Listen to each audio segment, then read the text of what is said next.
they change the mindset of the people. Some people say that we even had other human senses, way back. But who knows? Who knows what's true there? I do No know one that knows on the side of Egyptian buildings and also in Göbekli Tepe in, I don't say that very well, but in Turkey, you can actually see all the constellations as they appear now, represented on those pillars around Göbekli Tepe. And that's said to be, who knows about the dating, but it's said to be about 12,500 years old. And obviously we know Egypt is potentially older than we think. We don't know, but Yeah. it shows Well, you that those stars have never changed pyramids, either over all those if years. you if you listen to any kind of science of or Egyptologist saying that pyramids of Giza are only 5 or 6 years old, he 6,000 years old, he's a liar. Do you know why? We have evidence in museums, but some, let's say, governments people forced Egyptologists and tour guides to ignore these evidence, not to tell anyone about them. I can It's show the you a same all picture over the for, world. yeah, Smithsonian in America and in England, they hid all the, there's supposed findings of giants and other megaliths and all sorts of things that kind yeah, of dispute the known history. And you find that these things get, the skulls in South America, there's whole realms of histories that are seeming to be hidden, isn't there? And I think it's history was everywhere. It's all, everywhere. history was faked. Our real history faked. There is a gap, a very giant gap in history. No one knows about it, or a lot of people doesn't know anything about that gap, and they made it on purpose.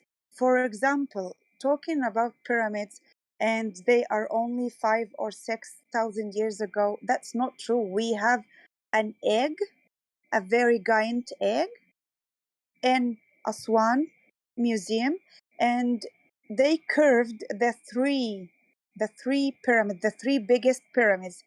Beside them, the Nile is running, and when they tried to age that egg, they found that it's older than 50, 15 years, more than 10,000 years ago, older than that. So they didn't accept that information, and they said that no, maybe there is something wrong with the machine that aging relics and aging monuments and all of that. Well, you forgot something, that egg is an organic thing. It's not some solid rock. It's not some solid rock. You can age it and not be mistaken. The same thing for solid kind of um, dinosaur things or some tricks things I that think there's actually quite a lot of means. problems with the dating using carbon dating, even of organic matter. I do believe that they often fudge results, but it's possible that organic matter could be easy to detect. I don't know enough about the science, but I have No, posted a few minutes ago. I posted your tidal nodes animation, so you can have a look at it in they the chat didn't if dig you it want to from see that. they didn't dig it from dirt or sand. They found it in a tomb, and they doesn't want anybody to know about that. They found that egg in a tomb, and the egg curved. Someone tried to draw or curve the pyramids, and he did it. He curved the three pyramids on that egg and the Nile River running beside them, and that was a true historical geographic information. That was true. The Nile was running beside the pyramids. I see. Yeah, no, I've seen that, and I think that some people had belief that the water was helping them with the build as well. I think, Yeah, but yeah, beneath no, I the see what you pyramids mean now. was It water. depicted the pyramids on the egg is now what I'm understanding you're talking about, not carbon dating. So yeah, but anyway, about the Nile and you saying that it seems to flow the wrong way. have a look at that animation that I put in the chat, in the live stream chat just a minute ago.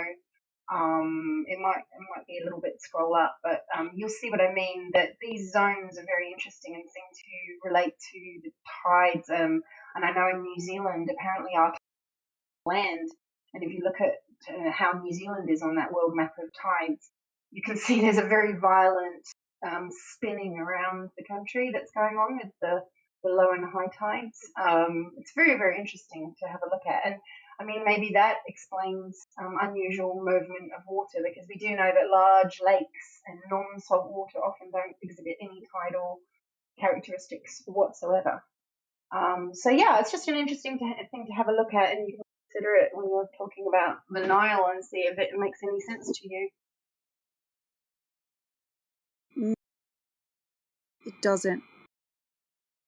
Nile is not like the sea or the ocean when it runs.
Have we lost all the ladies other than me?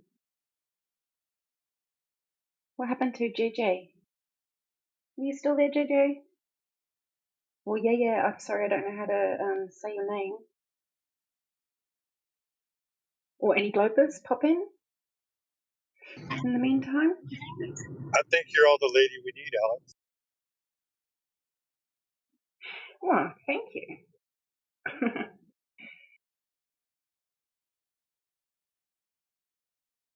Yeah, so what's planned for the day? You're going to stay around on the 24/7 server? Are you going to go back to politics and English Hub? What's the plan? No.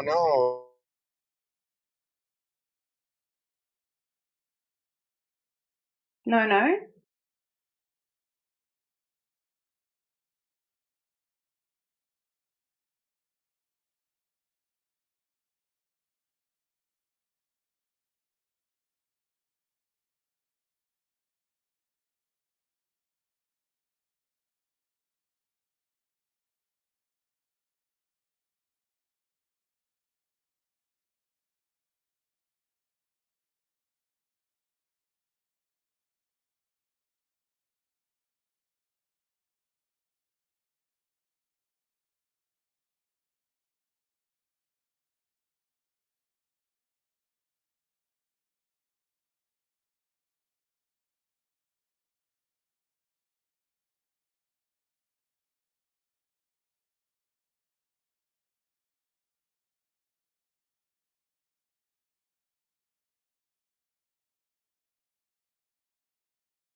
Sorry about that.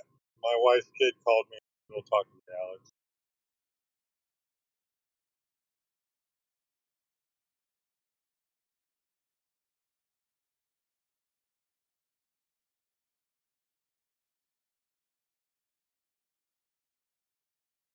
Yeah, I just dropped some pictures of Taranaki. I finally found Mount Taranaki, which is, oh, can you still hear me? Which is like our Mount Fuji in New Zealand. It's a very, very conical kind of volcano. I've just posted a couple of images there. One of them is taken from pretty high up, but they're all taken from Wellington, 220 kilometres mountain, which, as far as I understand, should be just under 3,000 metres of earth curve. And I believe it's about 2,900 or 2,700 high. So, yeah, as far as I can tell, this is taken from just above the trees.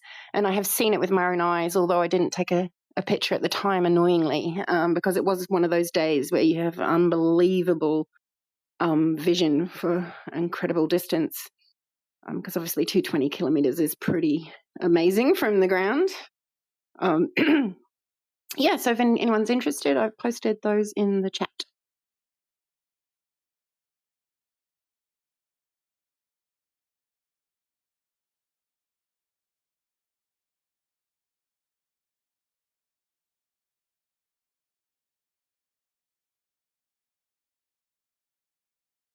What's quite fun about these is where I found them, because once I'd seen it, obviously I tried to search for other people that had posted photos of it. And then you see in the chat in Facebook and stuff a whole bunch of people like really going through cognitive dissonance, trying to understand how they can see it. It's quite funny to observe, get a lot of enjoyment out of that kind of thing. Funny enough. It's pretty. Yeah, sure is. It's the site of Parihaka as well. I don't know if people know about that. Does anyone know what Parihaka is?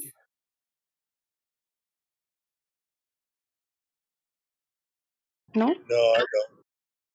So Parihaka, apparently Gandhi, obviously this is, if you believe the narrative, Gandhi apparently observed the Maori activists who were apparently families, children on the foothills of Mount Taranaki at Parihaka, who, when British military came to cause them problems, the children would put flowers in the guns of the military.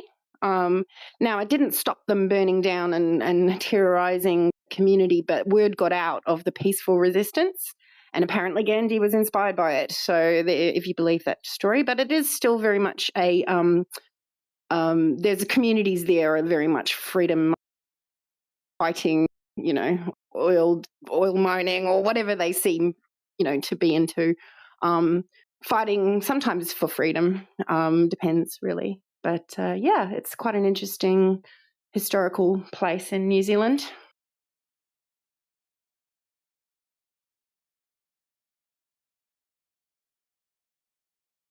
Is that where you're from, is New Zealand? London originally, but so I'm not the expert to be able to, probably you need to do your own research and make sure that I've got that right, because obviously I'm not New Zealand born and bred. But yeah, I'm in New Zealand at the moment, in Wellington, in the belly of the beast of Wellington, in New Zealand anyway. But we had fantastic. I've talked to a few Londoners, and you don't sound like a Londoner. Oh, no, I've had a very multi-country upbringing, Canberra, London, New Zealand. I've been here a long time. I've been here 20 years. So, yeah. I've been all over the place, really, living in the colonies. Yeah, my mum had a job in Canberra when I was little, and we all moved out there for 10 years and did the whole 80s there.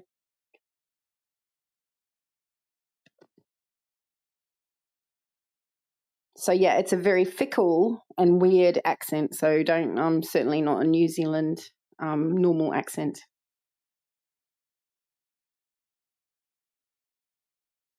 You sound like you could even have like a little bit of a South African too. Yeah, actually, a lot of people mix up New Zealand and South African.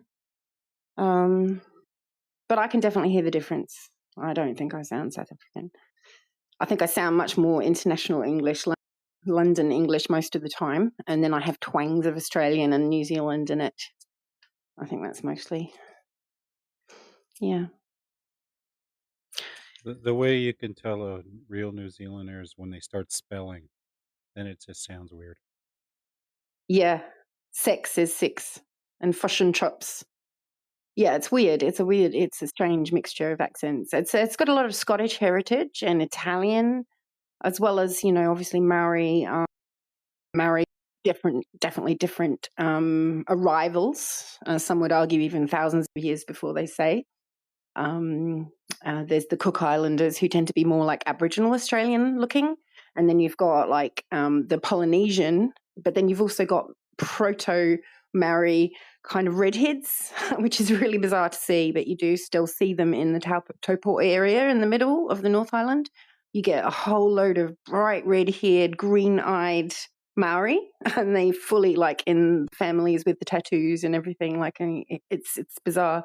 And apparently they're the Maori, or maybe I've forgotten what the name of their tribe is, but one is supposedly arrived there about 3,000 years previous to the Polynesians, or 2,000 years before them. Yeah.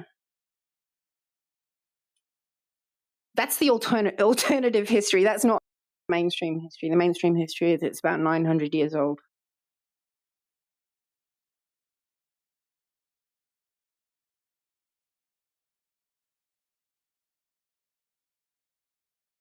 It's pretty interesting. Yeah, the evidence I've seen to really push that idea is that, I mean, not only did the Polynesians talk about redheads that taught them how to make fishing nets and all sorts of stuff, but there is allegedly a moa bone in the private collections of Te Papa Museum here in Wellington, and it was cut by a human tool. It was found in a mud. They often used to run moa, those big birds, very good eating. They used to run them into mud packs, mud pits, so that they would get stuck in the mud, and then they would chop them with a tool. And they found moa bones chopped with a tool that was then subsequently covered by a lava 3,000 years ago. So that kind of really dates it. Again, with skepticism on dating, but seeing as there's also accounts of redheads and certainly like evidence of caves where a lot of them were buried. I think they were mostly eaten out, actually, sadly. But yeah, there are still pockets of redheads in the Taupo area and all around the country, really. There's even stories in Native American, certain tribes of Native Americans with red hair. That's right. Well, I think the Vikings got a lot further than they said they did. And I mean, has anyone seen that recent video on Space Busters? It's really interesting. Apocalypse Infinity or something, I think it's called. It's really interesting. I mean, yeah, that looks at like how the idea of Ireland, Proto-Irish before the Gaelic, like the really, really original Irish, apparently they could read Hebrew. And this whole saga of how we've been sold a kind of idea of Christ being the figure when it could actually be an allegory for a scientific guidebook or spiritual scientific guidebook of how the human body works, which is really intriguing to like. I think these things are always worth a listen. Oh, definitely. Yeah. There's plenty of things that don't fit into the official stories we're told. No, right.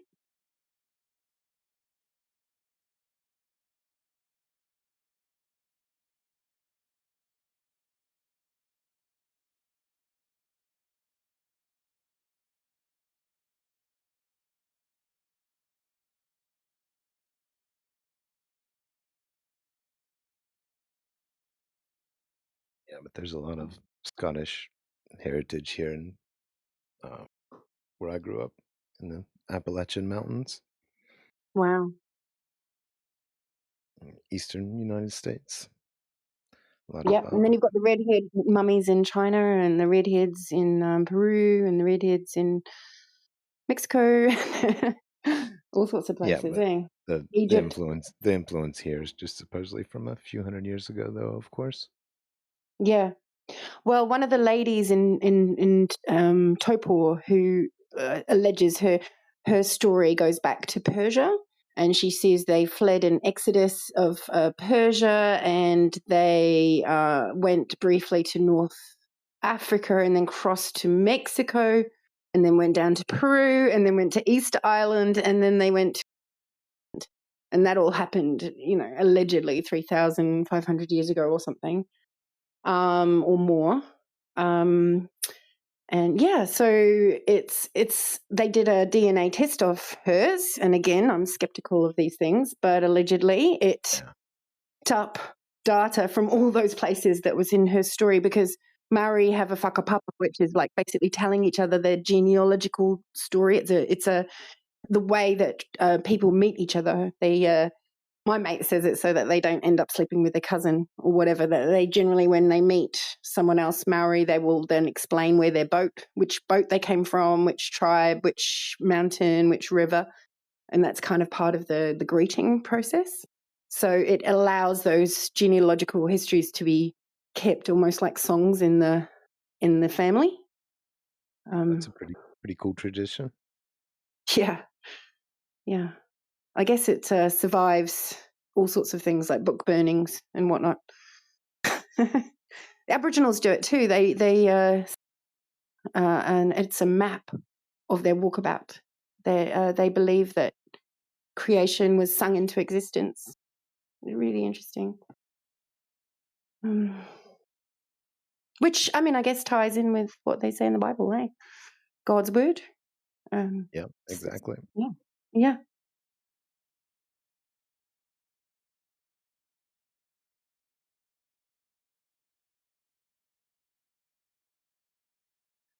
Always plenty of interesting things for us to think about, speculate about.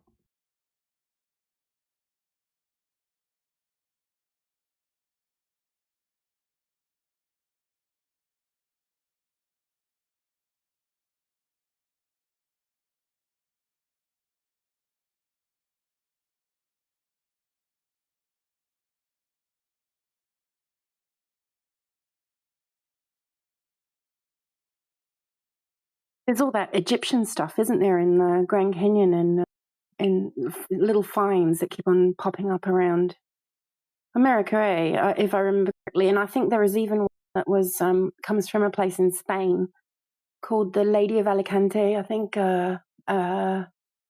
yeah, she's a really ancient figure of stone, and she seems like she's almost got like Princess Leia style ram head ornament, if you like. And that popped up in America as well. Not Yeah, only the and then Grand there's Canyon, but also, yeah, also what, Illinois. There's a place called Little Egypt in Illinois where stuff was discovered years ago as well, Egyptian type stuff. Pretty weird, out of place, as from at yeah, least out of place from what we were told. yeah. There's allegedly one in they're called the Glyphid gifts. I might have got that wrong, but you can see it on Tartar. I think it's out of Australia, or I can't remember the YouTube channel, but yeah, there's a crevasse, and it's really heavily inscripted with Egyptian hieroglyphics, and apparently, although it had been seen since the 80s or 70s, and people thought it was just a fraud, like someone playing a trick, but then they discovered that the hieroglyphs were actually quite slang-like, and they spoke of being shipwrecked in Australia. And yeah, so like basically tell a story of how they ended up getting there, and that kind of ties to this. There's things like boomerangs in Egypt from Australia, so maybe someone got back as well. So like it's quite interesting. These seem to be these stories of ancient sea travel. It's really intriguing, and I'm an architect, and so it really interests me because you can see the same architecture all around the world, whether it's in the polygonal stones or the all the different styles that you see that seem to be almost global architectural movements you see all around the world. And there's a lot of even these kind of neo-Gothic, neo-classical buildings even in New Zealand and Australia. So it's quite intriguing. That's funny. Even all those years ago, and in a different language, you said Egyptian. They were just on the place. They were just in Australia, so they had to already start abbreviating everything into little short words like they do now. Yeah, it was apparently an Egyptian scholar who realized that this was a language that was more informal. It wasn't the kind of hieroglyphs that you would see on the side of monuments. It was like that was a very formal version. This was more of a conversational, like the sort of thing you'd see amongst the workers. And yeah, but the thing is that academic work to discover that whole language hadn't been done in the 80s. So like it didn't make sense that these things popped up and were forged like everyone claims they were in the 80s. It just didn't make sense with the findings that it seemed to match a kind of very casual style of Egyptian.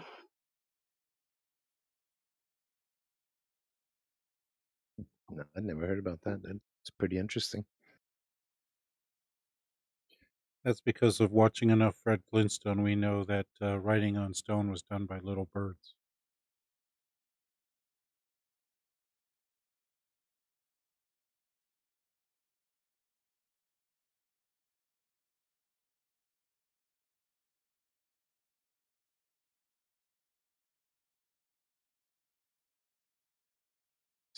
Just a certain species though, with that really strong metallic beak.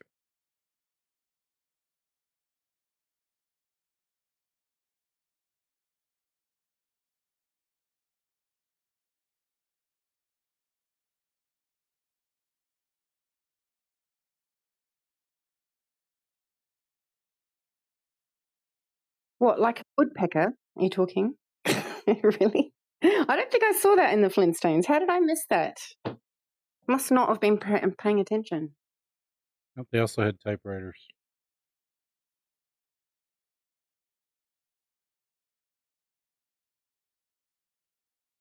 Well, the little birds, I believe, were the ones that took the photographs. So when you took a picture with the camera, the little bird stenciled out the image.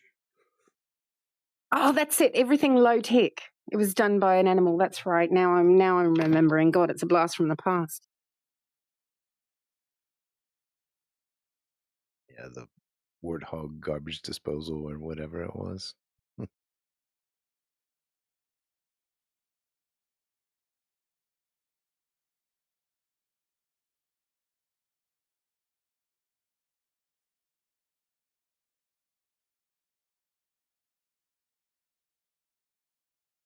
It's funny how all the cartoons and all the things in the media, just shape people's general perception of things, even though, it's just silly cartoons. People still associate that with how things might have been.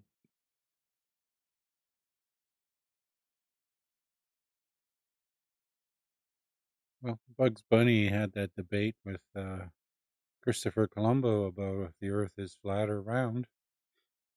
That was 1951.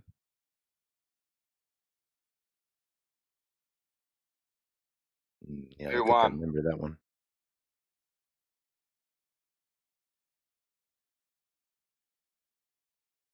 Bugs Bunny?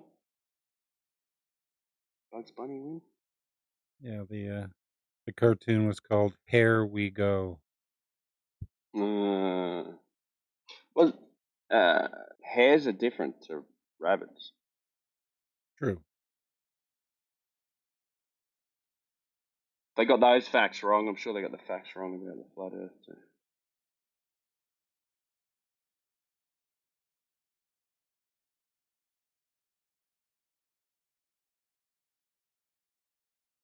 It's just, part of that programming to have people ridicule it and dismiss it.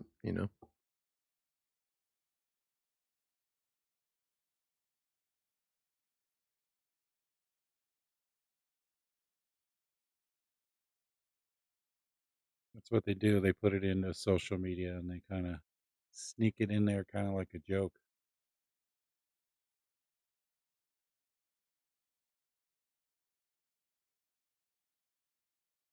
Hey, Alex, are you still there? I am. I Yep. was picking when I first heard you. I couldn't pick whether it was a Kiwi or an Aussie accent, but it's definitely Kiwi, right? No, I grew up in Australia for 80 years, for the 80s in Canberra for 10 years, sorry. Yeah. And I'm from London. And I just married a Kiwi. Ah, he's rubbed off on you. Yeah, totally. Totally. Yeah. I've been here 20 years now. So Where in London? no, I've been in Wellington for 20 years. Oh, okay. Mm. Well, you've done What well. happened was Stay when I there got for here, 20 years. I was sounding pretty Londoner when I got there because all my Australian had rubbed off by that time. And then, it all came flooding back. You know, the Antipodean teenage years all just came back to me. Yeah. Yeah, I used to live in Hamilton. I'm in Melbourne Sweet. now. Yeah.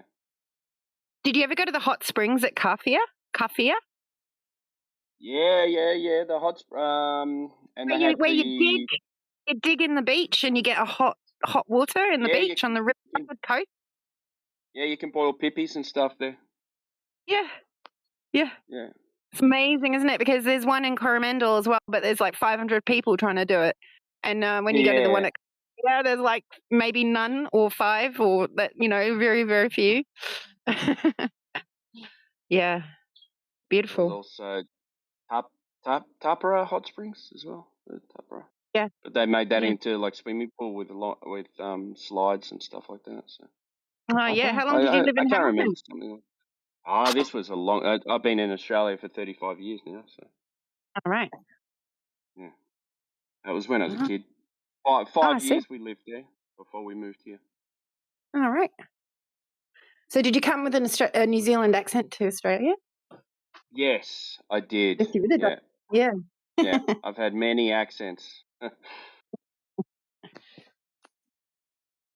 Yeah, I think also the people that you live with rub off on you because I find myself doing Birmingham little phrases, and just because I live with someone from Birmingham for so many years, you end up like taking on part of their phrases and inflections. Because if you speak to roots on here, it might rub off on you.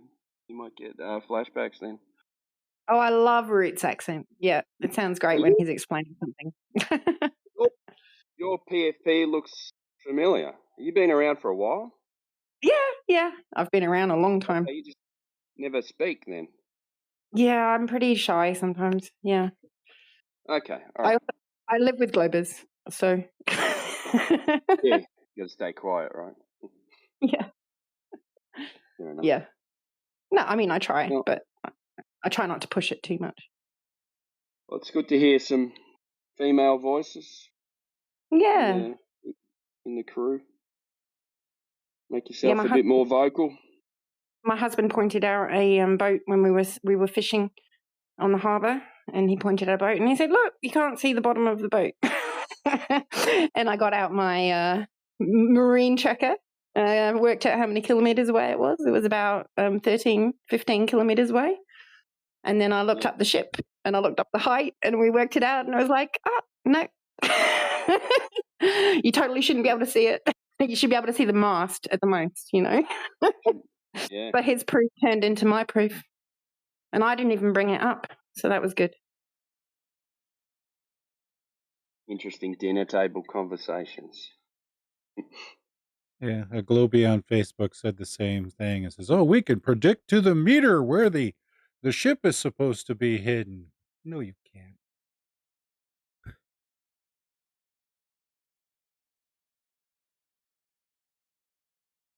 Where it's supposed to be hidden. What does that even mean?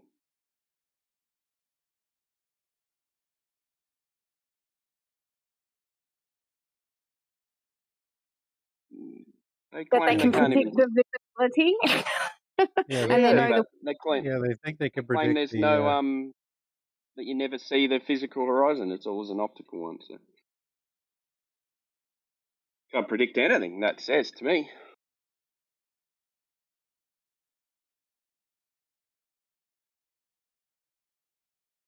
They contradict themselves all the time.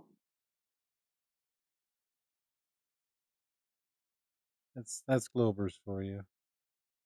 Because they said no flat earthers can explain how objects disappear bottom first. I said it's been explained for 225 years now. Where have you been? Yeah. Angular resolution and atmospheric conditions. There you go. A tiny bit Well, more what I don't get complicated is than that. is explained over and over again to people like McToon or that Elderbeer or those people. My God, and they hear it every time and they don't concede, but they've had the argument, they've heard it, and then they reset. They do that reset thing. It's like Yep. you pull your hair McToon out. said Like what? there is no argument for flat Earth. That's it.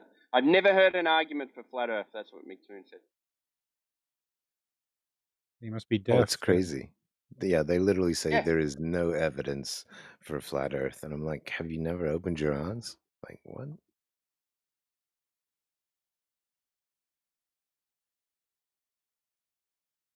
Anyway, I was just jumping in because I was listening on. Ooh. I was just listening on YouTube, but I'm going to go back to YouTube. Hey, guys. Hey, Dimbo. So, Timbo, when they say they've never heard a flat Earth argument, what that translates to is we've never heard a flat Earth argument that I'm willing to accept. That's true.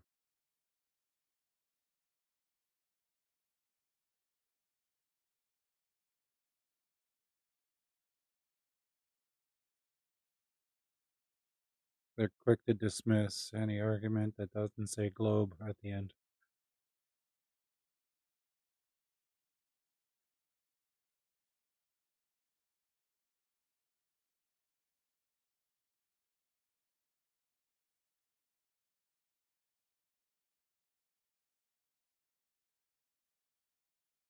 Does anyone know if that Matt Boyland or Math Powerland? I'm not sure.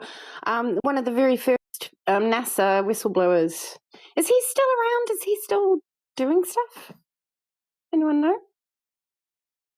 He still has his Instagram, but he mostly does his artwork on it now.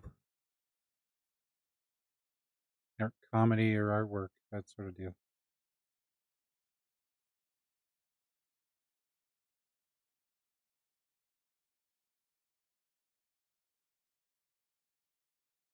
It's a shame because he was a very compelling witness, and I think he approached it in a way that was making people comfortable about dealing with the information because it's comedy. I think it really helps. Hey, Yeah, definitely.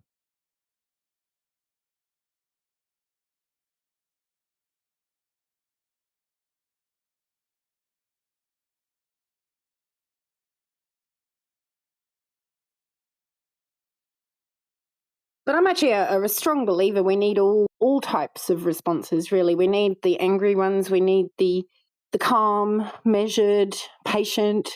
We need the comedy ones. Your Professor Triangle, who just makes everything so hilarious, and we need all these types. And I think because we're all chipping away at it in our different ways. However, we're trying to get through to someone. I think we all do, and who knows is going to be the person that is actually going to get over the edge and get them to really look at it. But I think we need all styles. Anyway, I think they can all be useful. Well, I don't know about that Nathan guy on what's his name. He's quite difficult, isn't he? Who's that? Not the guy that runs the Oakley, debate all the time. The what's his name? Are Oakley? you talking about Nathan Oakley? Yeah. Nathan Oakley, yeah, that's it. Yeah. He's, the debate show that never has a single debate ever. No. He's a little on the abrasive side. I have heard one short by him, which was absolutely blinding because he was so sort of abrasive and sarcastic, but at the same time, he was explaining refraction in the most ridiculous way. Does anyone know that video? Like, I do have to applaud that one. That was amazing because precise and detailed at the same time. It was, I applaud that kind of thing, but I think a lot of it is, unnecessary. And he is very, very on just the measurement, isn't he? On just the angle over the flat. That's his main thing, isn't it? Oh yeah, don't even get me started on that. Even a broken clock is right twice a day, right?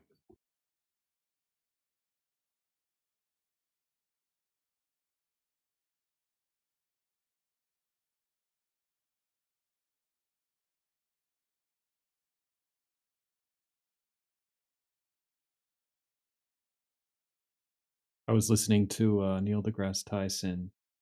Well, it was Globebusters. They were doing like a segment. I haven't watched it all yet, but Neil deGrasse Tyson was saying that the moon is actually the same shade, right? The same color as a car tire. It's black. Mhm. And yeah, no shit. And the reason that it looks light gray is just because the sun is so powerful. But really, it's black. No shit.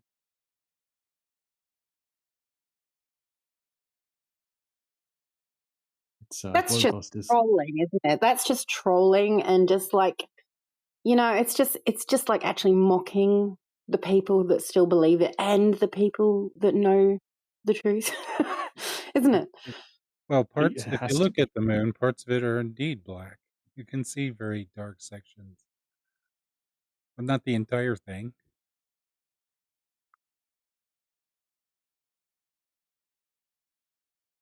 Did he say this during Black History Month?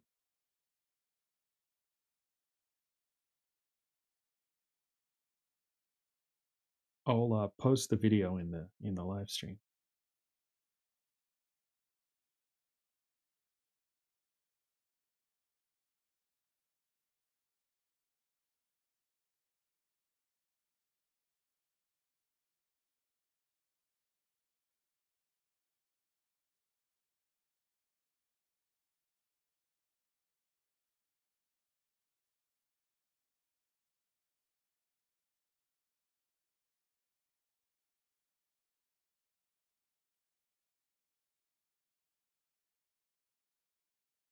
I'll play a small section of it.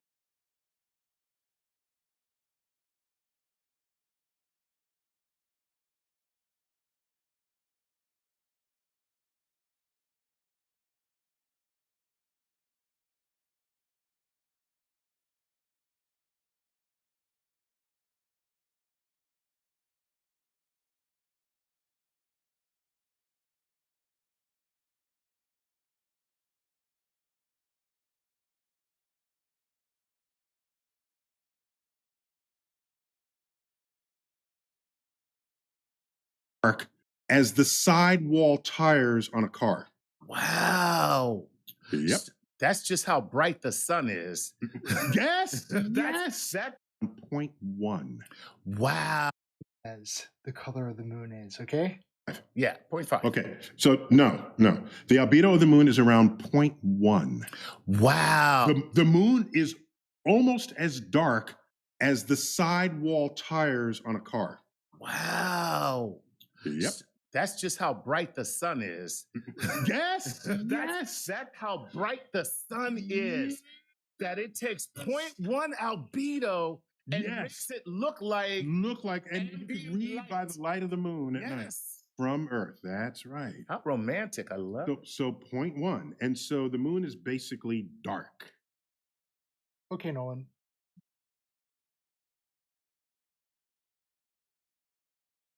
They forget about the, Apollo missions. They seem to have forgotten about the Apollo missions. I think it's just refraction. Of course. Holy refraction.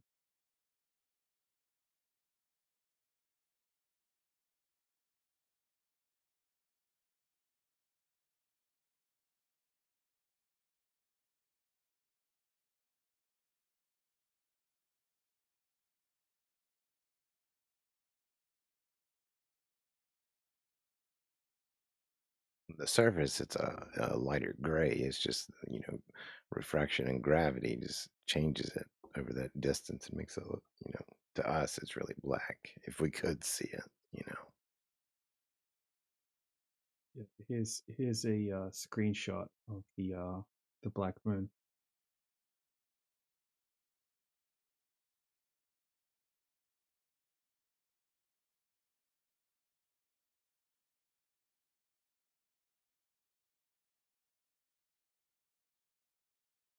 Oh, Wouldn't there it that is. be? Wouldn't that be? When there's an eclipse, it's not a shadow. It's just the moon turned into its original color. Yes, Same with the new moon. that's a funny point.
Is everybody here?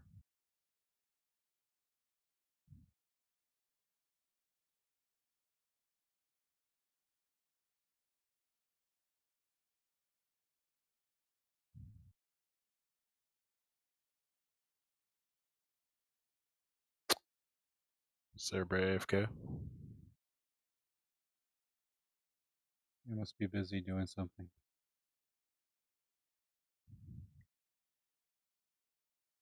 It's just such a full call, and like no one's here actually doing anything. Well, we just had a good conversation for the last couple of minutes, over the last half hour. Now I guess everybody's taking a small break.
Booga booga booga.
Ooga ooga.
What's up?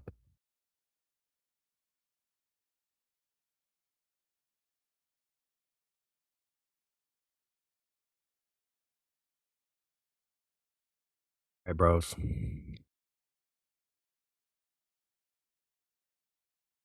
Think we got to change this event.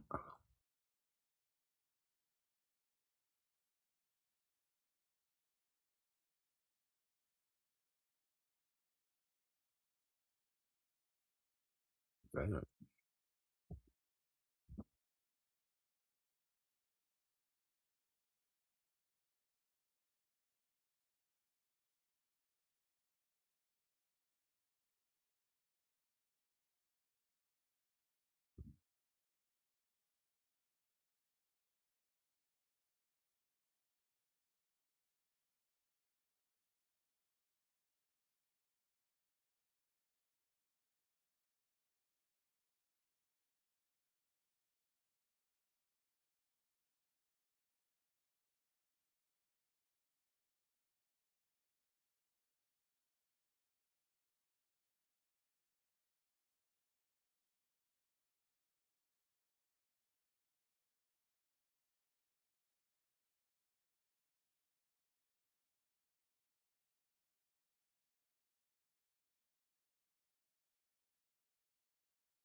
The sun is cold and it's about 40 miles away, okay?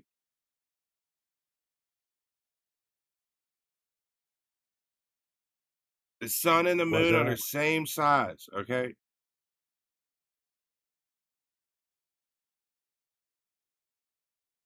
Don't be fooled.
If hey, Fences, Usurper said he could take you in a debate.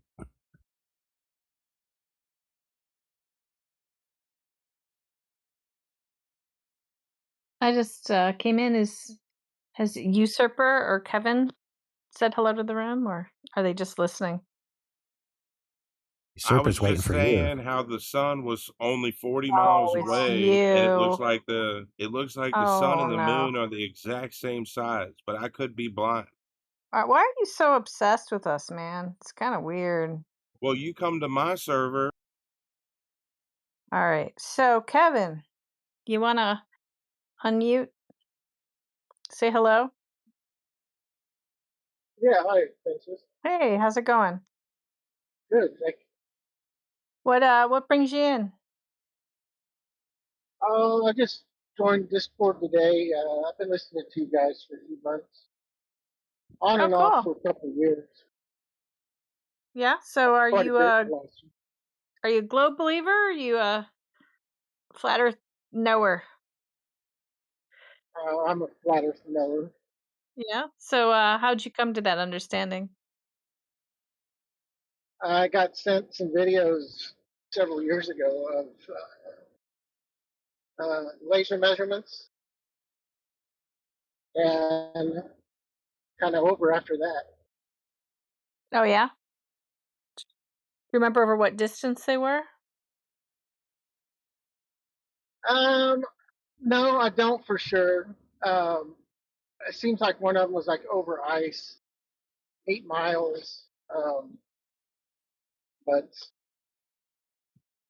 yeah, So I have you don't done any of your? remember. It was 2021.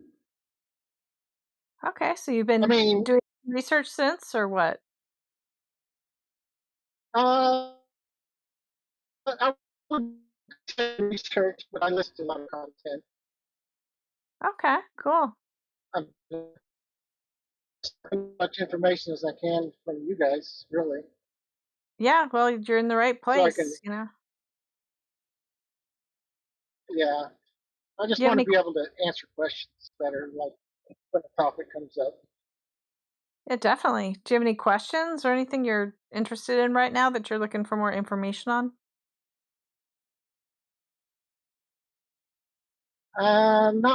Not really. Uh, Okay. no, I Well, can't think of any questions. I had some earlier today, but they got answered. great. Well, glad you found us. Yeah, great. Good to be here. Yeah. Thanks for what you guys And do. yep, I'm grateful to be here too. So let's see who else we have here. We have Jesus. I wonder if this is the same Jesus as before. Can you open up your mic and say hi?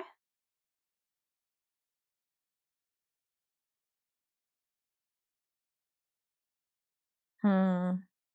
Let's see, he's not VC verified and is in all the same 3 servers. I don't know, AI. What do you think?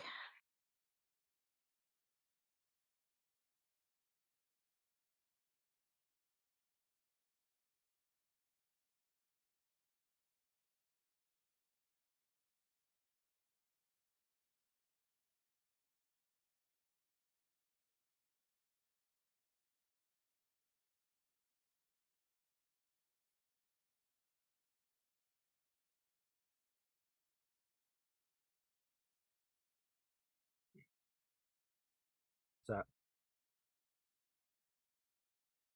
Oh, I just wondered if anyone had talked to this person, Jesus, in here, who's also in English Hub and in politics.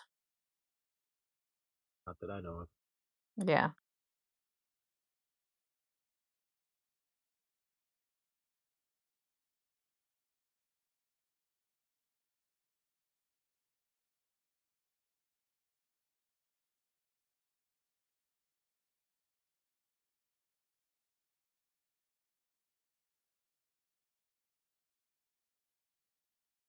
There was a spider right on my microphone.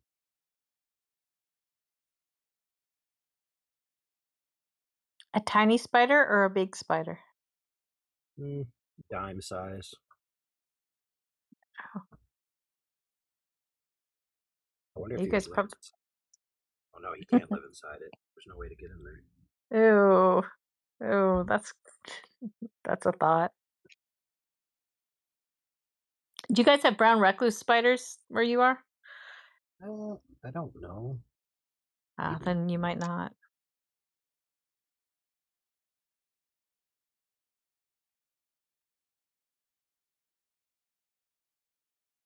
Those are the only ones that really freak me out.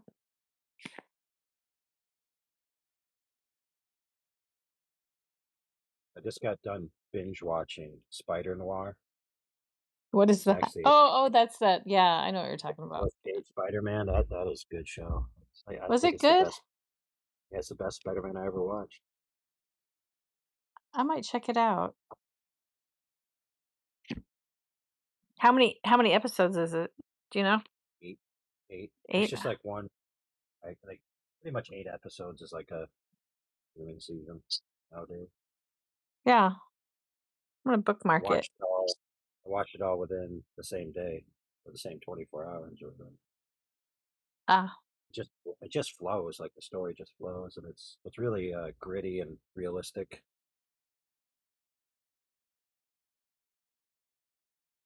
Yeah, last one I saw was like Into the Spider-Verse. Is it like that same concept? Is it or is it like a totally I new? mean, you could consider it one of the alternate quote unquote universes of a Spider-Man that it is the way he is, but I mean, you could just watch it as a standalone. It's really just a standalone show. Oh, check it out. Now it does have like nods to comic source material, but it's basically like its own little show. Okay, cool. The whole reason why he's Spider-Man, his motivations, enemies' motivations, like it's all its own little microcosm of a show. It has nothing to do with any of the greater comic book or whatever.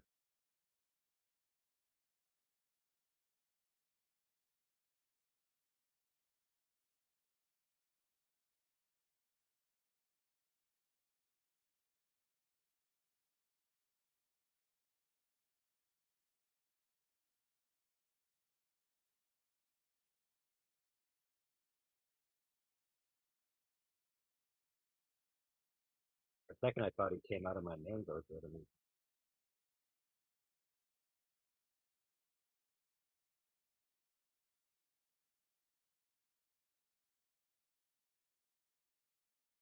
well, Okay, I just checked. I just bookmarked it. But so it's Nicolas Cage, and let's see. Looks good.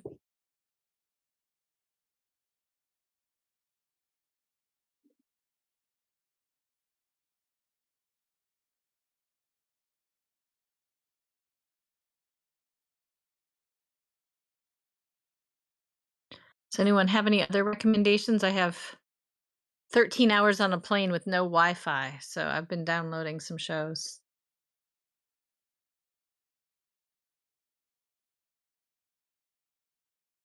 like he killed my family, and I'm a super soldier that is crossed, and now I'm gonna go get him movie shows. Sure. Is it So another you good one that I've seen recently is called The Terminal List. okay? Let me look it up. The premise of that is like his whole unit gets killed in some mission. He finds out there was some like leaked intel or something, so he starts tracking it down, and he just unravels this whole conspiracy. He goes seeking out the people to get him. What's the Dark Wolf? Is that like one that comes after? No, the Dark Wolf is just it comes before. It's just a Okay. separate show with one of the spin-off characters. Okay, got it. Okay, cool. It's another one of those But shows. It's like the episodes just like go right into each other, so it's just like one long show. okay, perfect. A really good one I just watched was The Gentleman, which I'd never seen before. Have you guys seen that? Nope. It's a Guy Ritchie film. It's got Matthew McConaughey and Hugh Grant, and like Hugh Grant's like in a totally different role than I've ever seen. You might like it if it's like a I don't know how to describe it. If you've seen the Guy Ritchie movies, you'd you'd know the basic feel of them, but it's really funny. Kind of getting into these 8 episode shows where they're just like one story the entire time. Yeah. Yeah, I mean, I feel like a lot of movies are too short, because they make them for mass consumption at a specific time, and I often feel like they've really lost something through that, so it's nice when they can kind of work it out through a longer show.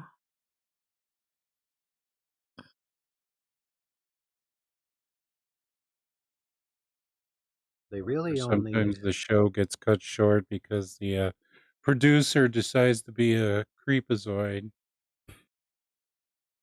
Is there one in particular or just a general comment? Yeah, the Good Omens third season, instead of having like multi episodes, it was one entire like 90-minute episode, and that was it for the third season.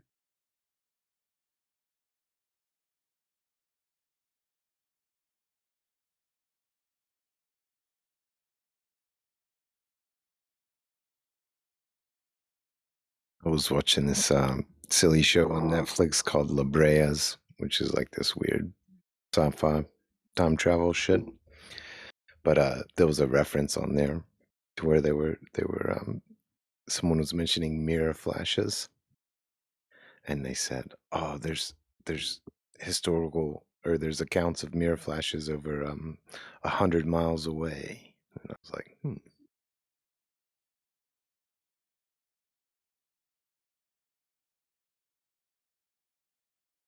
But the show started out all right, but it got pretty ridiculous pretty quick. Yeah, it's interesting when they drop little breadcrumbs like that in films. You know, it just makes Definitely. you wonder how many of these you missed before you came to flat Earth, you know? Oh yeah, yeah. There's a lot of them out there.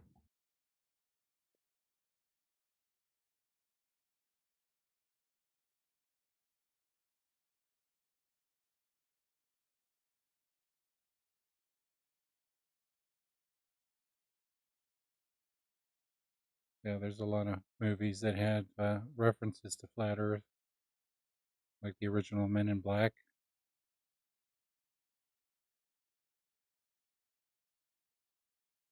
I don't remember I what haven't seen what was that the forever. Yeah. reference? Yeah, that's an old one.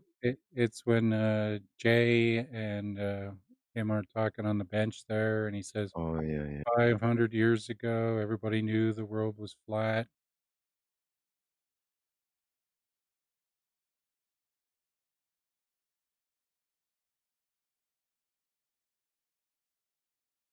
But, I don't. One of my favorite. I like Philip K. Dick, sci-fi writer, and there was I don't know if it used to be on Amazon. I don't know who owns it right now or whatever, but there was I think it was called Electric Dreams. It was a short. It was a collection of short stories of Philip K. Dick. You know, the guy that wrote Blade Runner, Minority Report, Man from the High Castle, a lot of stuff. But it it was a short bunch of short stories. Like I said, I believe it was called Philip K. Dick's Electric Dreams. But Is that the Android's Dream of Electric Sheep I think it short might story? Yeah. it may that maybe that was the full title of it. But it was a collection of short stories, and it had what's his name? Oh, Crazy Eyes. Steve Buscemi acted in a few of the short stories. I think he's a pretty good actor. It, it was, I liked it.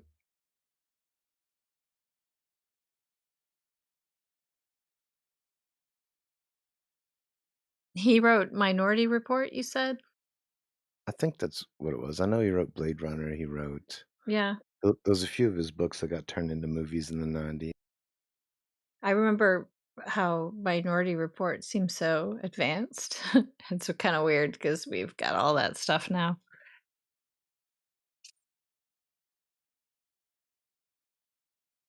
The customized ads and stuff when you look at the screen. You know, I don't know if you guys have been through there's certain airports where um it scans you, and when you look up at the screen, you just see the details for your own specific flight, and nobody else could see it. Yeah, yeah, he wrote that. Yeah. He wrote a few things that got turned into movies.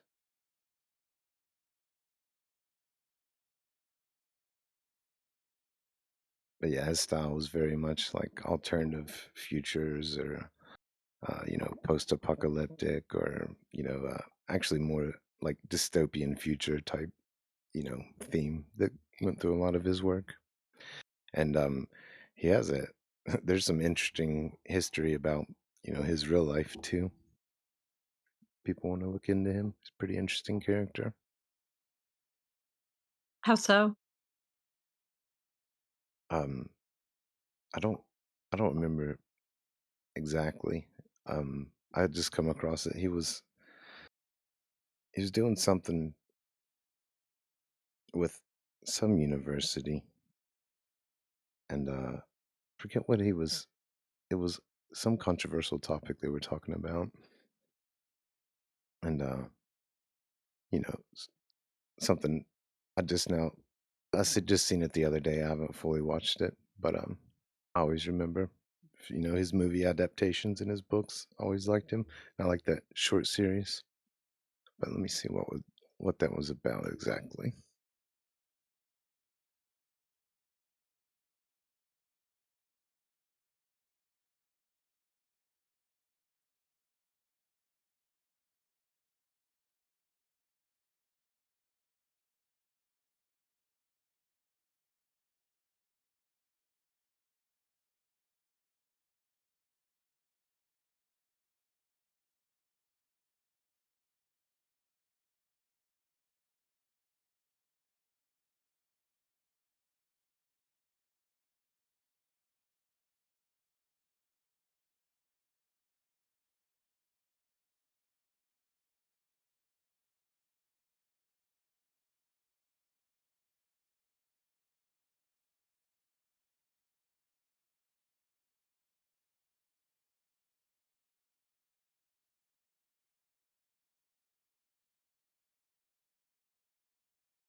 Basically, just a lot of talks about the metaphysical and like kind of like simulate, kind of would go into like simulation theory and glitches in the Matrix and stuff like, you know, before the Matrix was a movie.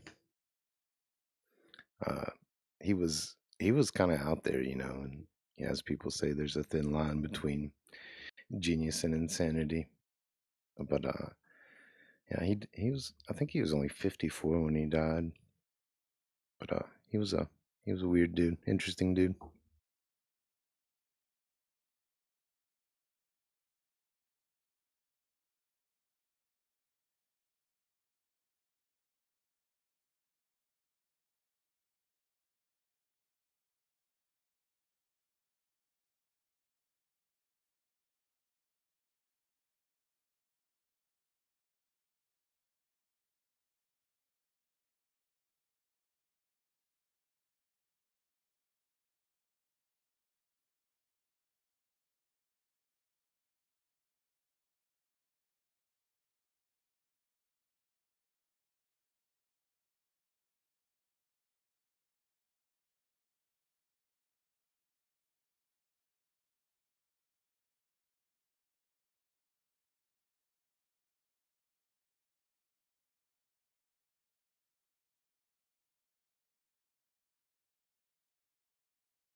Yo, India, before I gotta go, you've seen Rainy Lake, yeah?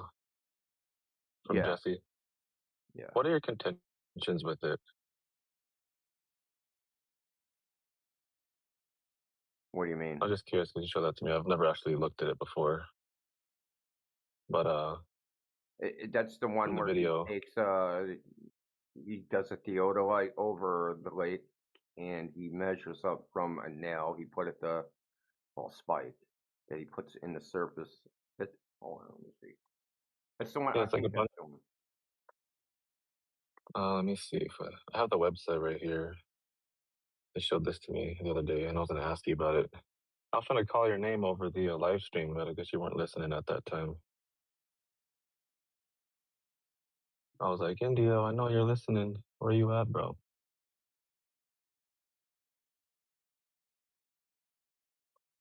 You might have been in the bathroom or something. I'd have posted up the link to the website in the side Oh, chat. Bizlin. Okay. Oh, that's just fucking. Hold on, I'll tell you time.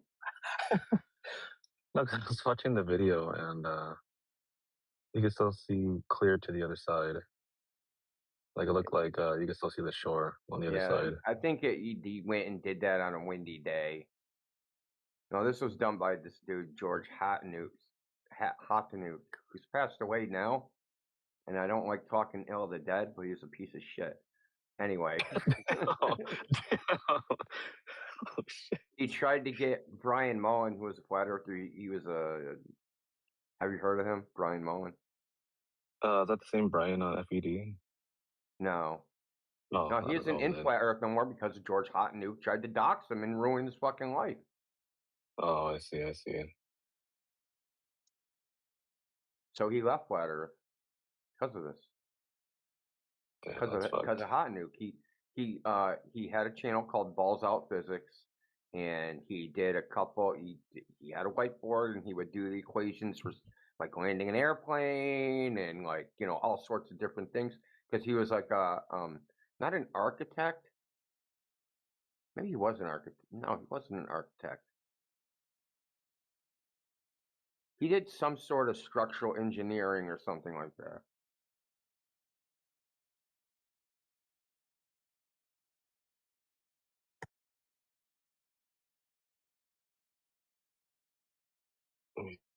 And George Hottanuk didn't like someone with professional qualifications.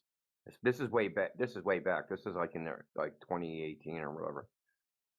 And he tried to report him and say that he violated his engineering oath. Now look in the chat this video. I'll check it out. I don't think that this is a reliable observation. Okay, let's just put it that way. Yeah, exactly. So if you have a look at what Indio posted, and then have a look at what I posted just above that, right? So basically, it's even worse than Skunk Bay. Everything just jumps around like crazy constantly, and then they've cherry picked a situation that kind of works towards their globe favor as much as possible, and then they've taken that image and then they put it into a computer model to calculate the refraction. They didn't measure any temperature, pressure, humidity, or anything like that. They had a computer model work it out, basically. So, yeah, it's horse shit.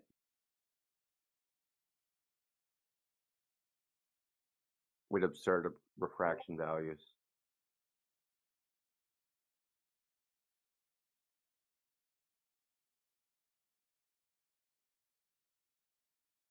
So I mean, quite honestly, as far as like a test, if I did this test, I would have said this was a failure. I would have said, well, the conditions weren't right. I've gone and done observations at the beach where it's just like the weather conditions didn't allow any conclusion to be drawn about what was going on. Like it's just a failure, and you go back another day.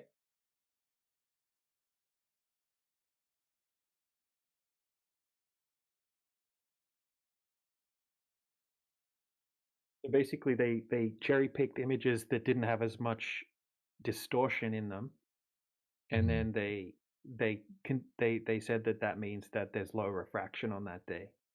and then they put it into a computer model, and the computer model calculated that there's a refraction coefficient of 0.27, and on a different day or different one, 0.18. And they said that it matches the globe, and that was how much refraction was present on the day.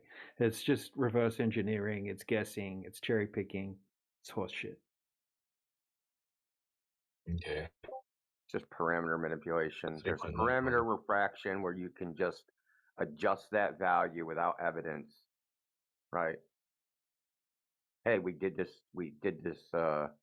observation, and this is what the globe geometry says it should be, and this is what it is. So there's X amount of refraction. It's freaking idiotic.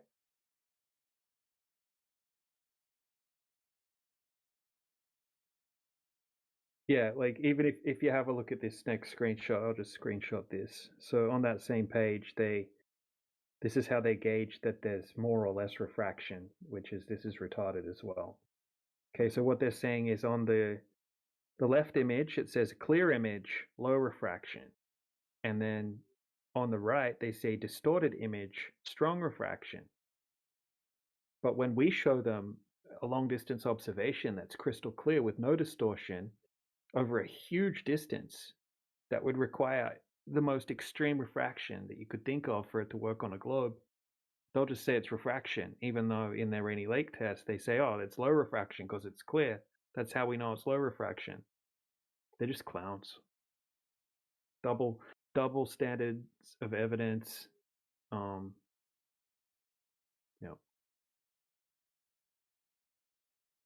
Yeah, for sure. Because the only thing that I could see when I was looking at it myself is that whole distance to the horizon, is we could still see clear to the other side. Some of the other frames, so it doesn't comport to his side at all. I can see like people like walking around on the other side like for a few frames. If you have a look at the time lapse that India posted, you can see crazy miraging effects happening off in the distance. Yeah. Right? You can't say that this footage is useful for anything. It's useless footage. It's just blurry. It's not even over a long distance. And it's blurry. It's shifting all over the place. There's miraging effects. Right? I guess because they invested so much time and energy and money and whatever into the experiment, they kind of had to come up with something. But really, they should have just thrown it in the bin and said, "Yeah, there's too much variation in the weather conditions to make a hyper-specific claim that it matches a globe." You can see miraging in the foreground in that video, not even in the background. Yeah, when I brought that up to the Globers, they said, "Oh, the miraging's off in the distance, so it's not happening where the observation is. It's just off in the distance, so we don't have to worry about it." Oh, okay, but it's also happening at that little green pole that's in front of the first marker. You can see it bouncing up in that. Like, what are you talking about?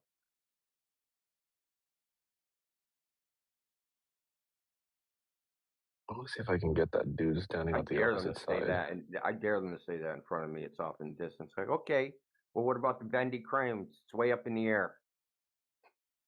Right? It's not at the horizon, which is miles away. Okay, there we go. Finally got it. I'm gonna have to mark this up because you barely see his ass. Okay, sorry for my bad circle. What is the line of sight distance on this? Well, for the video, it's 3.91 meters. Distance to the horizon should be at 7 kilometers. Yeah, but what was his actual line of sight? Like, can you tell? Like, oh, I don't know. So I'm saying, but that dude, it's like all the way clear on the other side. I think it's a dude. I don't know. That was my only contention with it when I first looked at it. So I wasn't sure what you guys' thoughts were about it.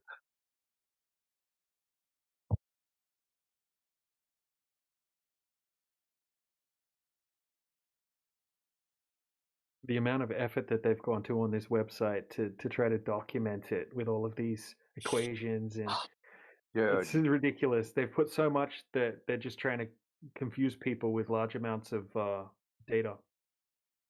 Yeah, like look at GNSS ECF elevation in GOA data. None of that has any bearing on anything.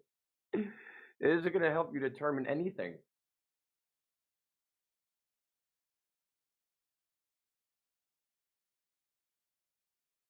But yeah, Lats, you can use this against them, right? If you take this screenshot, and I'll put it in the side chat. 1 second. Right, so it says on their page, on Walter Bislin's page, that if it looks like the left image, then that means there's low refraction, according to them.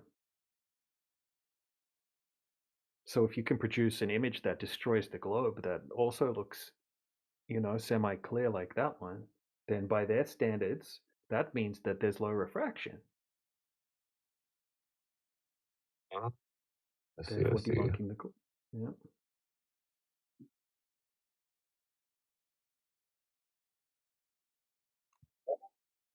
You know what have they you guys say? talked to Jesse about this? Oh, my bad. Oh, I was just gonna real Oh, quick. go ahead. You know what they say? If you can't dazzle them with brilliance, baffle them with bullshit. You got it. That's the plan. Yeah, that's awesome. I like that. That's an old cowboy saying. Awesome.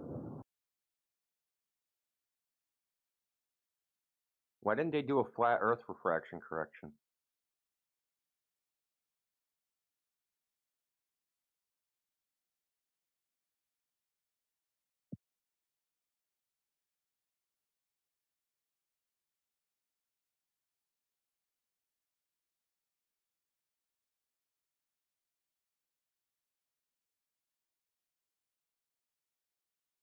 Would there be Yeah, what does refraction? Jesse have to say about this? Oh God! Did you guys talk to him about it? He should be here soon. He's normally on around this time. He's in my DMs right now. He's trying to Oh. analyze the that long distance infrared picture where you can see all the peaks of all the mountains. So he's asking me, "Oh, do you happen to know exactly which peak here is the globe buster?" All of them. It's like all of them. Yeah. Well, I'm trying to tell him that it's where's the geometric horizon? This is a geometric horizon test in a sense. Where's that's meant to be at 120 miles or something like that. Basically, where the water, you can still see the water. Yeah. It should end in the water. Yep. Yeah, so if you take the point where if you go on Google Earth, take the point where he was at, and then use the circle tool, right? And then extend it out to where the horizon distance would be. That circle, the entire line of the circle, is in water. It's not on land. Oh yeah. How do you put the circle radius thing down in Google Earth? Is that something that's simple to do?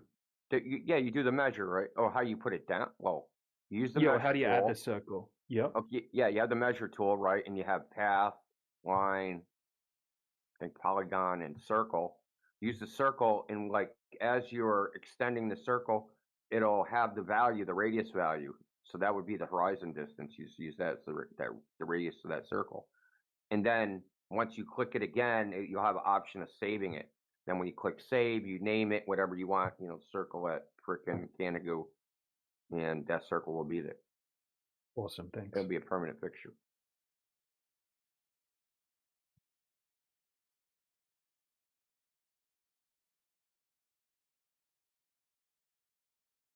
Because according to them, the horizon's a circle, right? So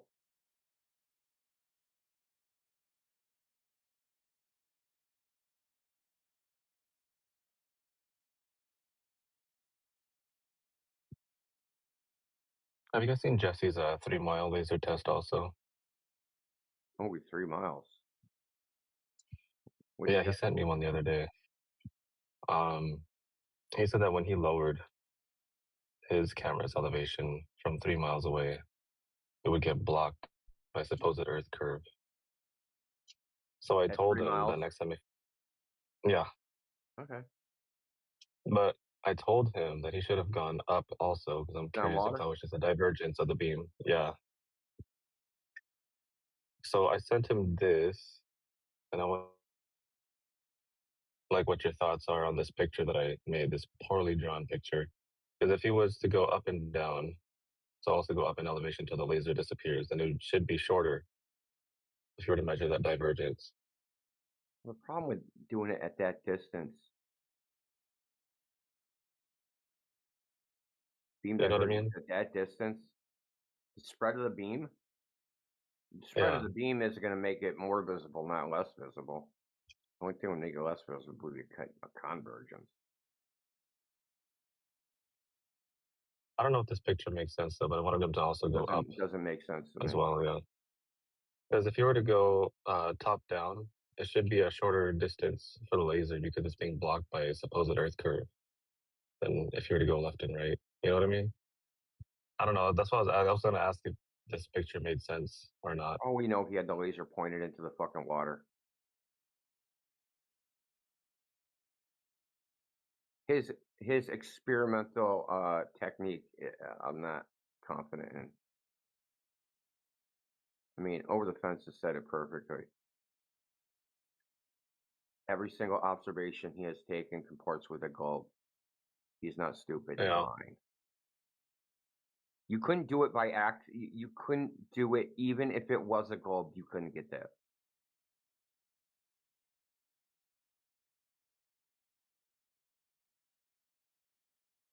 Yeah, he also contradicts himself, right? He holds his laser test to completely different standards than our laser tests, right? He says that the FE core test, right, the laser's right up in the air. He said it could even be 80 meters up in the air, and the only reason you're seeing it is because you're seeing the light up in the air. Right? It's not actually making it to the target. You're just seeing like right. So Indio, here's a challenge for you, right? You're not allowed to laugh.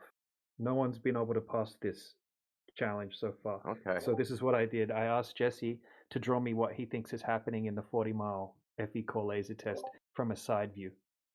So here's what he drew. Oh God, I gotta see this. These two images. Dude, that's the world's shittiest laser.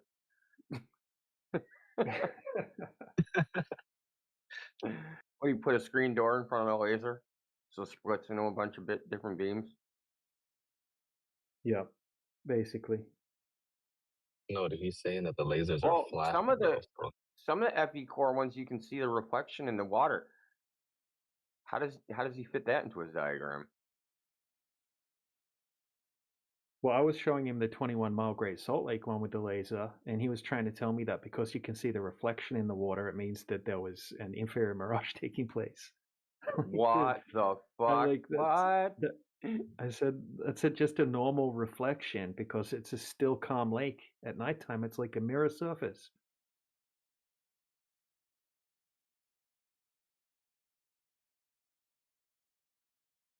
Dude. It's not inferior mirage, dude. No, definitely not. And if it was an inferior mirage, then that's even worse for the globe side. That means the light would be bending upward, and it would be even worse for the globe. Great, because for that laser to be seen at that height from that distance, it would have to be some crazy, extreme, magical, divine downward bending, perfectly with the curvature of the Earth type of downward bending, not upward bending.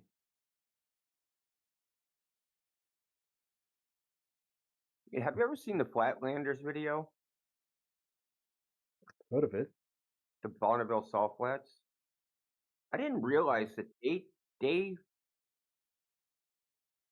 drove down. So this Highway 80, it's Interstate 80. It goes all the way across the Bonneville Salt Flats, and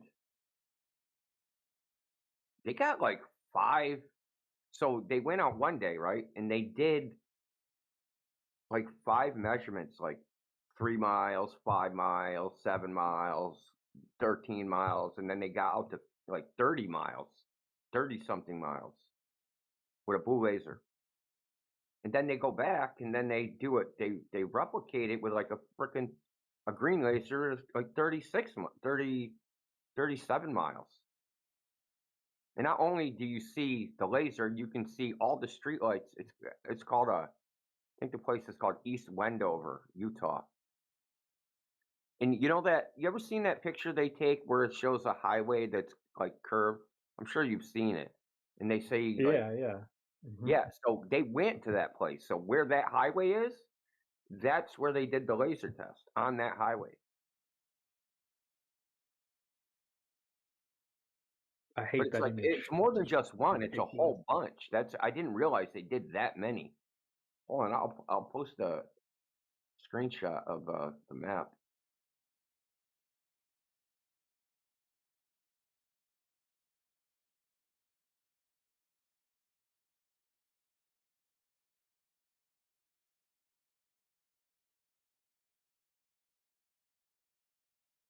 Has anybody in here ever actually observed a laser taking a parabolic arc? No. Only in a drawing. Oh, dude.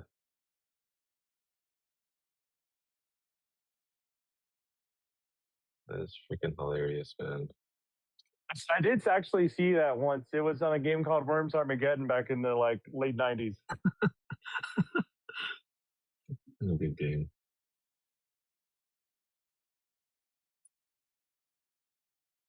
So that's in that image.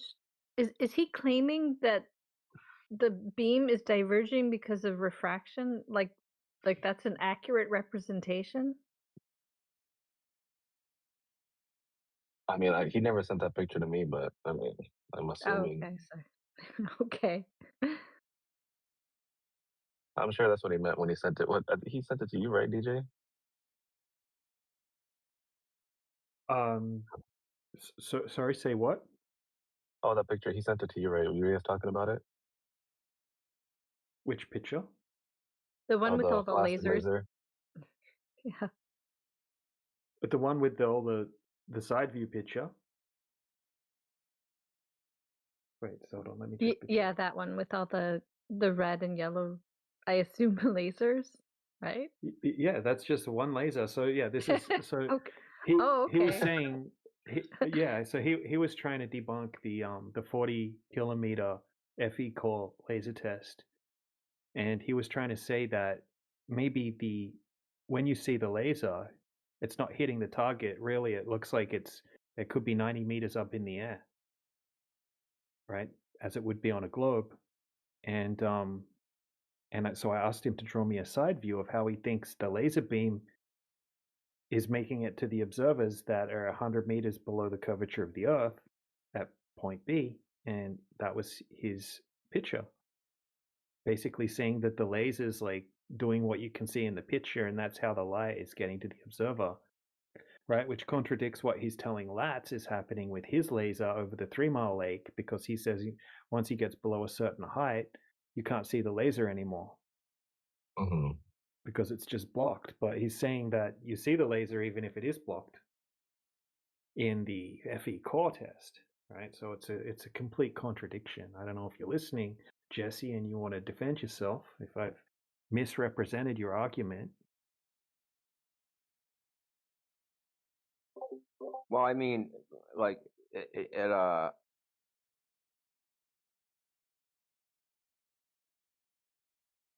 for the 40 kilometer one, you should have to be 90 meters in the air. That's 120 something feet. How many feet is 90 meters? It's three times 90 meters. I mean, yeah, 3 times 90, basically. Yeah, 295 feet. Right That's like a 28-story building, right? Yeah. Yep. Which is freaking pretty he tall says building. it could be that height, he said. Okay. So why don't we observe shit like this happening all the time? Why don't you just wait for the right weather and see over a hill? See what's on the other side of some hill. Right? When you say, like, if it's the same logic, right? If refraction's creating these mirages, because that's what it would be a mirage. It would be an apparent laser, not the actual laser, right? If it's creating a mirage where normally you can only see it from 300 feet, but you can see it at ground level. That means that you should see this in nature all the time.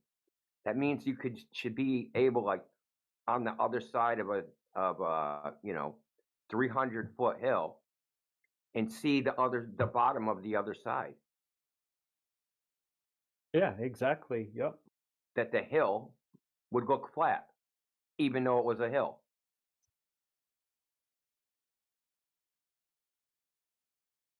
No one has ever done that. No one ever, like, holy shit, dude, I thought that was a flat spot.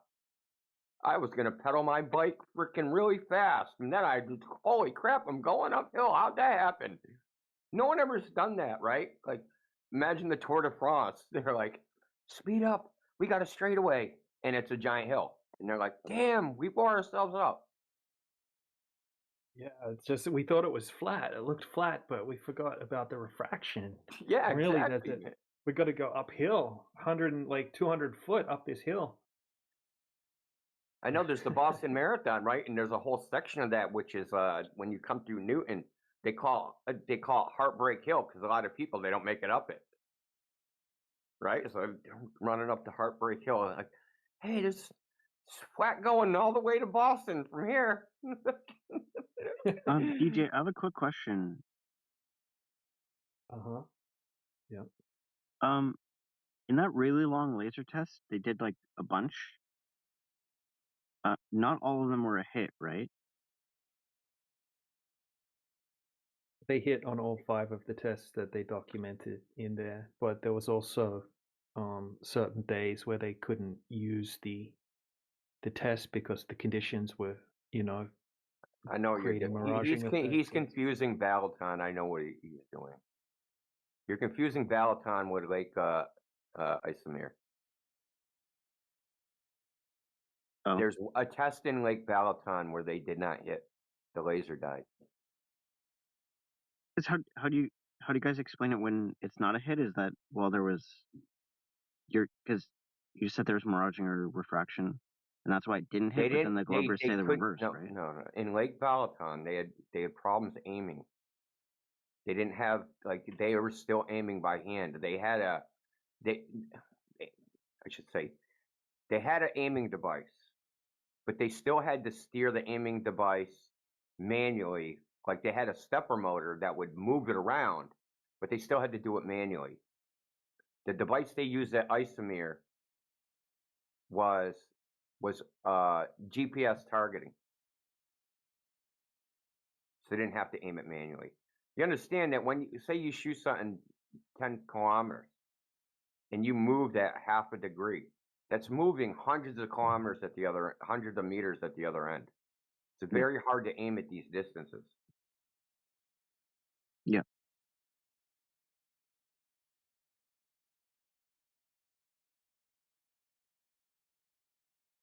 Because when it doesn't hit, if you say, well, it didn't hit because of the atmosphere or miraging or refraction. When did they not hit? Well, DJ said that there was occasions where it didn't hit, right? At Lake Balaton, they were shooting at an actual target.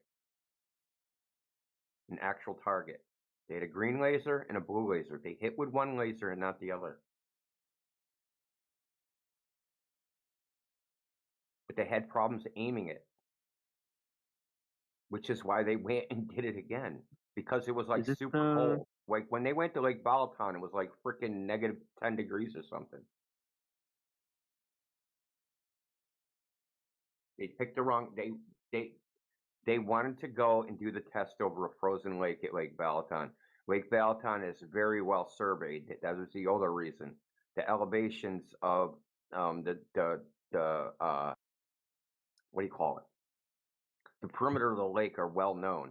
So, because it's been surveyed, it's almost like an exemplar for geodetic surveying. So that's why they went there. But when they got there, the lake wasn't frozen, but it was freezing cold. The lake is usually frozen by that time. So they couldn't go to the surface of the lake, you understand? So they had to be on the edge of the lake, above the water, which had its own problems. Their plan that they made kind of fucked up, and they tried to compensate.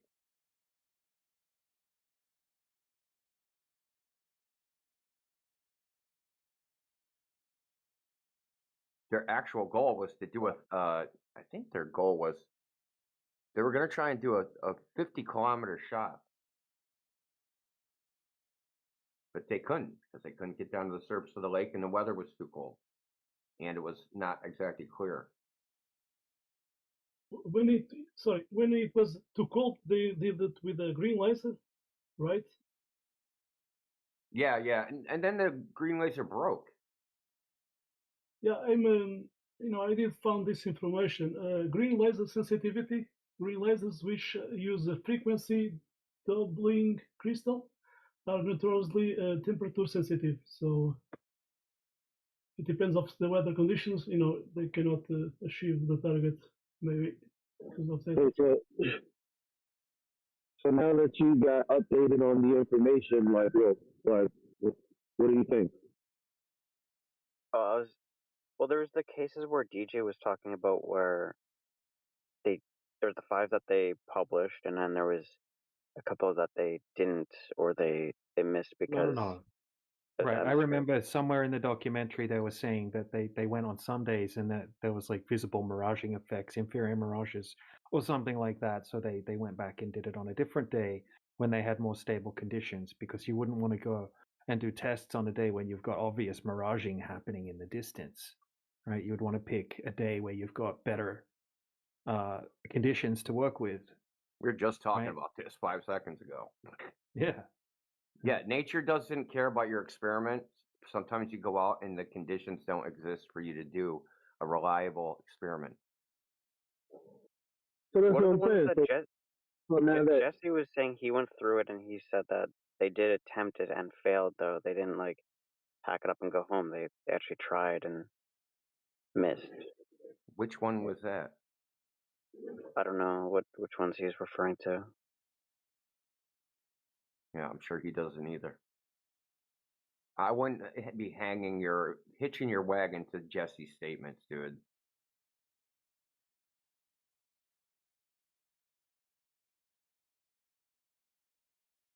Yeah, my bad. I'm just saying, dude, we're just talking about that too. Jesse and the Truth they're not on the same page. Hold on, let me go get the FE core document real quick. I haven't looked at it in a while. Yeah, because I've seen a strong refraction, like photos of it, where there's vertical compression, but there's not like clear warping or anything like that, but there's the compression aspect. So it looks clear, but there's still strong refraction. You mean like stooping, where it compresses the things, flattens them? Yeah, and I think that's in the 0.75 range of refraction. Very strong. Well, no, that's not how you would work that out, right? It's just a stooping effect, right? If you have a look at the guy that does the Black Swan oil rigs observations, BLSM B69 or whatever he's called, he goes out on different days, and some days it looks like they're stretched out, it's called towering, and then some days it looks like they're all squished, like little squished oil platforms, and Yeah, you get a whole range of different effects on different days. But that doesn't mean there's a specific refraction coefficient just because you have something that's stooping.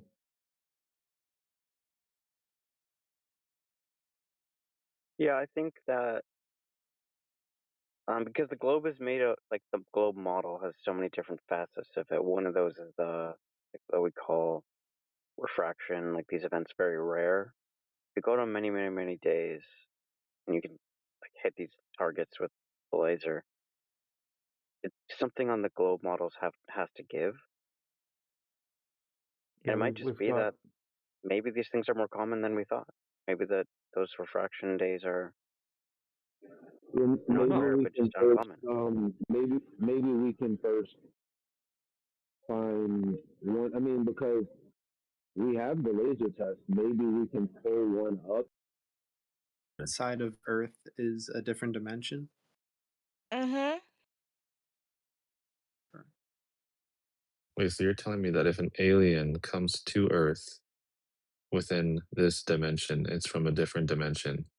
Yeah, exactly. Brother. What? Why y'all think schizophrenic people exist? They see what we can't see, and then the government calls them just crazy. Something like that. Anyways. Oh, I have a really Okay. good theory. I believe that the hell? Anyways, I believe that mosquitoes are government made so where they can all get our blood and like make us into clones. Do you have any evidence for that? All the mosquitoes been biting me up ever since I've been born in Florida. So they obviously Okay, have so me let in a me. while. Okay, I just want to Well, just go through this logical, conclusion that you made here. So mosquitoes bite you, therefore the government made the mosquitoes, and they're trying to make clones of you. Exactly. Holy, okay. well, why Why you send think they make multiple birds mosquitoes? for? What? Well, why not just send one mosquito? Why all the Because mosquitoes they need for more you? blood. And They like they they want more literally clones of you. No, dude, exactly. And not you only keep that, but asking they the What? why have question, mosquitoes. right? They have mosquitoes so where they can transmit diseases to poor countries and like transmit diseases to like everywhere. This how like diseases get transmitted, bro. But From mosquitoes have existed mosquitoes. before we had like cars or Uh, computers Danola, or let me give you a a good hint, bro. understanding of Exactly. And biology. they Because you use keep them as asking. Hold on one second, real quick. I just want to help you real quick. Just because you keep asking why, then you're accepting of what it is that she's saying. You need to ask for evidence first, and then you can ask the why after. This is why you're stuck on the globe. No, but this is interesting, right? No, brother, this is not interesting because you can't prove it. Yes, I It can. So, would Your listen. It proof would and be my proof are super two different interesting. things, bro. It would dude, be I like super listening to like interesting. wild conspiracy theories. It's fun. It would Okay, be even if super it's interesting if she ridiculous. actually proved that the mosquitoes are government agents trying to take our blood to clone us. That would be dope, right? If she could actually prove that, then we can ask the why after. Now, why are they doing I this? am proving it. Why do you think there's so many mosquitoes? And why do you think diseases get transmitted quickly? It's because of birds, rodents, mosquitoes, Not because and it's the optimal temperature for mosquitoes to reproduce, not because it's summertime or anything. Because Right? no, mosquitoes are it's because vampires. it's summertime. Not because it's humid and mosquitoes require water to breed, right? It doesn't have to do anything with that. Nigga, you do got the fucking control. Why don't you move to an area with no No, because moisture in the I air? love Florida. Florida is the best place to live at. I'm just giving you an example. Then there would be these mosquitoes everywhere. Okay, or is it No, only in specific locations? there's not. No, you scared the fuck out of me. Anyways, like I was saying, because mosquitoes love Florida. And Florida, you know why they're in Florida so much? Is because Florida is still water. So, no, wait. Florida has still water. And so it makes it easier It makes it easier for them to like reproduce and like drop babies or whatever. Ugh. Hello? Hello? Is y'all still here? No. No, yeah, we're still here. I'm just trying to. Yeah, the work through mosquitoes this lay logic. eggs in the swamp water. I think it sounds Oh Yeah, my so that gosh, would bro. have If y'all hear nothing my to smoke do. alarms, you don't. I tell Yeah, you, we you do. don't. Yeah, I tried to I I can tried to hear. buy smoke alarms and somebody in my No. family didn't want to listen Don't when I even told them the smoke alarms were expired. don't even confirm the stereotype. you can replace the battery, right? No, my smoke alarms are like This way can't be too real far life. gone. Am I dreaming right now? What do you mean they're too far gone? What are you They're talking about? expire. Your smoke alarms expire every 10 to 8 years. And I've been trying to tell my peoples that, but they don't want to listen because they're black and they're ignorant. Why don't you just do it yourself? This is not real life. You can just change it But yourself also. I don't think I can't smoke change it alarms. myself. The hell? Smoke alarms You don't beep never when they're watched a expired. They YouTube video? beep when they're out of batteries. You can just find Or any they tutorial. You can beep learn how to do when they're anything on YouTube expired. nowadays. Well, Ippo, have you tried changing the batteries? Yes, and they still beep because they are expired. Those smoke alarms been up there before I was born. They've been up there since 2007. They're expired. It's time to get rid of them. I don't think they're expired. Okay, whatever, Mr. I'll know it all. I'm not saying to be a Mr. Know-it-all. You just gotta change the battery. No, It's a I changed the 9-volt battery. battery. Oh my god. You're making me mad. We should all boycott Amazon because I tried to buy me a cosplay off of there and like they hold my account because I was black. Obviously, like they don't do this to Oh white people. my. Okay. You know what? Where on your profile do you put your race? On my what? On like your Amazon profile when you set up your account? Well, they can just tell from what she purchases. She's purchasing Kool-Aid packets and Excuse things of me. that. First I'm of all, joking. I buy Kool-Aid packets from DoorDash, not Amazon. Thank you. She's buying Okay. a hair straightener. She's buying wigs. Okay, I do buy wigs on Amazon, but not too much because when I put a wig down on my head, it looks good. Thank you. Okay, we Use gotta my get back profile on as an topic. example. Okay, all right, cool. We gotta get back on topic now, okay? I'm telling you, All this can't right. be real life. This Oh. is real life. I'm No. real. Alright, we gotta get back to the globe now. You said you wanted to talk about abortion. You couldn't find a room about abortion or anybody else you wanted to talk to about. So now you came back to the flat earth room. And now we gotta talk about the earth again. So go ahead. The earth is literally like round. The what? Okay, why is it round? I just told you because of gravity. Okay, so do you remember what I said earlier? No, I forgot. Loki, I'm Okay, sorry. if gravity is pulling everything inwards towards the center, then curvature would be capable of being measured on the surface. Why do we not measure curvature on the I don't surface? because they haven't figured out how to measure no damn curvature. So how do you know it's curving? Because of gravity.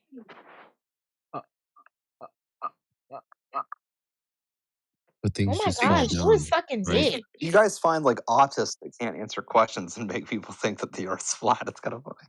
Well, listen, her trap card is gravity, and she has an infinite number of trap cards. You can't Okay, win. so there is a story attached to gravity, right? So all we do is we drop something, we observe it go down. No, that's where it ends. That's not But where your it story ends. starts.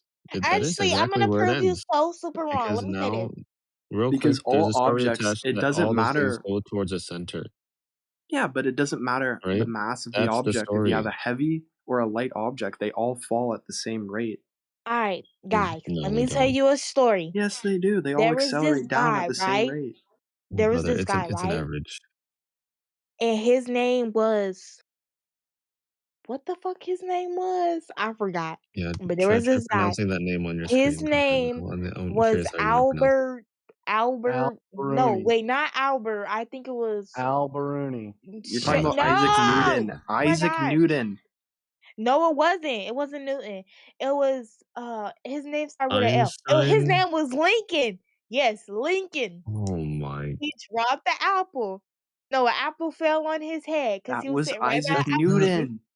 That's No, Newton. that's not Newton. Newton was in the books and shit. He was in his Lincoln lab. who? Lincoln who? Bro, holy.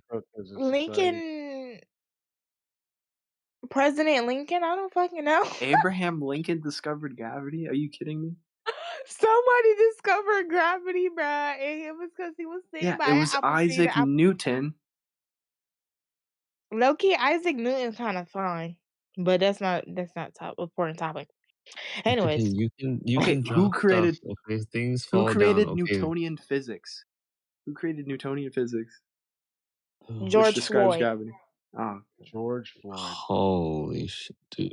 I give up. Yeah, if he could stay knotted off and hang halfway upside down for 30 hours, this proved physics.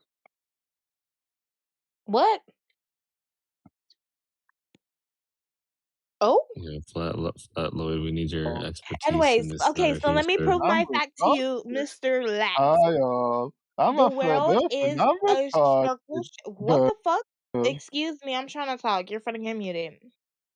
Anyways, so there was like astronauts. They went out of the Earth and like they took a picture of the Earth, Out of the and that's Earth? how we know it's round. So they were in the Earth to begin with, and then they went out of the Earth? Yes, and if the Earth was flat, it would be like an ending and a starting point, and all the rivers would just like flow off of that point.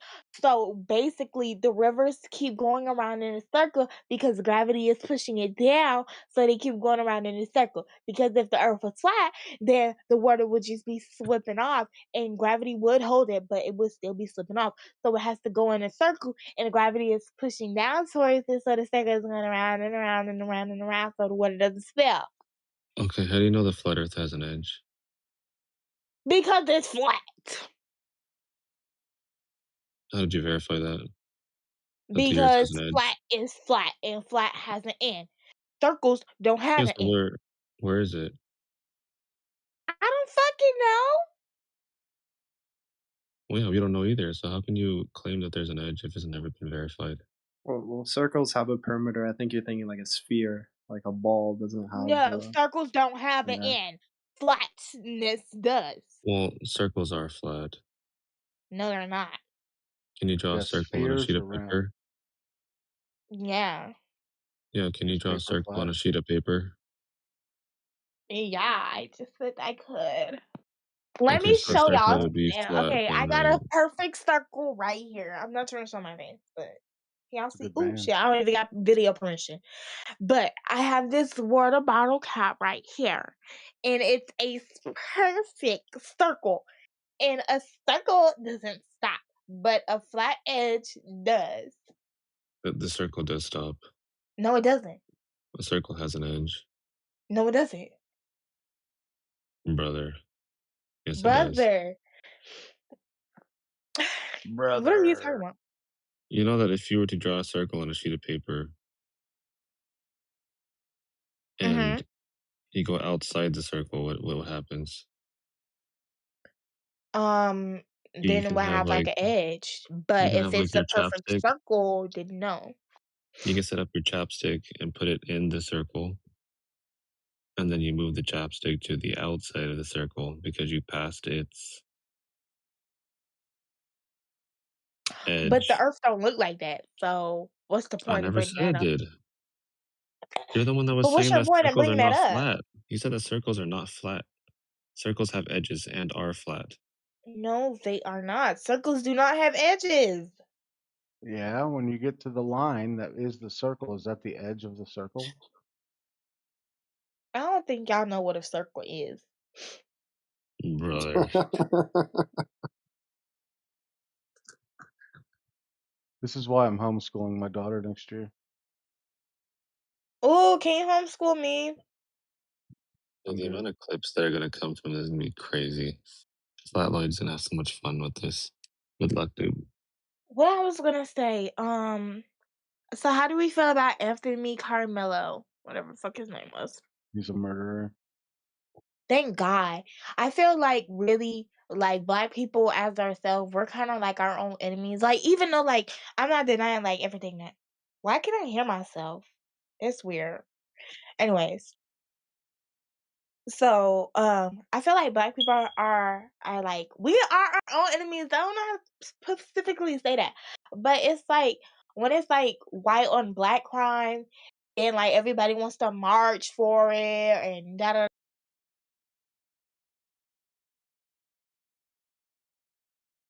Thank you. I don't even know who did that, but appreciate it.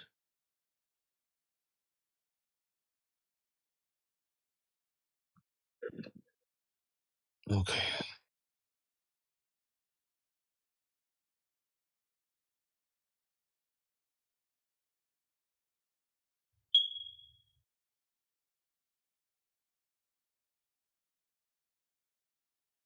People got muted for being off topic again.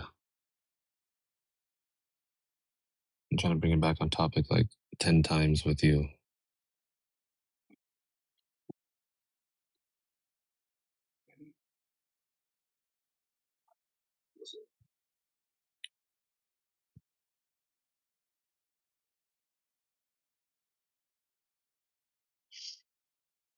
Gonna have to ask the guy that muted you.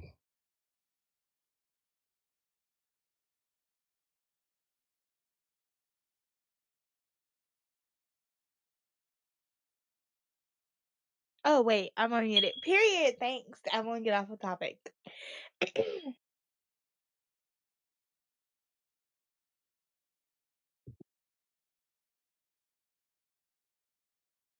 Okay.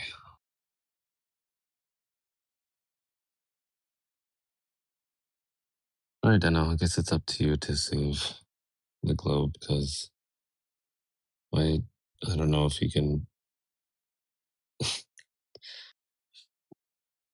use Okay. EPO to help you out. Do you think that the world is flat or round? It's measured flat. All right. Okay, buddy. Why do you think the Earth is flat? It's measured flat. So even if I thought it was something else like a ball, it would still be flat because it's Well, measured that way. the real reason is you go outside and you look around and you're like, this is flat. No, I said measured, not observed to be flat. I said measured to be flat. Oh, so you put like a level on the ground? You're like, this is A laser? You remember that measurement I was talking about earlier with you about trying to measure deviation from that horizontal? From what I've heard, those experiments people have done with like lasers over a long range have disproved a flat Earth, not proved it. Can you show one? I'd love to Again, see. I told you I don't want to go down this route because it doesn't matter what I mean, you're I the one that's show, what presenting it video, because what article, what journal. It doesn't matter what I show. You're gonna say, "Ah, nah." You're well, gonna no, find the a thing reason. is, we can get the location of where it was done so we can go and repeat it for one, right? Let's see if we can actually validate it ourselves. Because once you give us this article or paper or measurement, it's just a story. We can actually go and check to see if it's actually curving.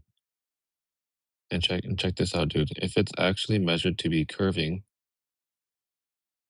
then the surface would be curving. There'd be no contention with that. Okay, so you need a group of flat earthers to do the same measurement with the same equipment, and then what happens? They prove the Earth is round, and then they say, If the no, surface this is can't be truth. curving, if the surface is curving, then the surface is curving. There'd be no contention with that if we could actually measure it.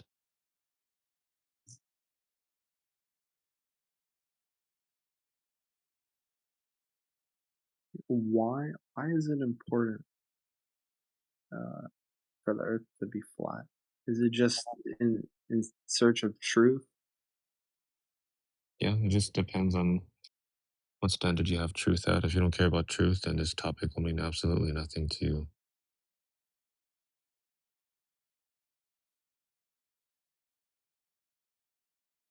Because I see a couple of things Flat Lloyd posted with pictures, so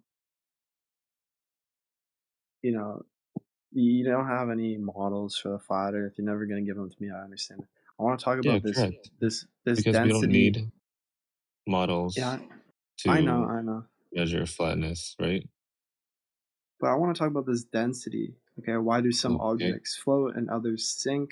Oh, okay, makes sense. If it's more dense, it sinks. If it's less dense, it floats.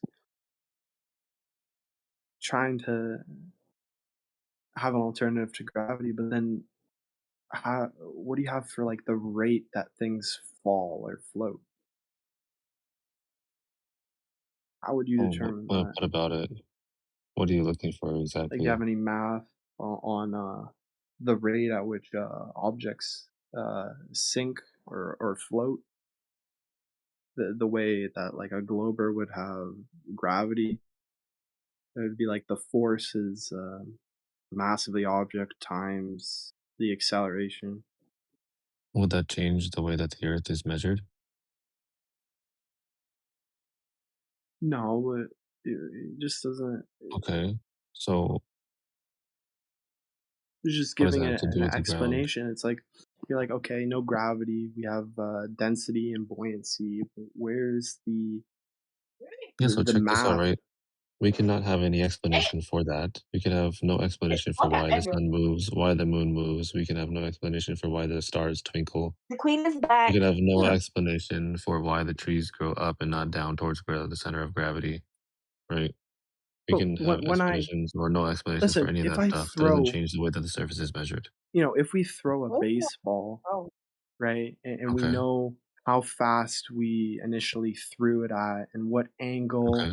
we threw it Okay. at, well, we can determine where it's going to land, or we Okay. can Can I determine how throw? long it's going to be in the air, right? And we Correct. do this all using gravity, which is the acceleration downwards towards the Earth, which is the same for all objects, which Okay. is So 9.8 can I throw a meters per baseball on a flat surface?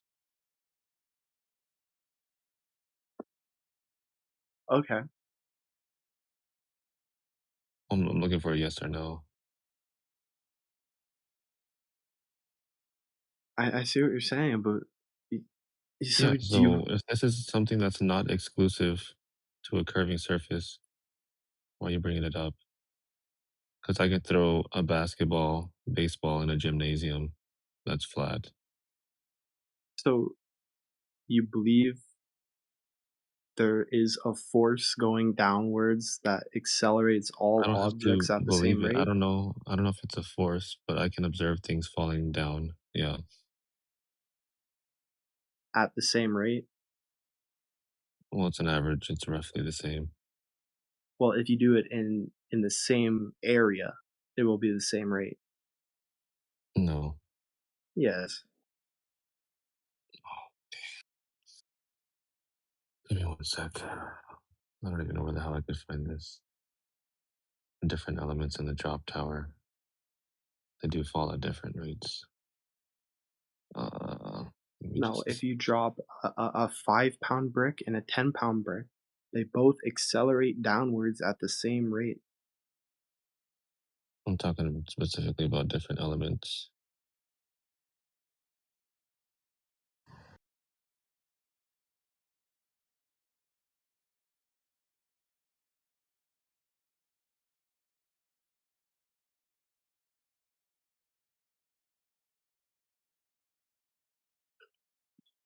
Just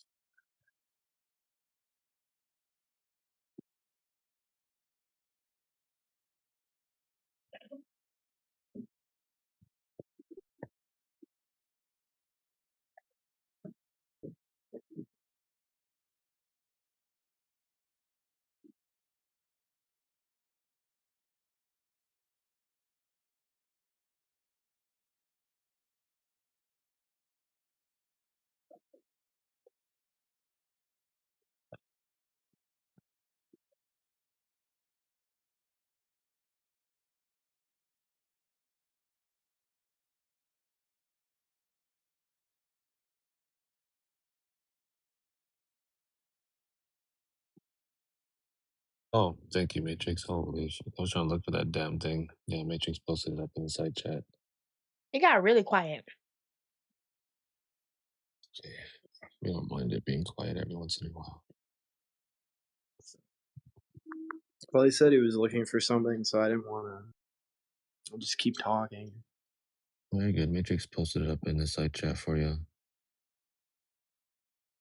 Okay, so what is this? What is this supposed to prove? Elements falling at different rates.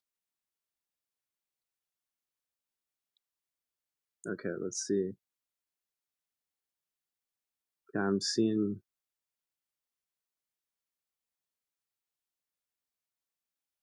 Well, they all kind of hit the top at different times, right? They're not all dropped at the same time. You know, this isn't. Well, if you dropped the container and all these elements This are looks like it inside. makes it.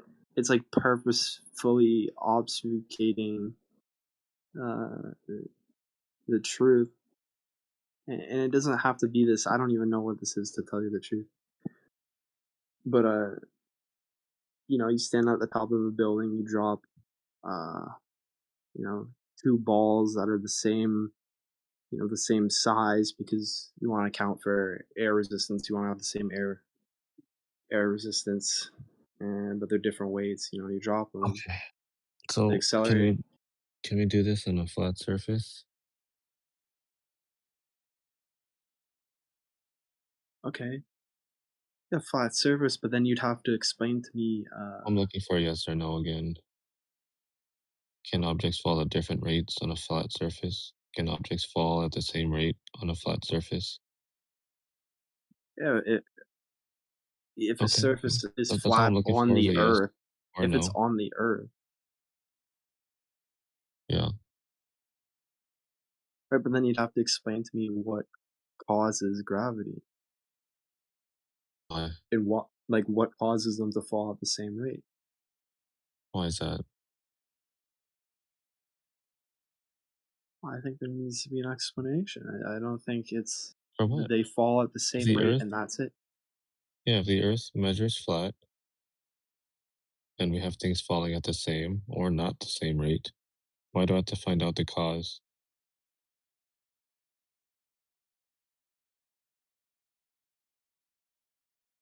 Well, I That would guess be you something don't, but separate I to the thought it's Earth's about, measured you flat know, rate. finding the truth. Right? I Oh, yeah, thought. we're not trying to figure. We're not the 24/7 find out why all things fall at the same rate / not same rate room. I mean, if that's an endeavor that you want to take, then you're more than welcome to.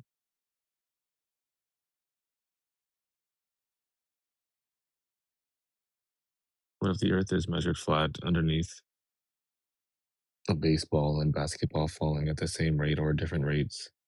That's not going to change the shape of the floor being measured flat.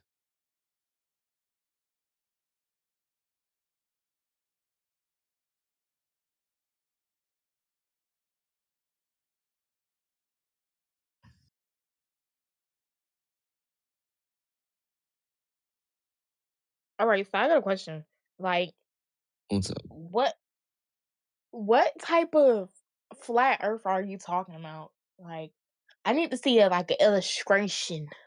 No, they won't show you one because I Well, you don't could know just why. go outside and take a picture. It's flat Earth for you. I think the reason they won't show a picture is because if they did, it would include an edge, and for some reason they can't have an edge. I think I'm it's not because saying that. I don't know. I'm just saying that if there is an edge, where is it and how did you verify that?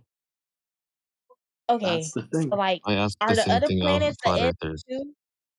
That's the thing. Intuitively, you say the Earth is flat because I observe it as flat with my eyes.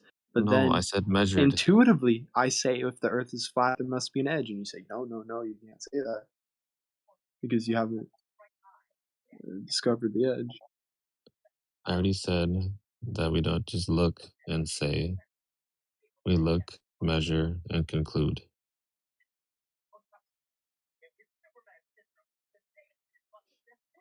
Is my TV too loud? I can't really hear anything. Oh yeah, I can hear a little bit of it. My bad. Anyways, so like, are the other like planets flat too? It doesn't matter if they are or are not. That wouldn't change the shape of the Earth. Right, but like, if Yeah, the good. Earth is flat, hmm then the other planets got to be flat Why? because they were all identified as being a circle. So if I'm playing pool, right, on a billiard table, does a table also have to be a ball because there are balls above the table? No, but using that example of Okay. a pool table, there's edges. So Well, yeah, that's just an example of you can have something flat underneath balls. I wasn't using it in reference for something having an edge. um, not to really change topics, but have you graduated high school? I have. Actually, you know what? No, I Surprising. have not. I am a kindergarten dropout. Well, Ippo, I refuse to believe that any flat earther took a physics class. Okay, I don't think that any. I don't know. I just Yeah, couldn't so believe do we use people would. physics to measure the surface? I thought me. No, what? I'm not even gonna say that. Oh, That's gonna sound hold on dumb. 1 second. I want to ask Daniel this question real quick. I'm waiting for his response. Do we use physics to measure the surface? Yes. Yes, we do. How so? Like, by measure the surface, you're talking about curvature, right? Yeah, how do we measure that with physics? Go ahead. Okay. I haven't looked too much into this, but basically, you have one point and you know the altitude, and you look at another point that has a known altitude, right? Okay.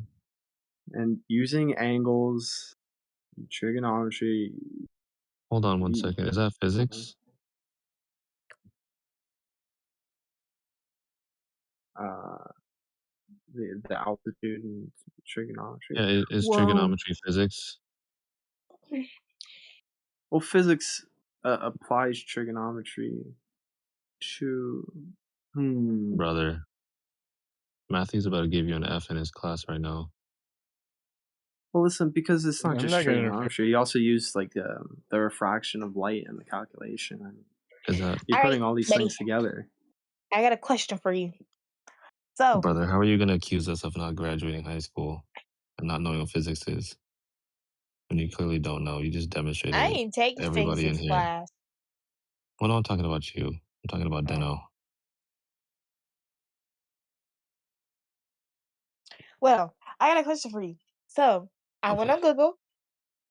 Okay. I gotta pause my show. Anyways, I went on Google. I was like, how do we know the Earth is like? Why? Okay, I asked, why is the Earth flat? And it says it's not, but it says how. It gives me like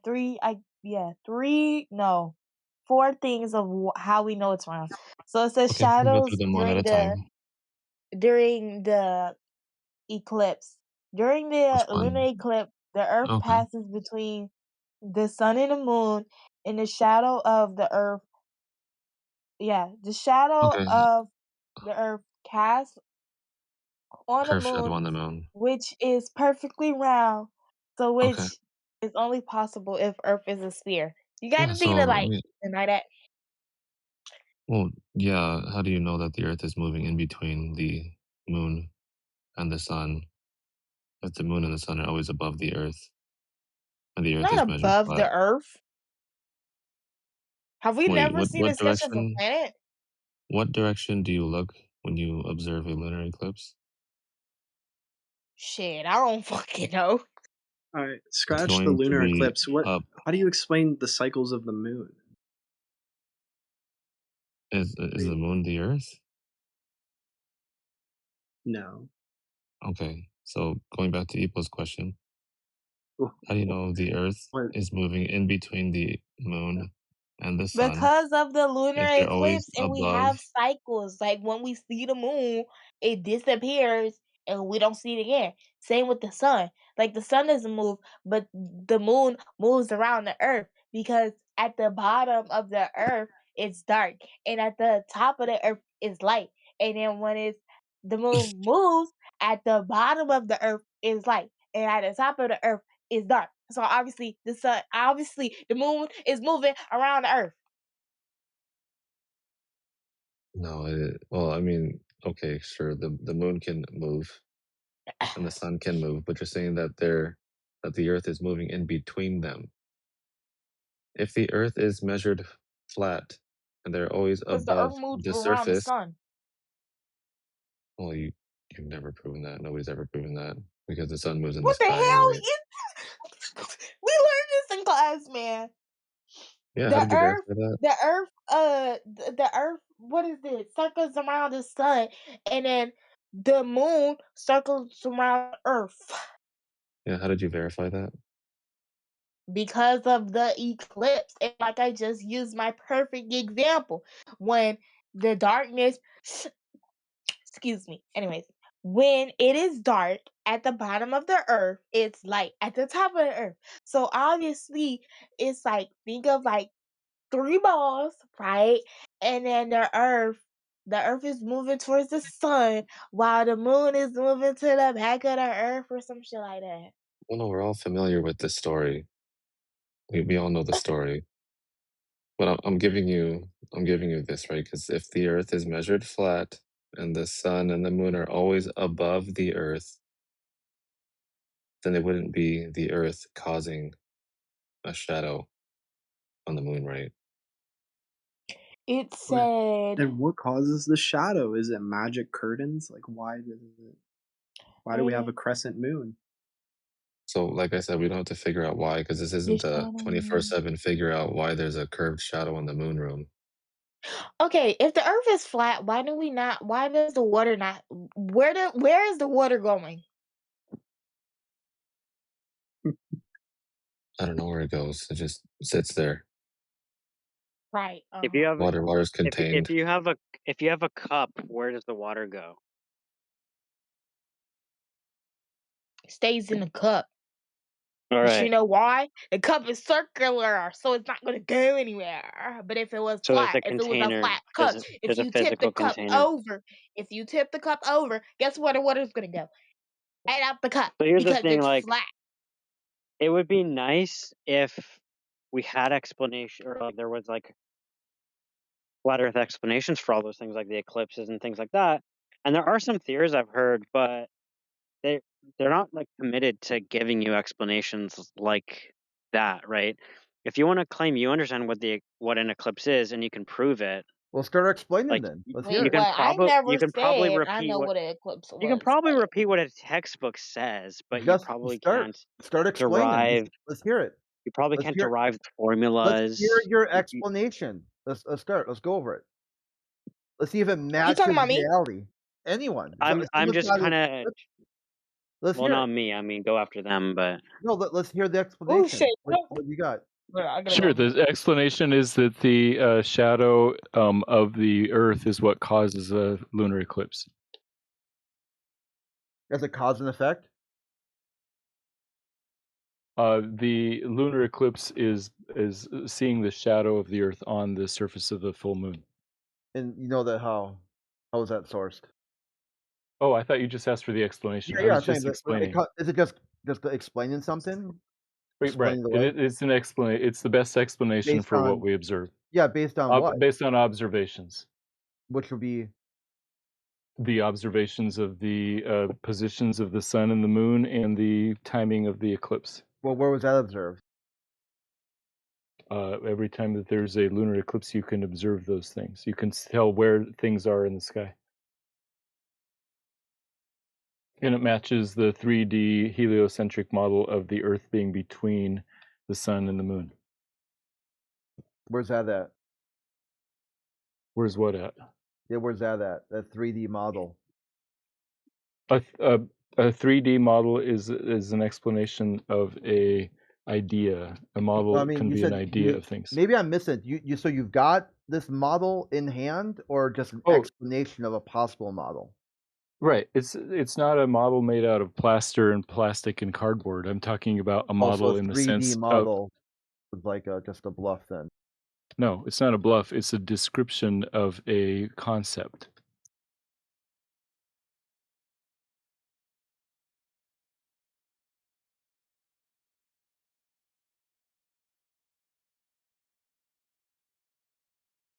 And by the way, you'll eat the best explanation and you'll be happy.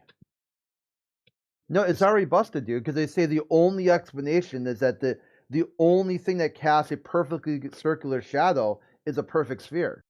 You've I got would say the best explanation. You're tons of right. demonstrations of perfectly circular shadows cast by all kinds of objects.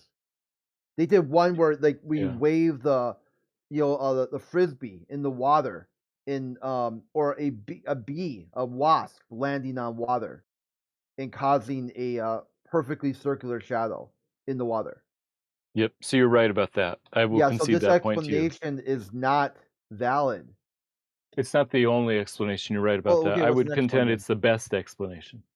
No, because the explanation was the only thing that casts a perfectly circular shadow is a perfect sphere. That is Yeah, I don't think that's debunked. true. That's debunked. Yeah, the explanation falls apart. Right. It's the best explanation, but not the only explanation.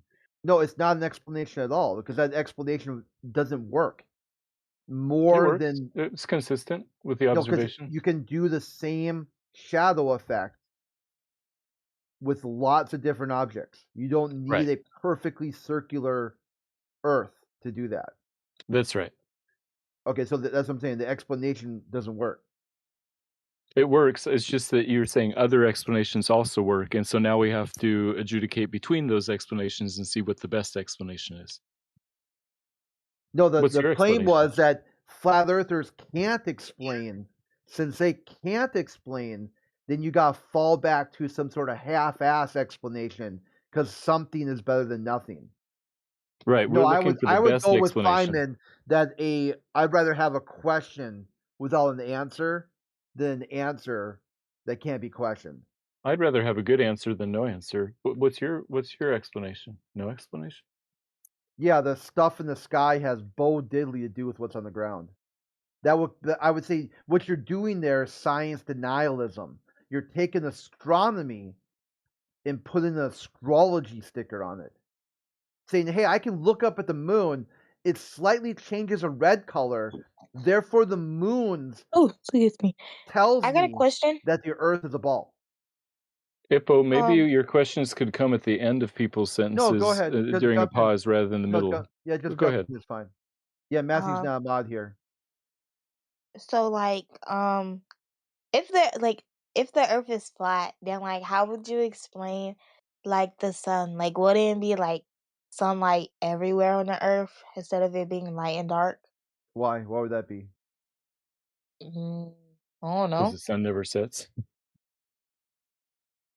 Yeah, it does. Like, why do you Well, he think the was being moon exists? sarcastic. I'm confused. Yeah, so when you dive underwater and it goes into the twilight zone, what's that?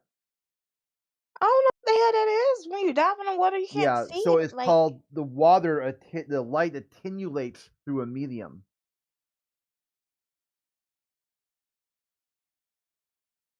I'm a little confused about what you're trying to say. Yeah, it's maybe because if you're what you want to say is like the only way that it could become nighttime if a leading geometric edge of a ball is spinning away from the source of the light. Or how about light just attenuates through a medium? Which is a better explanation. You can demonstrate right here, like right now. You could demonstrate that. You could demonstrate light attenuating through a medium. Practical demonstration with just shit in your house.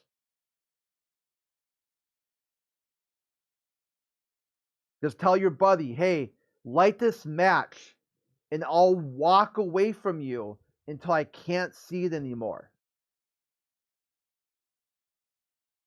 So you're saying like the farther away, like one side So is, let you me say can't it see the light no again, more? very simply. Okay, light attenuates. Mm-hmm. That's it. True or false? True, I guess. There you go. I mean, I'm too dumb for this argument. All right. Peace.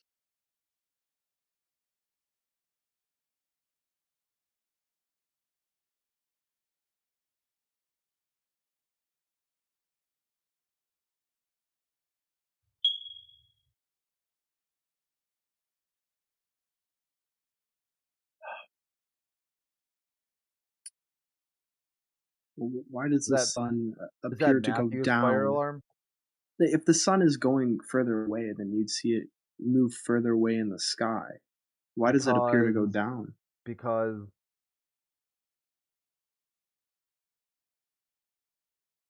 Well, the way you're saying it, you'd see the sun move further away from you in the sky, and then it'd still be in the sky, and it would slowly get dimmer and dimmer in the sky. But when we see it like how? goes Okay, down. how? How? Yeah. Well, that's not how I'm asking. Write That's what write I'm it. Yeah, I'm asking. saying write it out. What you got? See it. What? Premise, conclusion.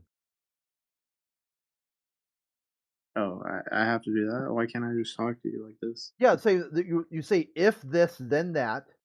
What are you basing that on? I mean, it's very. See, the problem is that you really don't have any clue what you're talking about, and then you're asking a question which you also don't have any clue about. You're like, hey, look at the sun do this thing. Now the sun doesn't attenuate anymore, but it does attenuate, but it's moving down, but it's not moving. It's stationary. The earth is moving. Like, these are the layers of an inception you're trying to work through and deflecting to like some other topic, some peripheral topic is not going to get you away from this hard contradiction you've walked yourself into.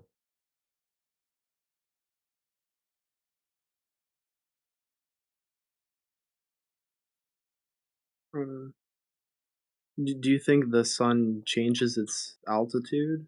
This is what I think. The sun is not the earth. Okay, so no claims on the sun. No, I didn't say that. get Let me it. try again. The sun is not the earth. What's my claim? My claim would be what? The sun is not the earth. There you go. Is that true or false? Is that claim true or is that claim That's false? true. Okay, that's true. So if I want to know what the earth is, do you use the earth or everything other than the earth? Which is the best way to figure out what the earth is? No, well, No, which one? Which one would you use? Say, would I use the earth, the surface of the earth, or would I use everything in God's creation other than the surface of the earth? I would look at the sun, the moon, a black hole, a star, a planet, everything other, anything but the earth. Let's evaluate everything else but the surface of the earth that you're walking on. Well, I mean, Does if that we make treat sense? if Does we that make treat sense to you? stars like a star in the sky, it's just like a point of Is that the earth? reference. Is that the earth though? If you want to know what the star It is, could help us. you want to know what the star is, or do you want to know what the earth is?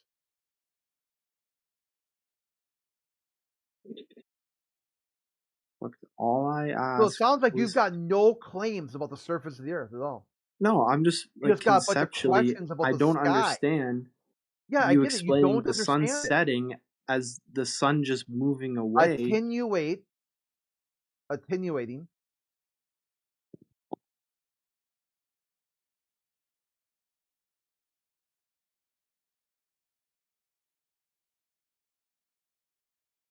Do you get it yet? Does light attenuate through a medium? In your worldview now, let's dive into your worldview. Does light attenuate through a medium? Yeah, depending on There you the go. medium. Okay.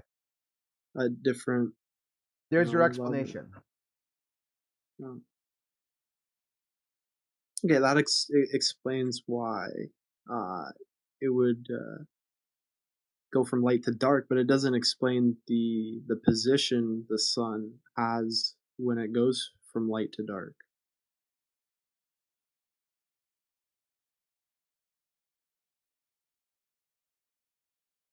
Like when you dive underwater, the sun's right above your head. It changes from like blue to black. That doesn't explain that. The light attenuating. Be high noon. High noon. The sun is 90 degrees the parallel. And you'll be underwater and you'll be pitch black. You could not see the hand in front of your face.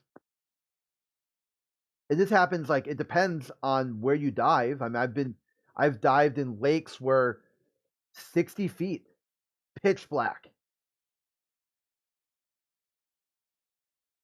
In your worldview, did the sun go behind a geometric curve of the earth?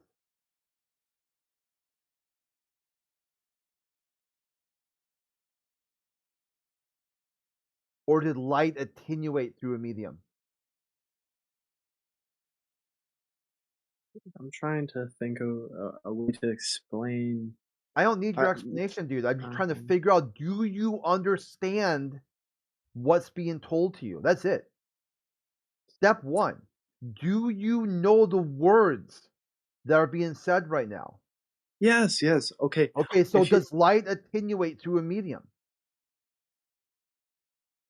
Yes. Can you demonstrate this? At varying degrees, it depends on the medium. Can you demonstrate this? Well, you gave... No, you, not me, you. Would you be able to demonstrate light attenuating through a medium? Yeah, supposedly I take a flashlight and I go deeper and deeper into water. Or drop a flashlight in the water and it sinks.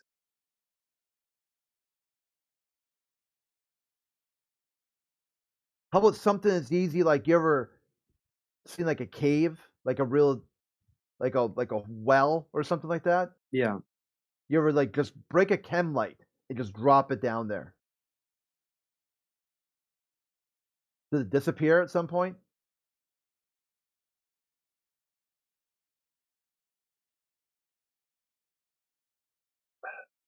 Depends how deep is this hole? Yeah, how far do you think you can see a chem light? Is that a good way of figuring out how deep a hole is? I'm not sure. I don't know how many lumens a chem light gives off, and I don't know how deep the hole is.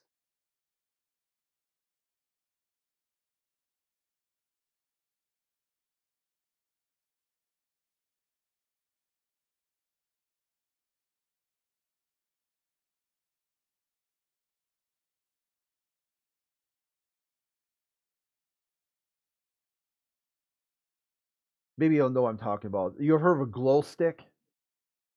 Yeah. Okay, the same thing.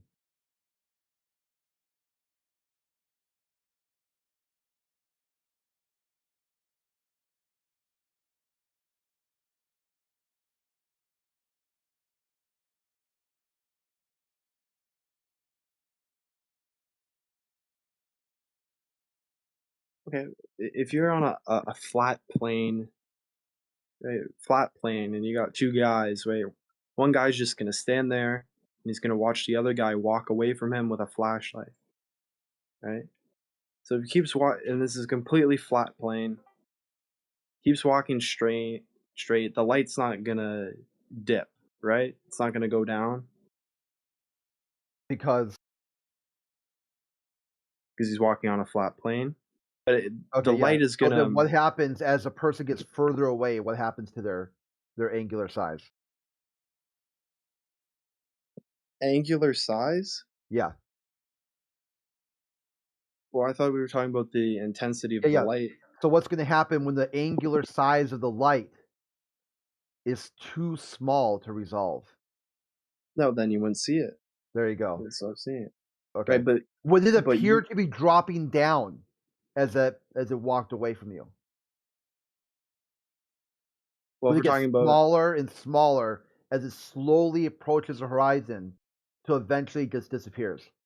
oh, if we're talking about a flat plane, it wouldn't No, it go wouldn't. down at That's all. what exactly what it does.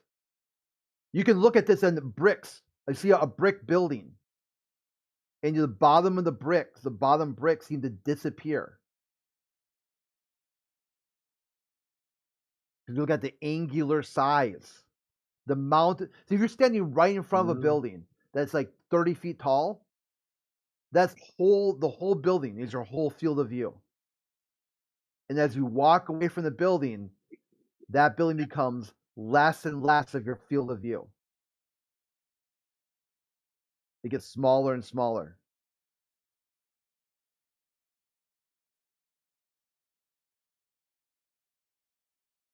But does it go below the horizon? Is that what you think's happening? Down? It's going below a horizon? Let's test that. You said it gets smaller. Where would that happen? Where would it go below a horizon? How far away would that be? Is Well, I know this sounds like we're talking about curvature now. Is that a claim you could test? Could you test that? It sounds like we're talking about curvature. I thought we were talking about flat could we planes test here. that claim?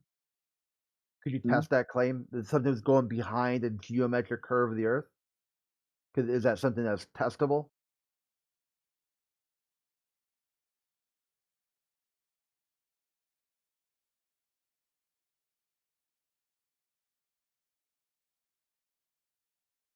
So what's your explanation about light curves?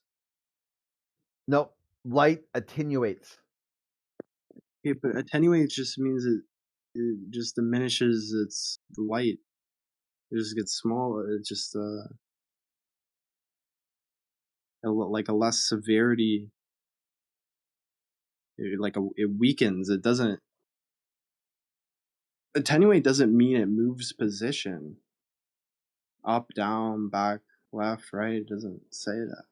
It just says it gets smaller.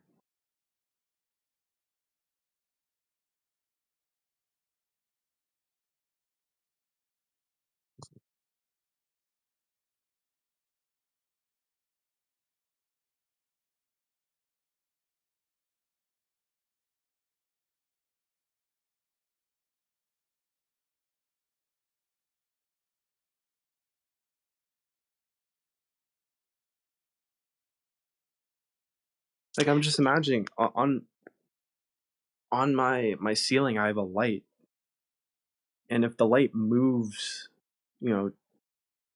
across my room to the other side, it's still on the top of the ceiling. I mean, it's not changing its height. I wouldn't say it's going down. It's moving. Stationary then? But if my light, sorry, is it stationary or is it moving? The light on your ceiling, what's it doing? Well, this is just a hypothetical. I mean, yeah. Let's go through it. Let's go through it. See if it. In the hypothetical, it's moving. It's moving on the now. ceiling. Now it's moving. Yeah. Which is what you would say the sun does. If you just look up, the sun's moving. What's your explanation for that? Hmm? What's your explanation for that? The sun moving. Is it moving or not moving? Well, we don't have to go into that. It's just let's figure it out. What's your explanation? What we observe. What's the explanation for that? Is the sun moving or is it not moving? This is getting away from the point. Okay. Yeah, the point is what's your explanation from for our the relative sun position? Moving? The sun is moving. So it's all relative. Just relative. Doesn't really move. It just appears to move. Okay.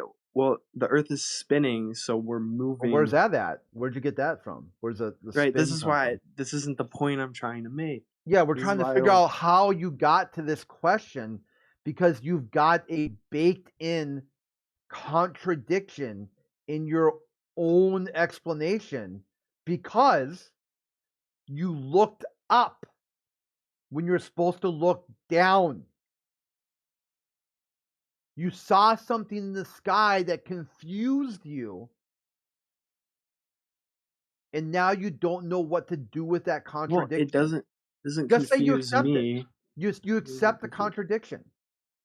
You've seen something that contradicts your worldview, and you accept it. You accept the contradiction. I don't think it contradicts my worldview. Yeah, you said the sun is moving and stationary at the same time, while the I didn't say it Earth was stationary. is stationary and moving. Well, I never said it was stationary. What is it then? Not to interrupt y'all, but like I have another question. So like if the earth is flat, then like how would earthquakes happen? And like we all know like I don't know if it's true or not, but I think it's true. We all know like the earth used to like well what is it called? The land used to all be together before it got like broken up. Pangea. So if the earth was like Yeah. You're talking about flat, how would that Pangea? even work? Because the like Earth being flat, it wouldn't have a core, and that doesn't make sense. So how does earthquakes work? Yeah, the earthquakes. How they work right now? Like, what's your explanation? They work because Earth has a core, and hold up, hey, Yeah, you got you might this. want to. No, Wait, hold wait, on. wait. You No, no, no, look no. I looked this up. that up. Yeah, look that up. Okay. It's like one of those things. Like it can hold off until you're smarter, kid. Yep. Okay, when What? she discovers what tectonic plates are, I'll give her time. You have the light. I have a light on my ceiling, okay, and it's moving around on my ceiling. But then when I'm observing like the sun setting, it's going on the wall now, and it's going down on the wall, and it's going under. So what is the sun? uh, How is it going under the wall? Is that what it's doing? Well, it must mean when we look at the sun, like it would at least have to change altitude or change its height or Because Yes, okay, let's say I'm in a huge gymnasium and there's a light, very far away from me, and it's a little dim. I would still see it disappearing up high on the ceiling.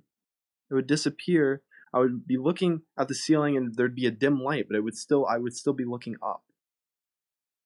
Okay? There because doesn't matter how long the ceiling of this gymnasium is, if it's 100 miles, right?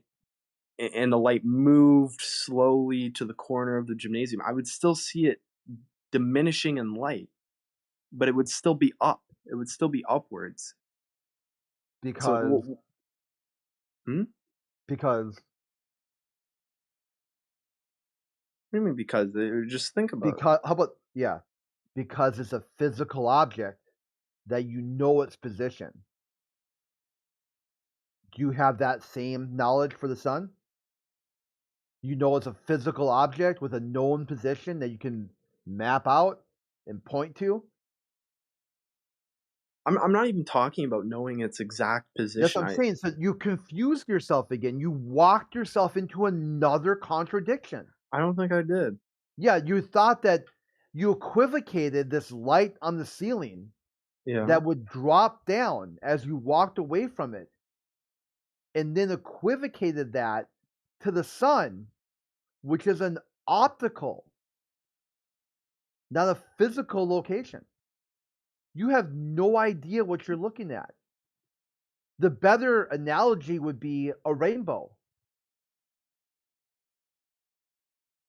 Why does the rainbow seem to just always be in the same position? And it doesn't matter how close you get to it. You'll never get to the bottom of the rainbow and find that leprechaun's pot of gold.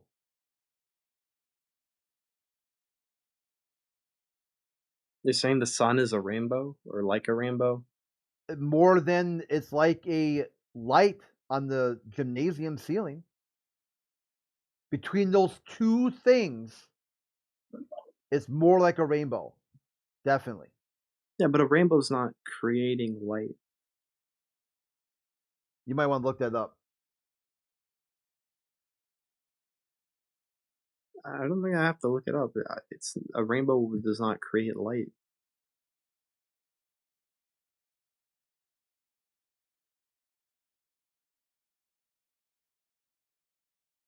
Maybe it reflects or the water vapor there reflects or refracts the light in a particular way, but it's not creating its own light. I got another question. Yep, fire away. All right. So how would tsunamis work if the earth was flat? Same way. What do you mean same way? Yeah, exactly. It's related to the earthquake, and then water being pulled away and then rushing back.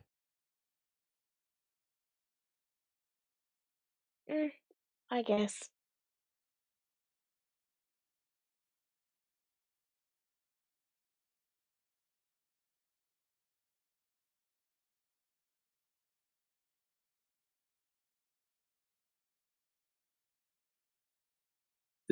I don't get the comparison between a rainbow and the sun. You said a rainbow doesn't move, but then we see the sun moving. How is it the same? How's the same to a gym light, a ceiling light? Okay, because how I'm understanding the flat Earth, what it is to be, you have a flat floor. Yeah, so if you have a flat Earth, that's what you got. Do you Yeah, you have got not a flat Earth or have a flat Earth? If you have a flat Earth. Okay, you have a flat floor. Okay, so you got a flat floor. Is it flat or not flat? The floor is flat. Okay, there you go. So what do you need to figure that out? Do you need this up or down? What do you mean up or down? Okay, you've got a flat surface here. The surface is flat. Do you need the surface to figure that out? Or do you need everything other than the surface to figure that out? Okay, should I say relatively speaking, the floor is flat? Like I'm just trying to use an So example. you've got a flat floor. Yeah. Would you look up at the ceiling to determine your floor is flat? Or would you use the floor?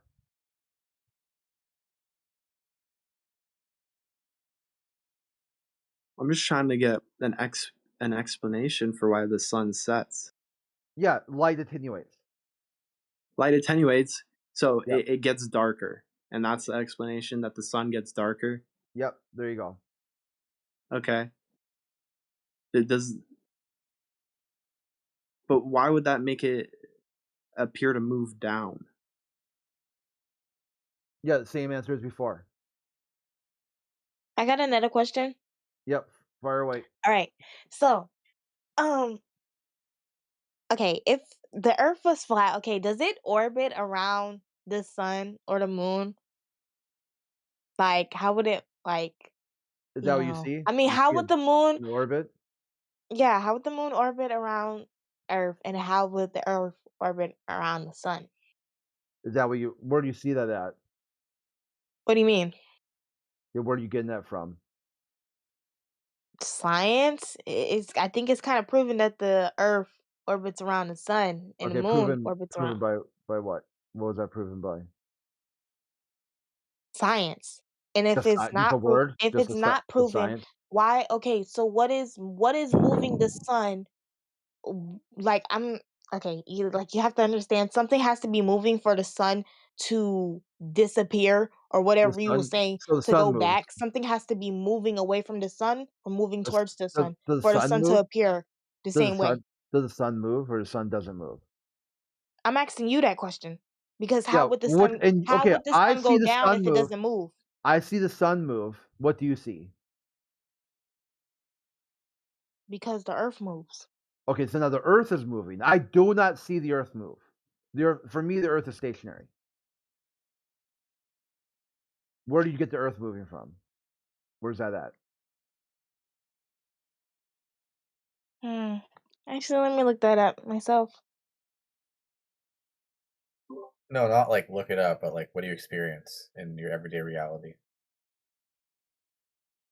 That the Earth goes light and dark.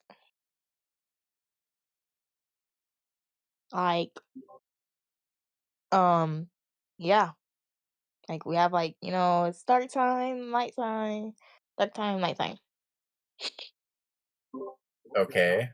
And you look up in the sky and you see the sun going away, right? And then all of a sudden the moon appears, right? Mm-hmm. And then the moon goes away and then the sun appears. Exactly. Okay, so where is like the Earth moving in that scenario? Because for me, anyways, It's it looks moving like around the sun. no. For me, it looks like I'm sit on the Earth, right? And you Mm-hmm. see a ball come across your vision, your peripherals, right? Which is the moon or the sun. Whether it's a ball or not, it's a circle, right? Whatever. And it comes and goes. So that's what I see, anyways.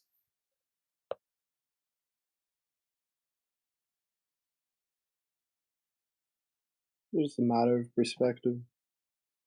Does Ipo know that we don't think flat Earth is a disc in space? You know, you could be in a car and you could be like, Ipo, "Oh, everything else is moving Mm. around me, and I'm not moving." hold up, Dino. Ipo, you realize we don't claim flat Earth is a disc in space, right? I ain't know that. What y'all think Yeah. a flat Earth is? We think we just measure the surface of the Earth as flat. So And it can't be so a that means ball it's flat? because we measured it that way. So it can't be a ball. I don't know how that is a fact, proves that the Earth is not You mean measuring it as round. flat doesn't prove it's flat? No. Okay, so do you have a measurement of it curving? No. Okay, so why should we believe it's curving if there's no proof of that and instead we measure it flat?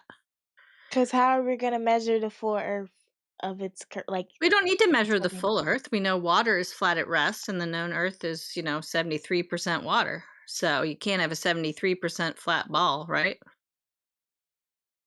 I don't think so. Okay. So, we know how much the Earth is supposed to be curving based on the size that they tell us it is. And so when we go out and test for that, we don't find that. And that's it. That's why we're flat earthers, because there is no surface curvature. It's really not any more complicated than that.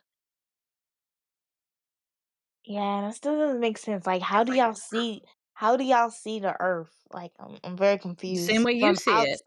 From outside Well, of nobody's been there, in so I space. can't tell you. Yeah, there's astronauts that's been Okay, out so there. if you see an image that shows the Earth is a ball, but when we measure the Earth, we find it's not a ball, what now? I'm not tell you. So if someone This sends confusing. you an image of themselves and they're like 12 feet tall, and then you go see them and you measure them and they're 6 feet tall, which do you believe? Your measurement you took or the photo they sent you? The measurement? Oh, yeah. And that's it. Has anyone shown you these measurements we've taken? Nah. Okay. Well, let me ask you something just to start. How much so if the Earth surface is curving, right? We would expect a certain amount of drop over distance. Like it should curve a certain amount in a certain distance, right? How much drop over distance do you think the Earth exhibits, the globe Earth would exhibit in say 10 miles? So you've got like a 10-mile lake. How much drop should there be over 10 miles? Yeah, I don't know. I'm not too good at that. No, That math I is don't expect you to know, but do you have any can you guess? Do you have any idea whatsoever? Oh. Would you think it'd be an inch, a foot, 10 feet? Do you have any concept whatsoever? No, not really. Okay. All right. So over 10 miles of water, we should have over 66 feet of curvature. So that means if you're standing on one end of a lake that's 10 miles long and someone's at the other end, they would be obstructed by as much curvature as a 6-story building. But we don't experience that or measure that anywhere.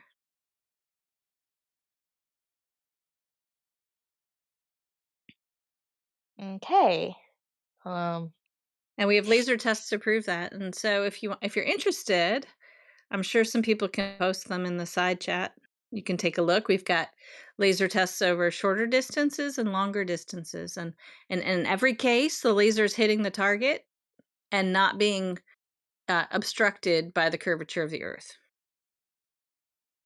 So therefore, the Earth cannot be a ball. Well, it cannot be a ball of the size that we are told. Okay. Cool. Do you know you were going to say something? Yeah, could you? Thanks for being Could you? patient. Yeah. Could you explain why the Earth appears to go below the horizon? All right, sorry, the sun. Like, why does the sun set? Well, it just moves away from you, and that's what happens with objects when they move away from you. Yeah, I understand if it's moving away in the sky, but then when the sun, it would get dark, right? And you'd see the sun diminishing in Wait, its light in well, the sky. You'd look up and see it getting darker and darker as it moves further away. there's more Why does it appear atmosphere to in the go way. down? Okay, because that's what happens when things move away from you. If you see a plane in the sky, it looks the same way as it flies away from you. But the point of the matter is with the sun, I mean, the sun is, a plane is a known object. We know it's a real object. We know what size it is. We know the distance. The sun is different from that because we don't know what the sun is or where the sun is. We don't know how big the sun is. The sun's position in the sky is only an apparent position. The sun's light increases by a factor of 23,000 times at solar noon. Nothing else does that. None of the stars, the moon, nothing else increases in luminosity like the sun does. So the sun observes it's very mysterious compared to a lot of other things, and we don't know it's an object. We don't know what it is or where it is or how big it is. So we all see the same thing. We all observe the sun doing what it does, right? But the fact of the matter is the Earth measures flat. And so the rest of those things we can attempt to come up with explanations or not, but that doesn't change the reality of the surface of the Earth.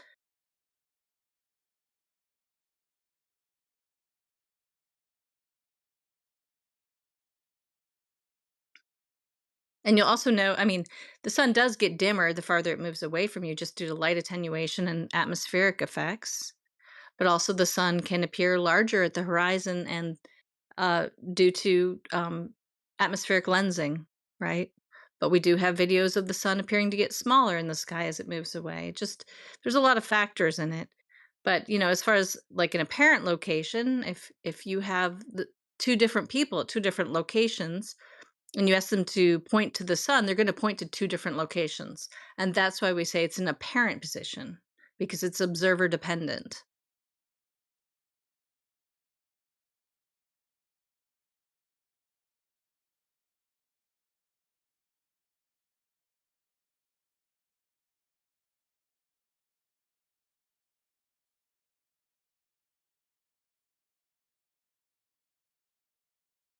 Yeah, I don't intuitively. It just if I assume the Earth is flat, it just doesn't make sense.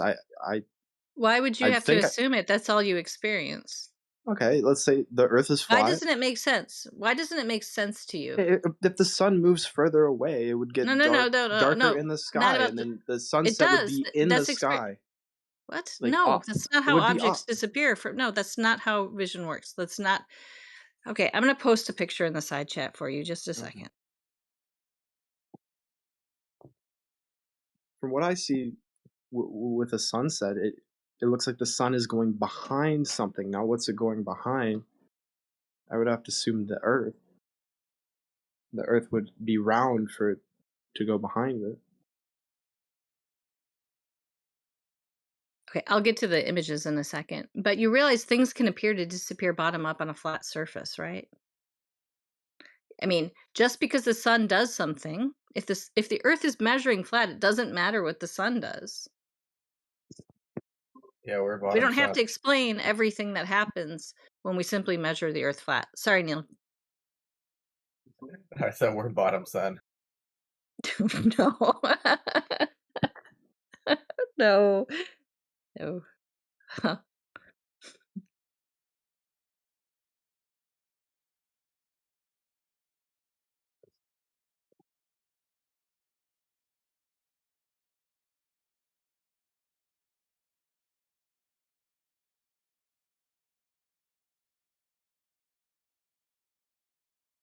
Hey, over fences, check out the GIF I posted. Okay, where is it? Let's see. Oh, okay, where is it? Oh, you changed your name. Oh, thanks. Yeah, do you know if you look at 44 minutes past the hour, it's showing you the effect of something moving away, right? Not only that, but like if there is a lens, right, atmosphere cleansing, the sun, that object, that drawing appears to stay the same size due to magnification, which is something that happens in refraction, right? When you reflect light, you can magnify it. So there's a lot of things going on there. No, don't listen to them. You see the one on the left is actually going down, right, below the curve of the Earth, right? And then the one on the right, that one's fake. So yeah, don't listen Wait, to them. what am I supposed to look at? What am I looking at? 44 You minutes mean past the that hour. show me data you posted of the sun going away? Like the one where there's a boat in it and you see the sun. No, Like that no. one? It's at The one that says Africa on it? no, 44 past the hour.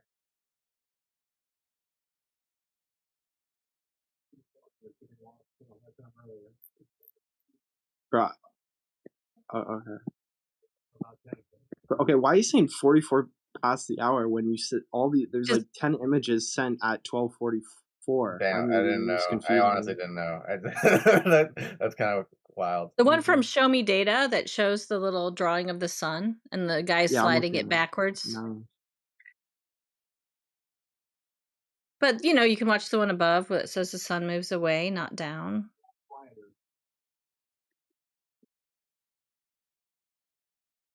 But again, it doesn't matter what the sun appears to do if the Earth measures flat. It just doesn't. And we're not saying that this is what's going on. We're just giving you an alternative answer to what you've been told.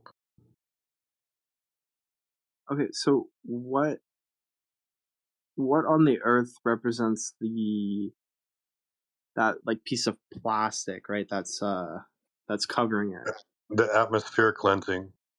The atmosphere creates a lens that creates an opportunity for refraction to occur.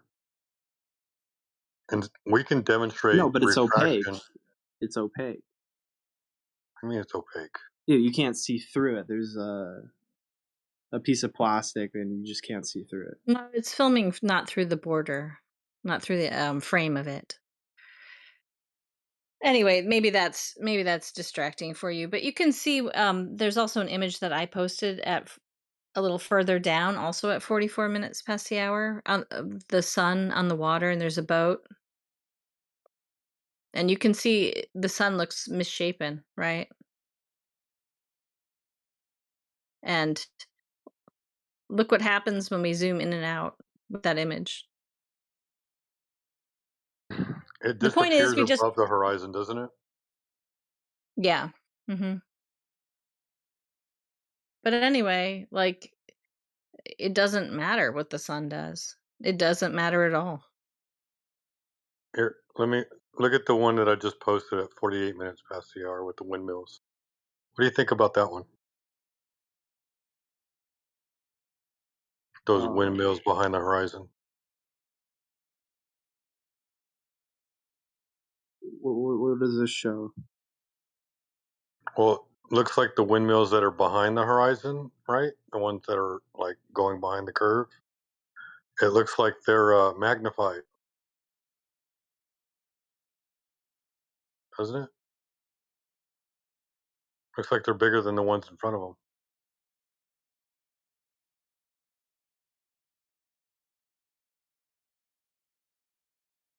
Atmosphere cleansing, refraction, magnification.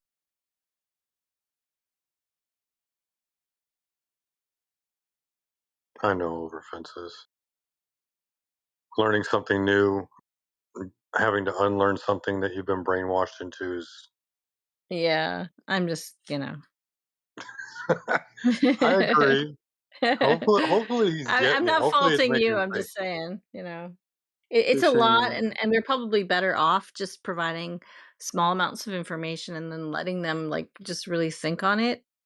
And I'm guilty of providing too much information myself, but um, it's important But they get a chance to think about it. Like Dino, do you understand why we say the Earth is flat? Not any claims about the sky, right? Did you hear what I said to Ipo about this? yeah, what I hear is just don't look up. You guys say don't look up, just Is look that what I down. said to Ipo? What did I say to Ipo? Really? That's what you got out of that? That's all you got out of that? Is don't look up? No, that's if what. the surface Can of you the try Earth is again? not curving, Yeah, if can the you try? sur- I want to hear him say what I said to Ipo oh, okay. because he was here. I want to see if he was listening because don't look up is not what we said. No, it's what somebody else said earlier. Okay. I Well, was joking. yeah, you don't look up to determine how to measure your floor. That's true. But Yeah, what did I say to Ipo? Why did I say we know the Earth is flat? because it's what you observe and measure. Right. Mm.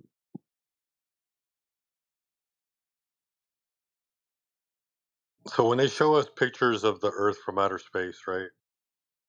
They show us a blue sphere, right, with a little bit of land on it, some clouds. All that blue is water, right? Mm-hmm. All that blue is supposed to be curving, and it's considered level, right? That's what we measure all of our elevations, our land elevations. It's all measured from sea level. All the depths of the oceans, it's all measured from sea level. The surface of the water. If the surface of the water is not curving, whatever is going on in the sky, no matter how crazy and silly and stupid and weird it sounds, it's all only happening over a flat earth because the water is not curving. Yeah, but if you had a round Earth, you could use sea level as a basis, like as I your agree. base when you're measuring altitude. You could be like, okay, this is sea level. I agree. Something like that. That's the base for sea level, right? Is the surface of water. Yeah, So it's either curving or it's flat, right? yeah, If it's not curving, it's what? On the surface. it's flat. You could Something. have a earth that's 1,000,000 miles deep, right? But the surface of it is going to be smooth as paper, as smooth as the outer edge of a book, right? As smooth as a table, as smooth as a floor. That surface is going to be flat. No matter, it doesn't matter how deep the surface or how deep the earth is, that surface is flat. So it's either curving or it's flat.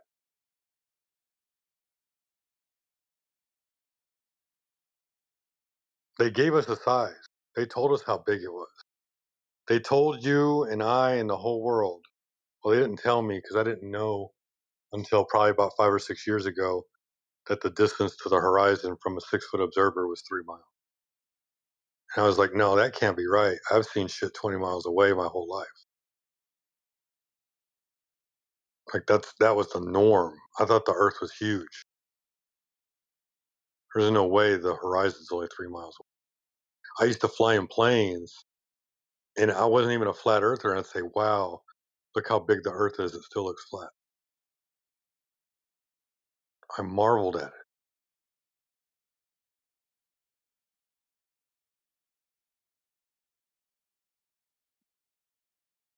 it. Didn't you use your eyes before that? Yeah. You know, it's funny. I didn't see the curvature from the plane window because I was that kind of person, even in my mid to late 20s, where I would press my face up against the window of the plane because I wanted to see as much of the Earth as possible. It's like, oh my God, it still looks flat. 40,000 feet. When's the first time you got on an airplane? I think I was like 6 or 7. Yeah, I was 7 years old when I was on my first airplane ride. I didn't see no curve out the window. Okay, well, how much of the Earth are you looking at? Like not even 1% of it. You're looking at like a small section. Yeah, but a lot of people say you can see curvature from an airplane. No. I agree. But you don't have to go higher up to measure the Earth, right? They told you the Earth size. You know how big the Earth is? How big? How big is the Earth? They Or say how it's, big do they say it is? they say it's 24,900 miles around the outer edge, the circumference.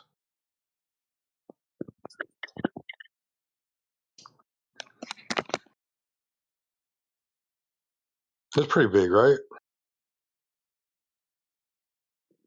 You know what that's the equivalent to? That's the equivalent of flying from Los Angeles to New York 10 times. Mm-hmm.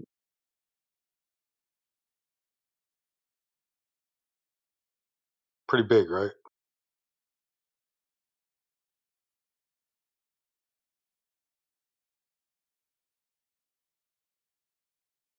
You live by water? Yeah. When's the last time you've been to? Is it a beach or a lake? It's a lake. Big lake? Yeah. You ever go watch the boats? Yeah, sometimes. You ever seen any sail over the horizon? Well, maybe must have been a long time ago if I did. You probably weren't looking Yeah. because I didn't used to look either, really.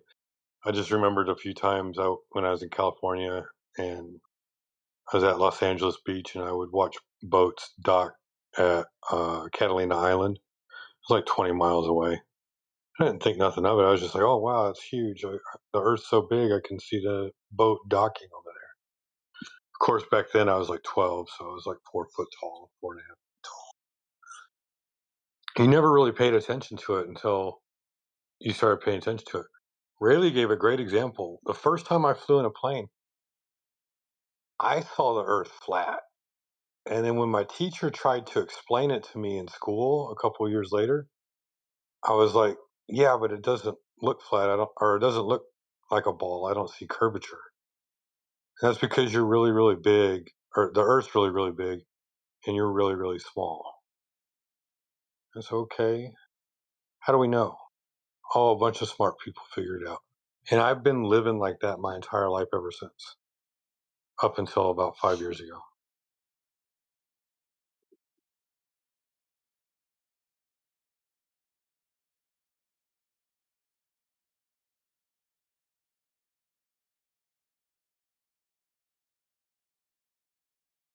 Yeah, and if you shrink the Earth down to 1/10 millionth of its size, how high above the surface do you think an airplane flies?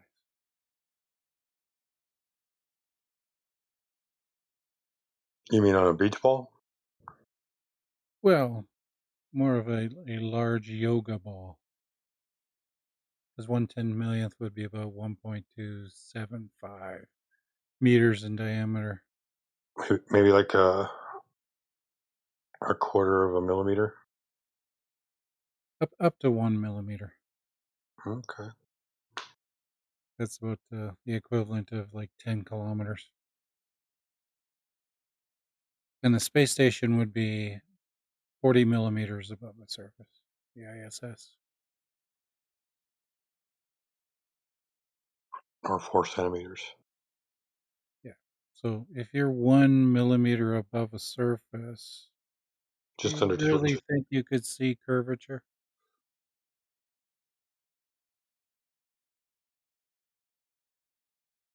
Nope. But they told us ships go over the horizon. Yeah, well. Someone didn't get the memo on that one. I started thinking back too, all the times that I used to go to the beach and would watch boats go away and stuff. Watching ships go over the horizon is actually a very rare thing. It almost never happened. Most of the time I knew there was like not a wave, but I guess it'd be a wave.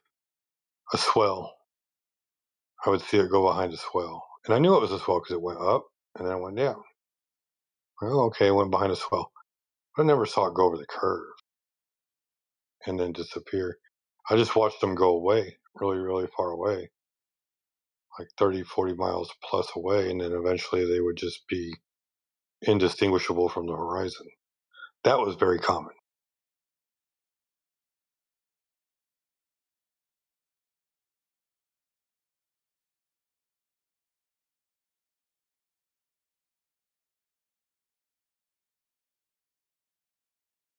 Now, of course, I never really tracked them. So I couldn't give you an exact distance to those things, right? Of course, that was like, what, 30 years ago?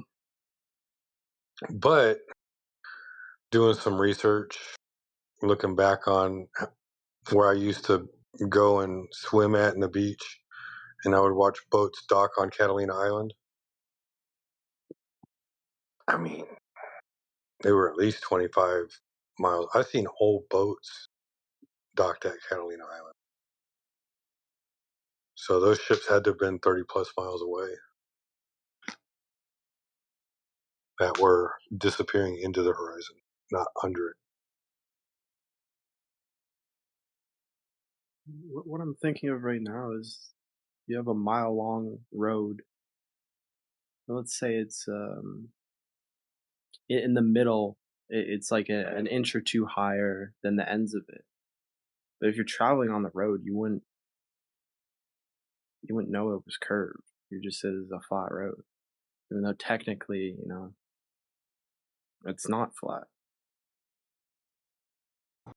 Oh, I mean, if you want to like get down to the little wind ripples on the water, right? Yeah. If you want to break it down like that, then yeah, obviously it's not going to be flat. But if you measure from crest to crest, right? If you're looking out over the crest to another crest to another crest to another crest, that surface is pretty even all the way across.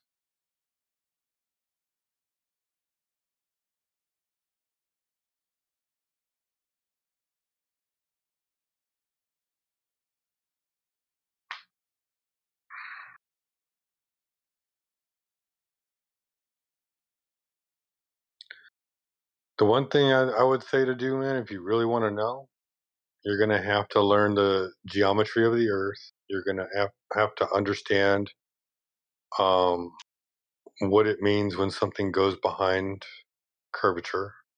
right? Like when you take your finger on the top of a ball, you run it along the back of it as you get beyond the quote unquote horizon of the ball. It then begins to dip behind the curve. You have to understand that. And then for bonus points to help you really understand, you'll have to learn how vision works. I don't know if you've ever taken an art class, but understanding perspective and the way that light works in perspective. Rayleigh, if you're ever wanting to ask questions, I don't know if Rayleigh has his DMs open, but the dude is really intelligent when it comes to um, basically graphic design and imagery. Oh, photography. Photography. And the physics of photography. Really understanding how a lens works. If you understand how a lens works, you'll understand how your eyeballs work. And learning the limits of cameras, because cameras can't do everything. You know, it's all about how that lens is shaped, right? Yeah, all lenses are spherical in nature. Even a so-called rectilinear lens is still it's just a wide-angle lens pretending it's a flat lens, like a prime lens. You know, I've never heard too many people talk about this. And understanding the vanishing point, it's the very limit to your optics, right? This might be above your head, but it's important to still hear Dino because you may come across it later. You'd be like, "Oh yeah, I remember that." Can you explain, Rayleigh, what um, the conjugate focal plane is, at least from your understanding? That way, to me, it's just like the limit of vision, right, from the lens to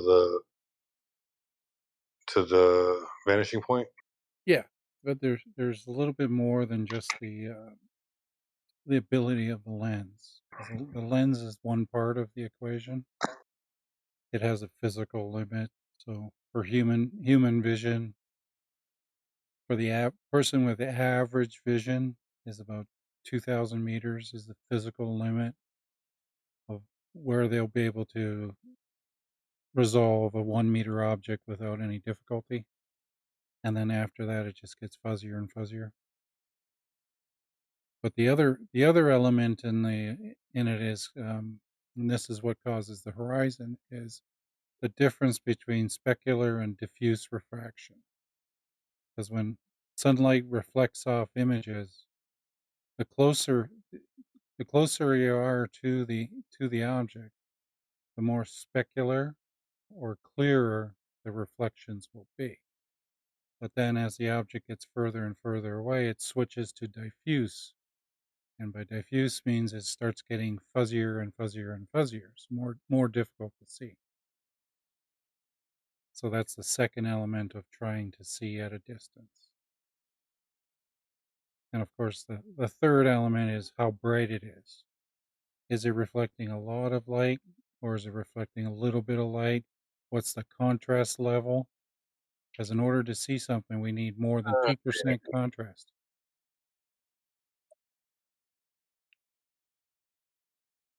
He left. Yeah. The guy that said, "Oh shit," Dino's Yeah, still here. that's why they make Navy vessels gray, so that the contrast disappears as they're further away.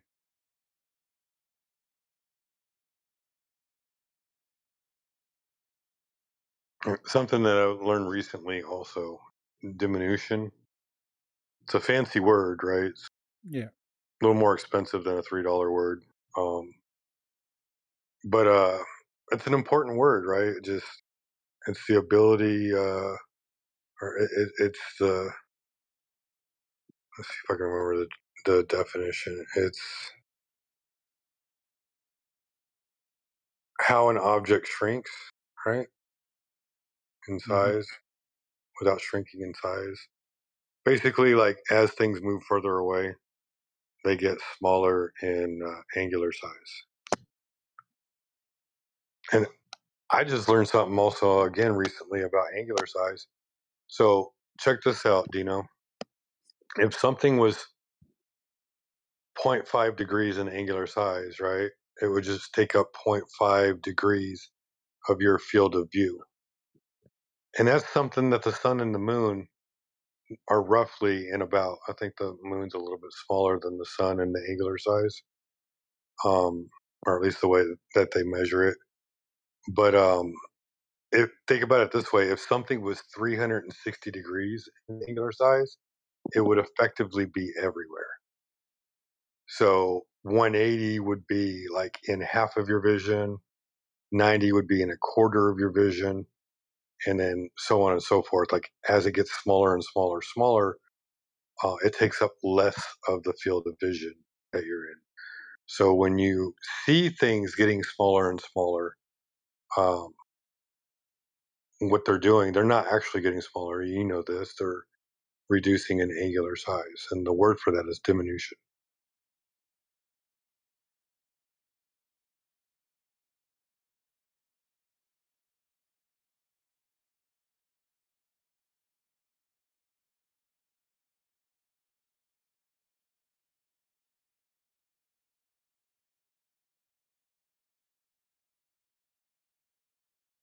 What's the Rayleigh criterion?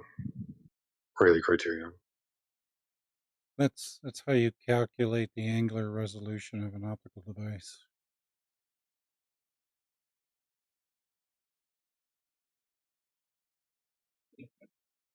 Because it's important when you're building telescopes that cost billions of dollars. You want to know what that telescope is capable of, so you know you're not wasting your money trying to build something that doesn't work very well. So they look at things of the optical size of it, so they need to know the diameter. They need to know the wavelengths of light that they're going to capture with it, because the Rayleigh criterion is dependent upon wavelengths. So visible light is different than infrared or ultraviolet and all those things.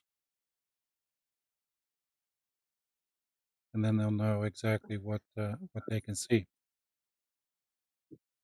But the angular resolution is why very, very, very few people can actually see the moons of Jupiter with the naked eye.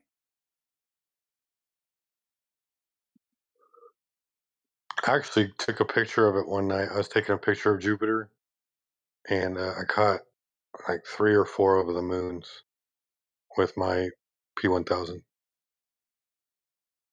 Yeah, it's somewhat difficult to capture with my camera, because either I'm going to overexpose Jupiter or underexpose the moons. It's a difficult process there. My issue was I didn't have a remote for my um, camera, and so when I took the picture, it caused shaking of the camera. Gotta use the timer, man. Put it on a 2-second timer. Yeah. Well, I'm still learning how to use it. The P1000. It's a beautiful camera, man. I wish I knew how to like unlock more of it.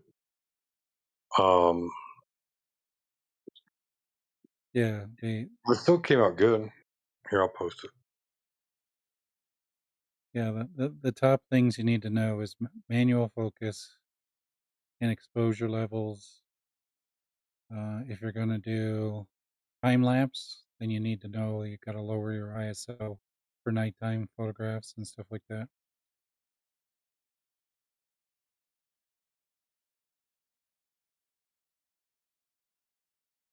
Just a matter of going out and practicing somewhere convenient and close by.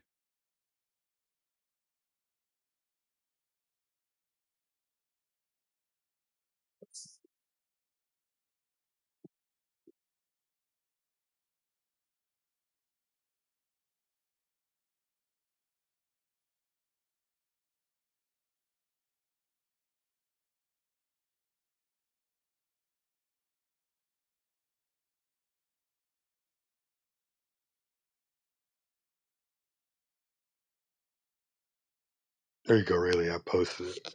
And Dino, we don't deny what everybody's seeing in the sky. Believe it or not, everybody sees the same things in the sky. Some people see things a little more clearly, but the images that they show, like that are real pretty, those are all like touched up in Photoshop. They stack images on images. They blend them together and smooth them out to make them look really pretty. That's Yeah. not the way things look in the sky. Yes, stack images are crazy. You know, they'll take 1,000 photographs and then they'll stack them all together to get the best details out of them. But hey, check out side chat, Rayleigh. That was with my P1000. Yep.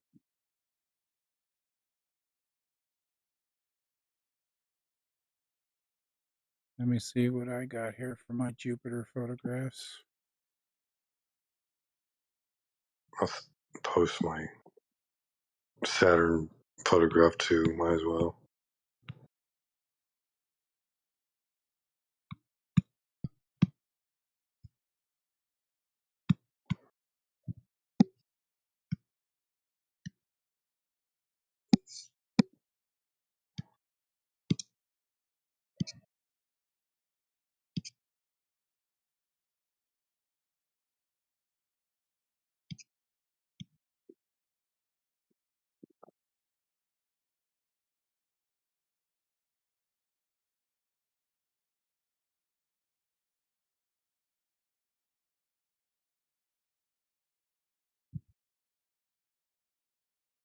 Yeah, the other problem with taking photographs of when you're in telephoto mode, if you don't have a moving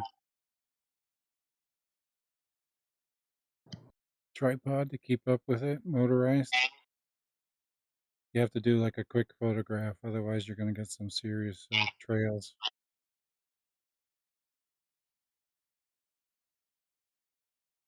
This is probably the best picture of the moon I took. There were clouds, some light clouds in the sky. It made it look really cool. Yeah, it gives it the airy feel there, ghostly. Yeah. I'm proud of that picture. Let's see, here's an example of one of my photos where Jupiter is really overexposed, but you can see the other moons there.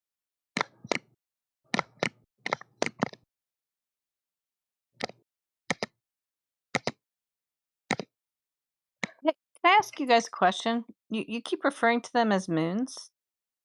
Why do we call them moons, except for the fact that they appear around Jupiter?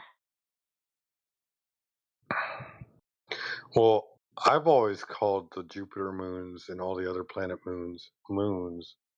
And then our moon, I tend to refer it to as Luna. I know I call it the moon, but if you think about Luna, like no one I guess calls the Jupiter moons Jupiter lunas. I guess I was just thinking that what reason do we have to think that they're anything like our moon? Right. Yeah, our moon is too big for our planet because there's no other planet of our size that has a moon as big as ours. Well, I'm Somehow. saying, how do we know that they're quote unquote moons at all? Right?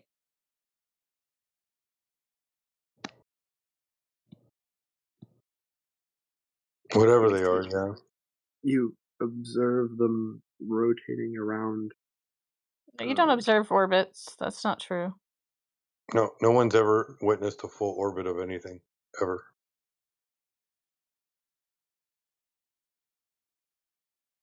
Why? Because the moon sometimes disappears because it's behind Jupiter, let's say. No one's just ever witnessed a full orbit of anything, ever. Why? Why not? I don't know.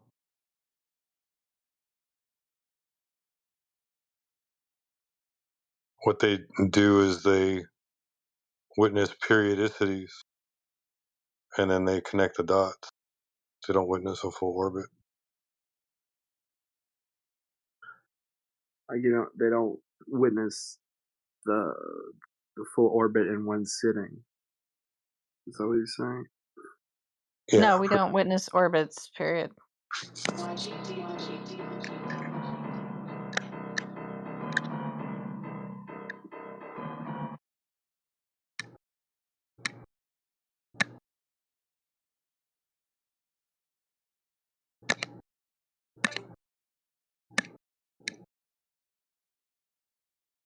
There you go. Here's my picture of Saturn.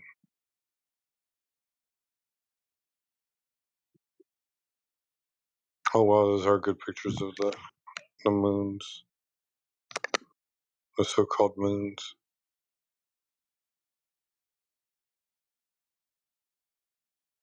Yeah, you gotta learn to use the 2-second timer or 3-second timer before you do it to help reduce that shake. Because camera shake is the devil to telephoto images. Yeah, I know.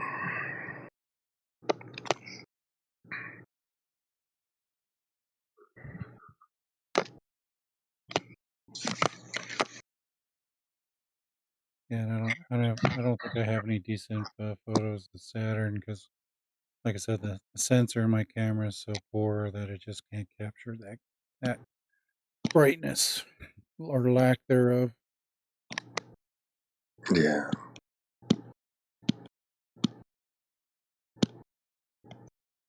I'd rather if I had like a Sony RX10 that has a 1-inch sensor in it, so it's much more sensitive to light.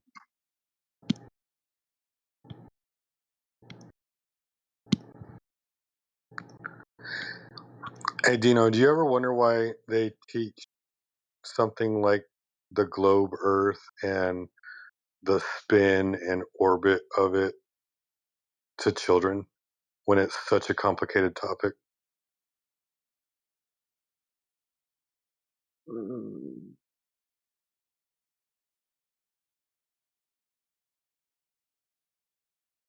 I mean, think don't about know it. when they tried to teach you. I don't know when they did that, but They never gave you any evidence. They just showed you a bunch of pictures and strung a story along.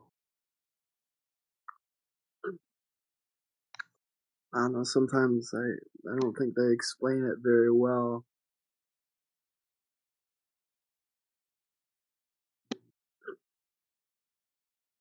Here, check this one out. I took these screenshots. When you're looking at maps on iPhone, when you zoom in, well, now it's horrible. It's there's nothing, no real imagery anymore.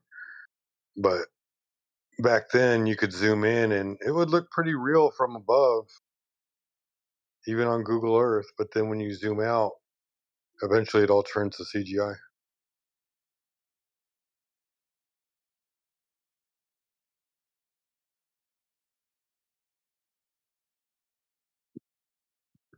I don't know if it's What?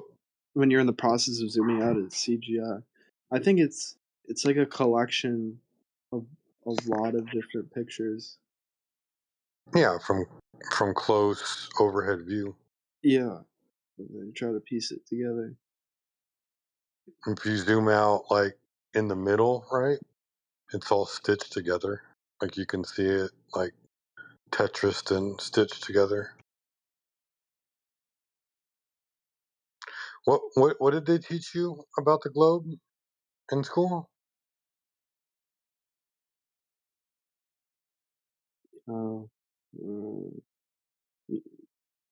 Like just like a summary. Like summarize it that the Earth is spinning and it's orbiting the sun, and the moon orbits the Earth. Mm-hmm. And the moon is tidally locked to the Earth. That's why we always see the same face every single time. Yeah, I think so. Did they ever give you any evidence for that?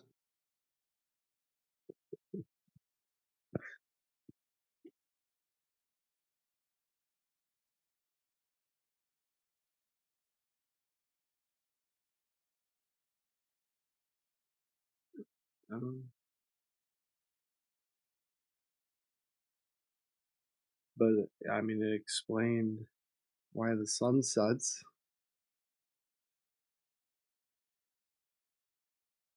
And explained the seasons. Not really.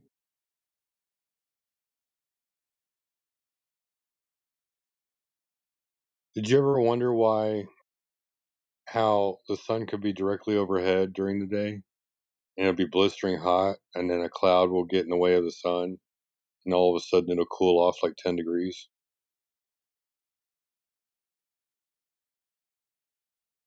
Well, yeah, what about that? Well, I mean, if the sun is really, really huge Yeah. and it's bearing down on the earth,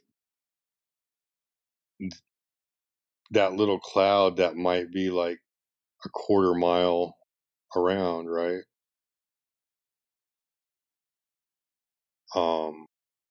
It cools you off in your immediate area by 10 degrees, but the other 12,000 miles that's being lit up by the earth is nice and hot.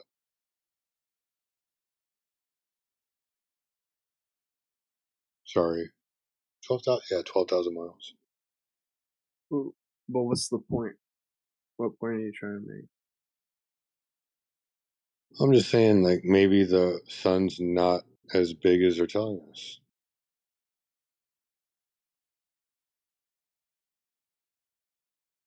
No, I think the sunlight is just reflected off the cloud back up, you know? So you're in a little shadow, and the sun's not hitting you. Yeah, but all the rest of the earth that's receiving the light is all nice and warm and primed.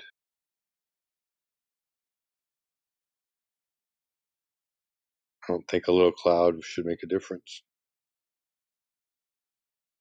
No, does a little roof make a difference?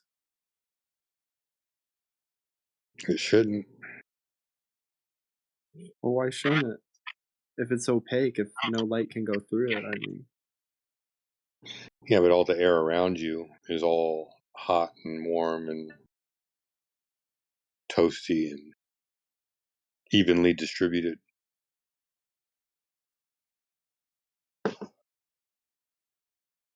Well, that's just, what's the word? Yeah, it's all about heat transfer. How much heat is transferred just like through the air. Or if the air is humid, or, you know, if the sun hits you, how much it. Like the sun hitting you would warm you up more than just the air warmed up by the sun, I would think, right?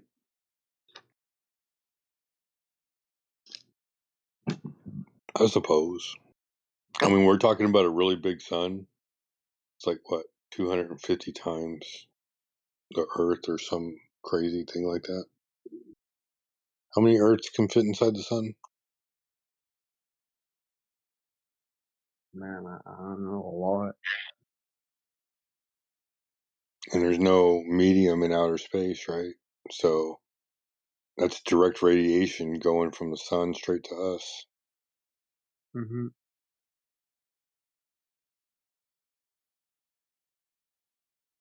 Well, a lot of like the harmful stuff, like the UV, is blocked by the atmosphere, and That's what they claim. the magnetic field, I think. That's what they claim. Or,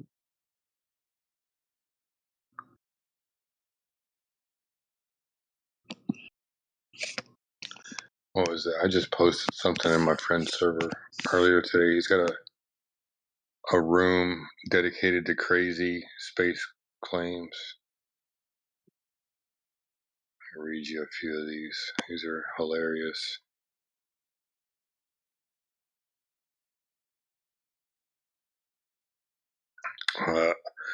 NASA captured a black hole that, while devouring a galaxy, releases a plasma beam at almost the speed of light. So, almost the speed of light, right? And it stretched 5,000 light years. So, in a flash, it stretched 5,000 light years.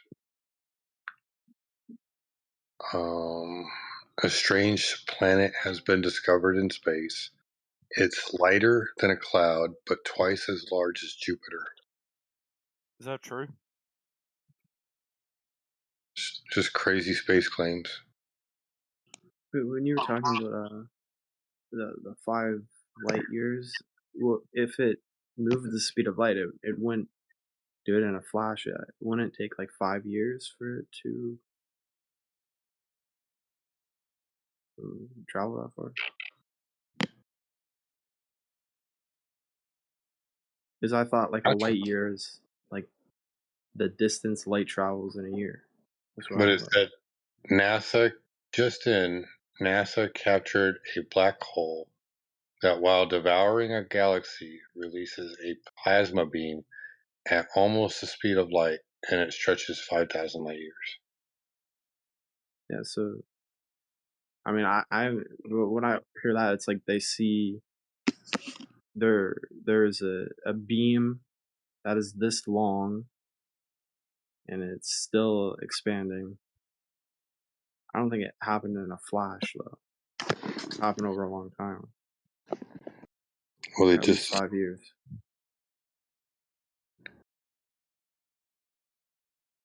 Let's see, here's another one. After 48 years of travel, NASA's Voyager is nearing 1 light day from Earth, 16 billion miles away. 1 light day? Yep. 16 billion miles. Do you know how far a light year is? Pretty far. I have no idea. 5.8 trillion miles. Yeah. The most absurd thing ever. So put it into context. America is what is it, 7.5 light years in debt.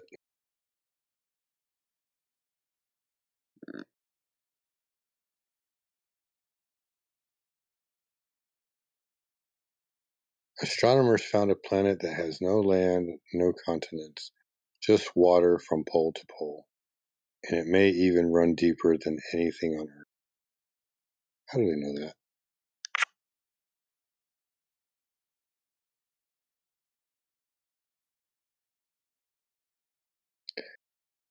A fun fact: your DNA is so long it could stretch from the Earth to Pluto and back 17 times.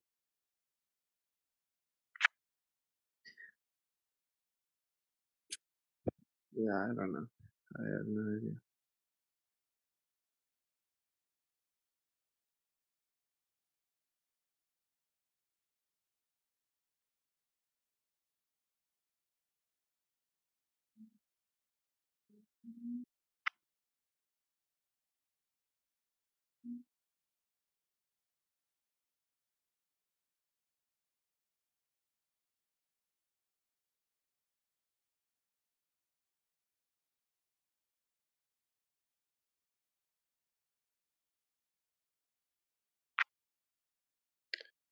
Voyager hit a 90,000 degree Fahrenheit wall at the solar system edge.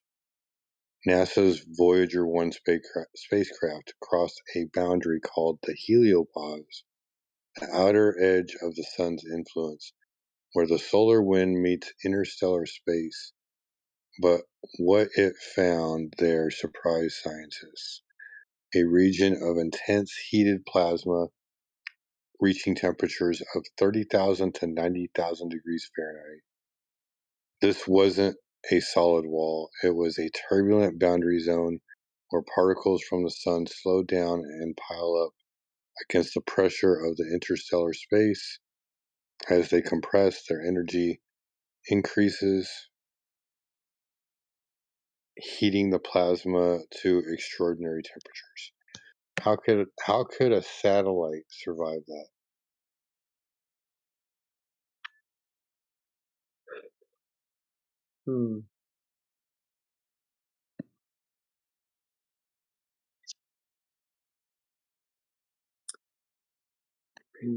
Depends how long it was in it.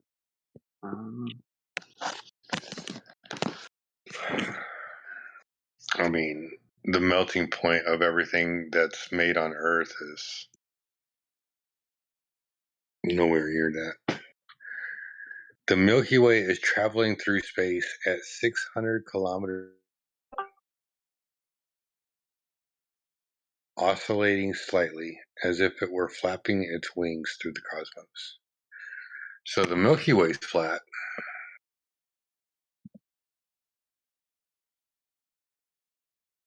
I don't know. That's true. I don't know. I heard something. There's a supermassive black hole in the middle of the Milky Way, and I don't know, everything's rotating around it. I don't know if that's true.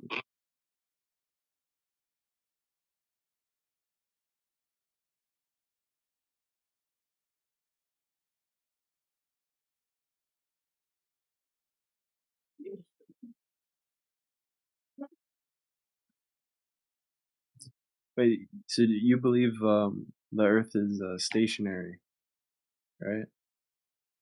Well, it's the way we experience it. I don't have any reason to disbelieve that.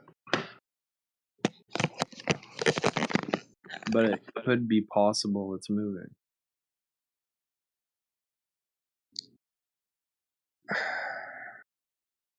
I don't think it can be, because if it were, we would be able to prove that.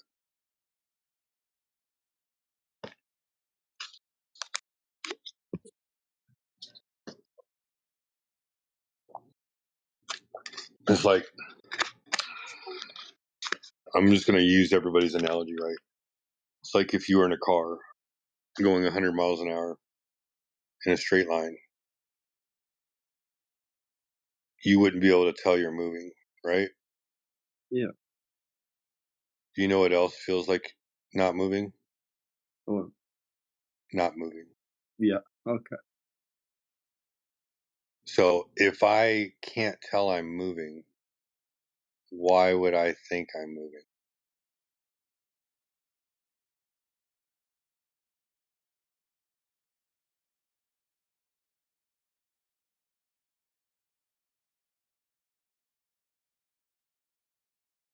Like if somebody told me my senses were lying to me, you'd have to show me the magic trick. You know what I mean?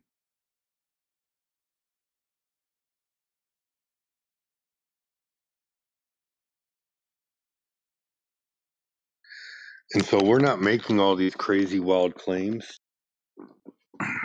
All we're doing is putting the question back on the table. Why suspend the way you experience reality when there's nothing proving that you should disagree with how you sense everything?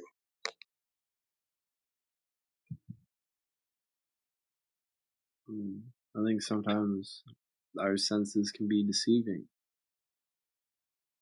We can't always trust them. Yeah, but for when our senses are deceiving, we have tools and equipment to verify that they're being deceived, right? Yeah. But then all the solutions that are thrown off the table, and you just put the Earth is flat there, and then I mean that's it. Like what? Yeah. That's it. Yeah. Why believe a fairy tale, right? Like the globe Earth being the third rock from the sun, spinning around the sun, spinning and curving around the sun, while the sun shoots across the Milky Way in that curving motion, and while the Milky Way spins around the entire universe, and then the whole universe is accelerating away from the Big Bang at 4.5 times the speed of light. Why should I believe any of that? It's more likely that unicorns pull the sun across the sky, and that's why we have day and night. But I wouldn't say you have to believe in the Big Bang because you can't observe that now. Right. So why would we go with that story? Well, I should, you can observe things that are happening now. What's in the sky, the sun, the moon, and you can have an explanation for it and use math to predict the movement. But that's all it is an explanation. It's not validation.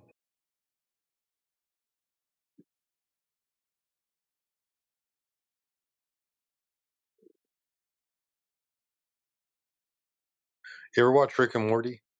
Yeah. You remember the episode where Rick and, or was it Morty and I forget the sister's name, couldn't think for themselves or something like that, and they split themselves into different dimensions, into multiple dimensions. I think I know what you're talking about. And the whole universe was falling apart, or all of reality was falling apart for them. Yeah. And then you put those collars on.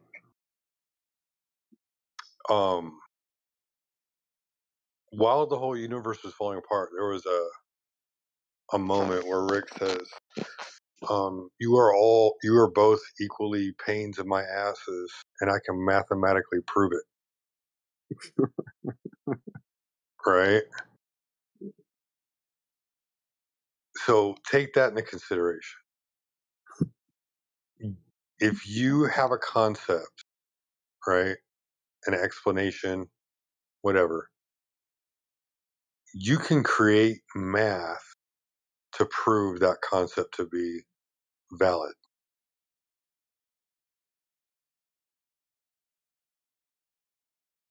Doesn't mean it's correct. Well, it that's just not. explains the explanation. It's not that the math is. It's not that you start with the concept and then you have math. It's first you have the math and you're observing things, and then you're forming a concept from that.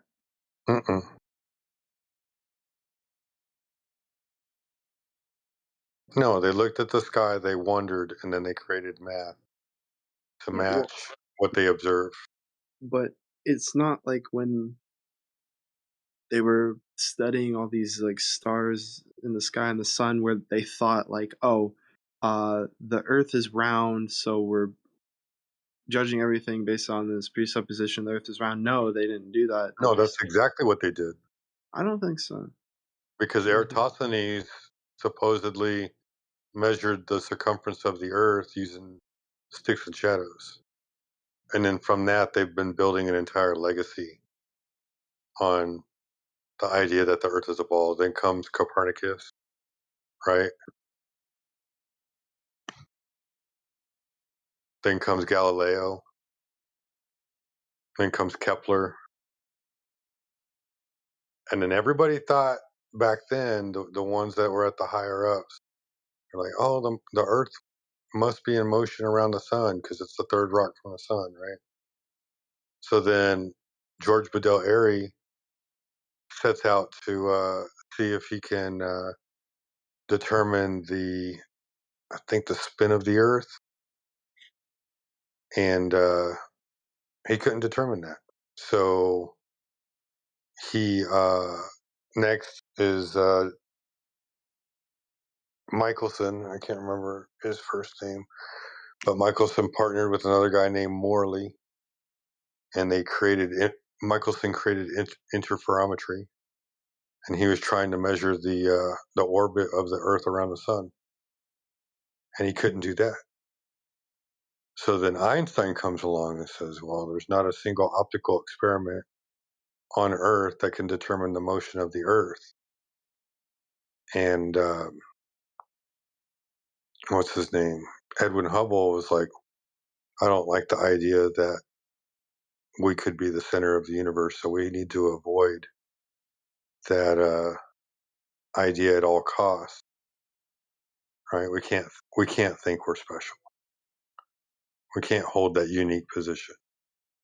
So then Einstein comes up with relativity, right? We can't tell we're moving because we're on a thing that's moving. That's the whole reason for special relativity. Can't tell we're moving, but we're moving. The entire setup is based on the presupposition that the Earth is round. If you discover that the Earth is not round, right? All of a sudden, there's no curvature, and that the surface is flat instead of curving in all directions, then you have to throw out everything. You no longer have the orbit of the moon. You no longer have the orbit of us going around the sun. You no longer have satellites in orbit. Whatever they're doing something else.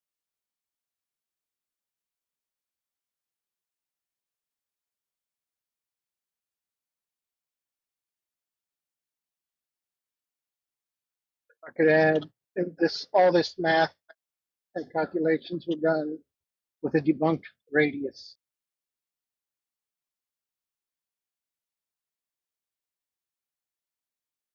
That was the craziest thing, man. Like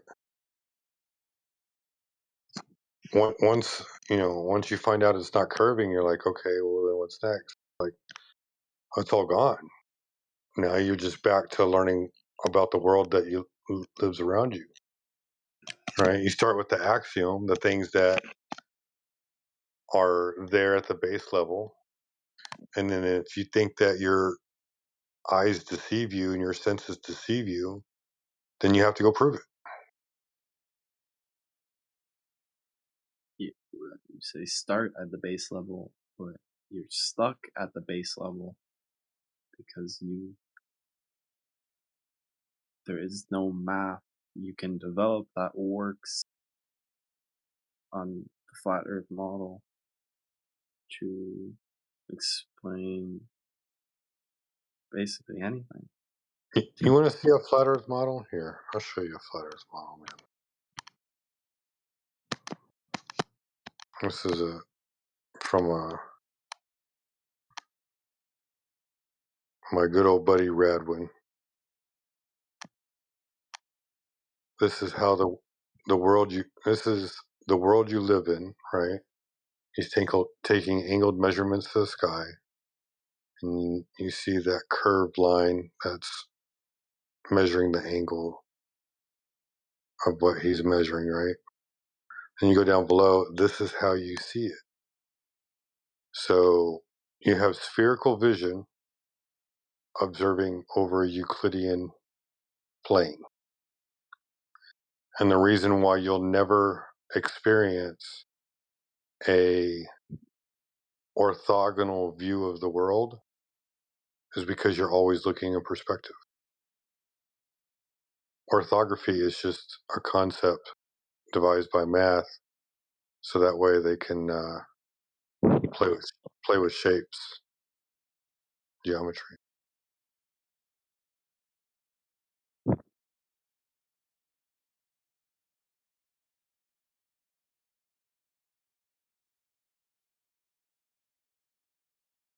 When you see that bottom image where it shows like horizon, it looks like a hemisphere of vision, right?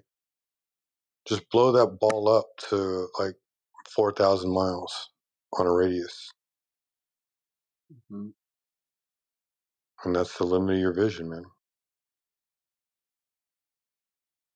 No, what Rayleigh said was like the human eye sees clearly up to, I think he said 2,000 meters. And then after that, things become more and more opaque depending on the brightness of them. 2 kilometers, like 1.2 miles.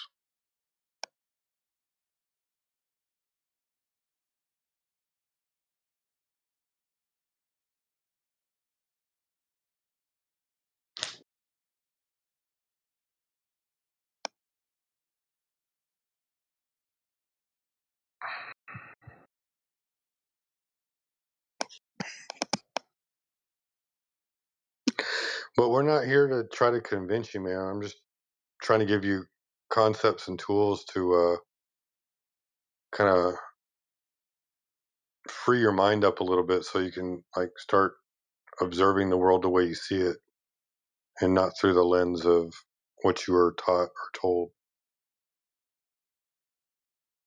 It's okay to question everything. We're supposed to. Okay. But it's just it. I probably won't get a good explanation about why the sun appears to go below the horizon. It just doesn't make sense on flat Earth. It just doesn't. It's It makes sense refraction. on a globe Earth. It's refraction, right? As something moves further and further away, it gets through the atmosphere. There's a lensing effect because of the density change in the air. Because it's a dynamic system, right? So it's not always the same medium all the time, right? It's constantly changing due to weather, temperature, pressure. So when the sun moves away from over your head, it appears to move down in your perspective, just like looking down a hallway, right? And then you're like, oh, it should get smaller and smaller and smaller. Well, it does, right? Mm-hmm. After a certain point in the sky as it's moving across, you know, as the density of the air changes, there becomes a lensing effect. And so it could change in angular size on a clear day, right? But on a less clear day where there's like humidity and other things involved, it could get magnified. Or maybe there's just a high pressure system that comes down and swoops in, right? And then so that sun now becomes magnified, and as it moves further away, it maintains its angular size. You ever look at when the sun or the moon is coming up, and you're like, "Oh my God, look how big it is," and then when it's overhead, it's no bigger than it was when it was over the side. You think you would see it bigger when it's over your head, right? Because you're looking more directly at it.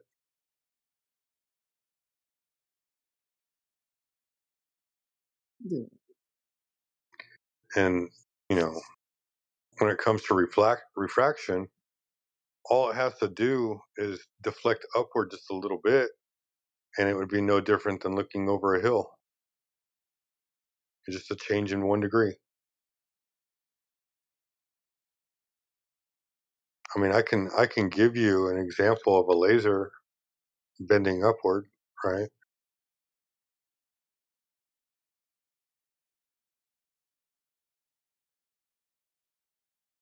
Here you go. There you go. There's a laser. You'll see it as it moves across. It's bending upward. You can see the origin of the laser perfectly fine, but because of its intensity, it's bending upward in the air. But would you ever see something bending downwards? Not to my knowledge. Because that's the only way that would explain why the sun appears to set if it was a flat Earth. Only if the light would bend downwards, No. it would no longer reach you. No. So when the light bends upward, right? Anything behind that will appear to drop below it.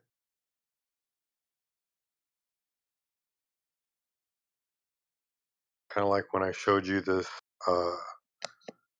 sun moving across the table, this drawing.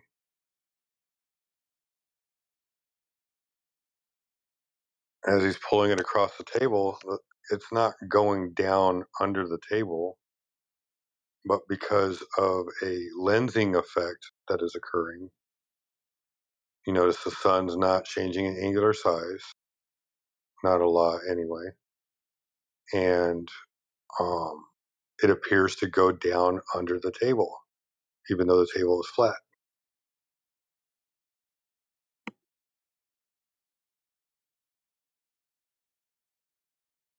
And I'll give you another example of that here in just a second.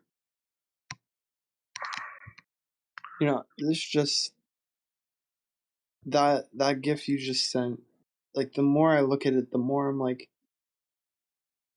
well, where do the rings in the background come from? Like, just so it's above The rings in the plastic background. table. Yeah, like what's going on here? That's just the background of. They just have a bunch of different angles, right? Yeah, he's just showing the same. He's showing the same motion from several different angles. That's just a backdrop on the wall. To me, this is just confusing. I have to say, this is confusing. What's confusing about it?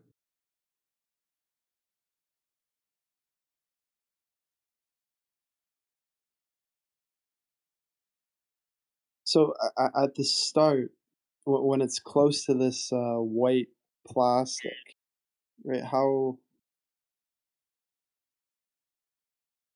Yeah, you see how there's a clear plastic window in front of it? Yeah, but what I'm seeing at the start, you can't see it, and then afterwards it's pulled back and you can. Right. But If you then, look at the very beginning of it, you'll see it's the object is there to the right. There's a lot of refraction going on from this Fresnel lens that is that they set up. When at the very beginning, when he starts to pull the sun back, you'll actually see it on the right of that window, not at the bottom of the window. It's just because of that angle, you're not going to get the same view as what he's showing in those other videos.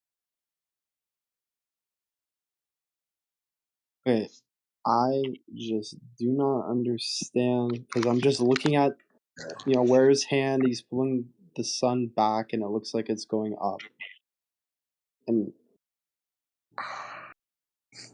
this does not make any sense. Hold on, It looks like I'm it's. gonna find it too. I don't want to say it's confusing on purpose, but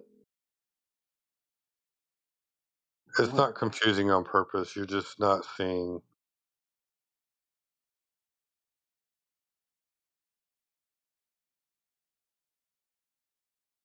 Here you go.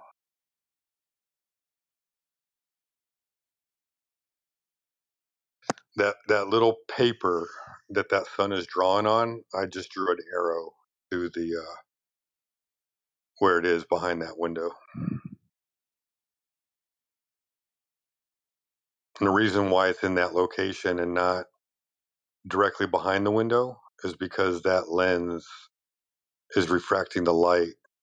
No different than when you look down into water and you see an object shifted off to the side. Like they tell you when you're so the camera's fishing, looking through this window, right? but It's a foggy window. it's Okay. also cocked to the side a little bit too. But it's no different than like when they tell you that if you're fishing with a spear and you're looking down in the water, you're supposed to aim down and to the right.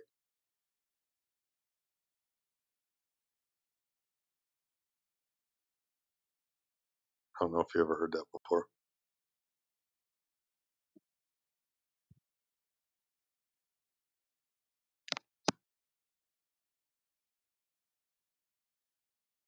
Okay, then I'm still looking. So what's what appears on the top left? What is this? Like, what is it going under? What is that? It's not going under. It just looks like it's going under because of refraction. Yeah, but what is that? Is that just the window? Why is it a different like color or? It's the table. It's the point at which the refraction is occurring.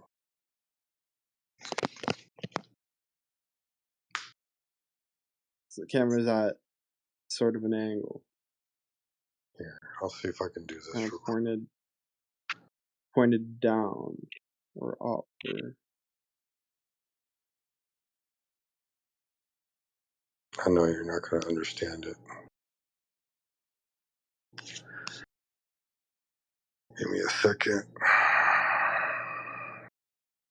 It's the fact that when we do record the sun setting and we have really dry conditions and a little bit of elevation to allow to get above all the humidity, and you can see the sun does shrink in size when it goes away, and it doesn't appear to do what we see it to do during humid conditions at a lower perspective, because it can be recorded, shrinking and going away in the distance. That shows us that it is not setting behind a physical horizon, a curvature, when we do see it appear to, disappear bottom up.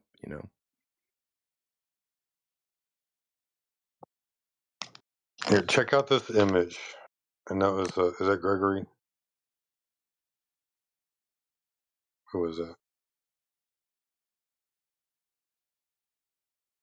That was a pretty good explanation.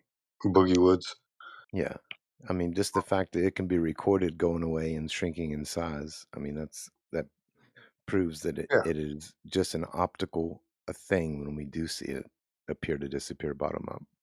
And from higher altitudes, it appears to set above the horizon, not below the horizon. But if you look in the chat, I just posted an image, right? And you see that little arrow pointing at an angle? Dino? Well, what are you asking? Sorry. So the image that I just posted in the chat. Yeah. You see I have the big black arrow pointing horizontally, and then I have that Yeah. little arrow, that little angle arrow pointing slightly elevated. Yeah. So if there is an angle of incident where their light is being refracted, everything beyond that angle of incident where that light is refracting upward, as you move further away from that, it'll appear to sink in your view. It gives the appearance of sinking when it's not actually sinking.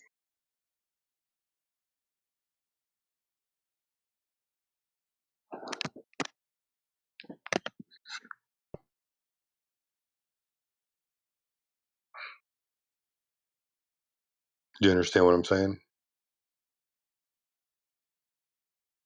Yeah, just give me a second.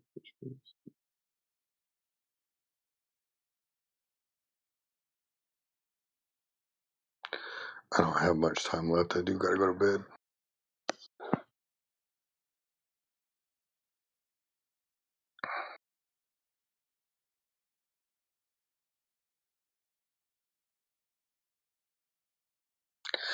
Just know that, like, some of our explanations aren't going to be satisfactory to you, and that's okay. Like I said, we're not trying to convince you of anything. But the reason why we think the Earth is flat is because the water is supposed to be curving. Boats are supposed to be going behind the curve and sinking behind the curve. And when we go out and actually test for that, that's not happening. When we go look for that horizon, it's pretty much nowhere to be found. I mean, there's certain effects that occur that make it look like that's what's going on, but they're usually under extreme conditions in the day. The majority of observations just show the object getting smaller and smaller until it disappears into the horizon. It doesn't shrink, which I would expect it to do. I would expect something to, get smaller in angular size.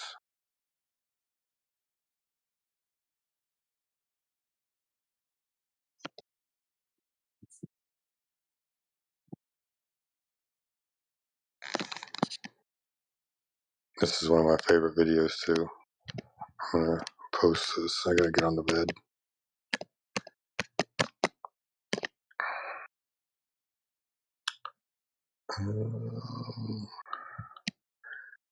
Like this one, this girl is painting at the Burj Khalifa, and she did a time lapse of herself painting. And while she was painting, the sun gets smaller and smaller and smaller and goes away, and it doesn't disappear behind the curve of the horizon. It just gets smaller and smaller, and then it sets or disappears into the horizon.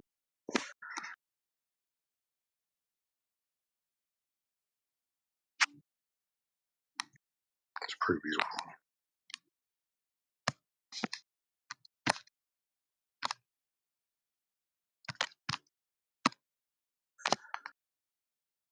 Let's see.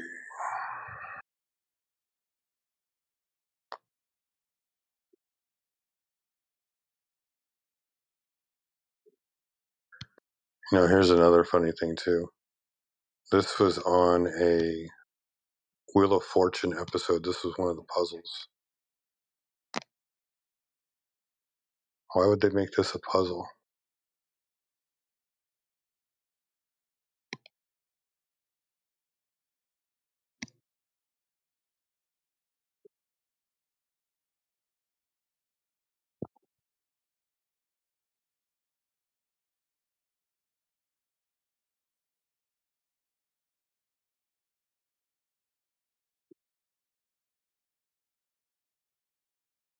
Finally.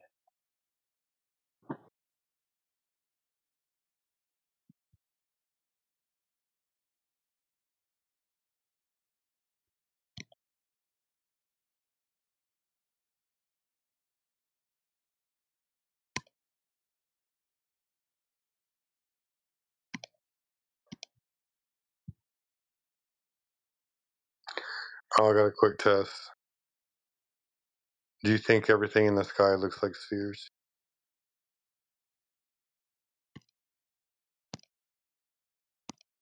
You say something.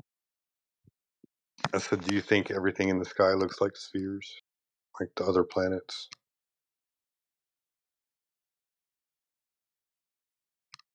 Why? A lot of people will say, oh, Jupiter looks like a sphere, the moon looks like a sphere. And all we ever do is we see them against a black backdrop, right? Okay. So I just posted an image, A, B, C, and D. Which one of those four are, all of them, they could be spheres. Which one are spheres and which one are not spheres? And Hard Jelly, are you in here? That's a real episode. I can't see it right now. I'm on my phone. Yeah, I'm in here. That's a bit weird to put it on them, so I was gonna say. Here, I'll post the full clip. Hold on. Or not the full clip, but it's like 1:40.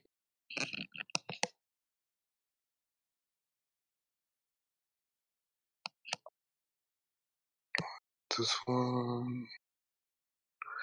Oh, this was on a Family Feud episode. Check out what the number one answer was.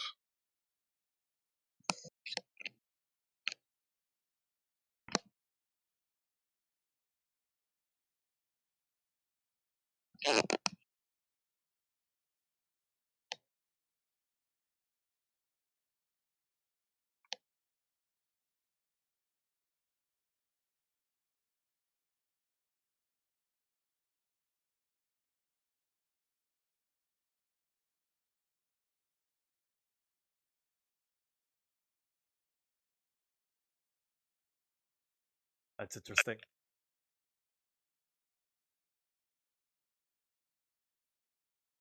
Here you go. Here's the minute 40 long puzzle.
Well, I've reached my limit, y'all. I'm off to bed.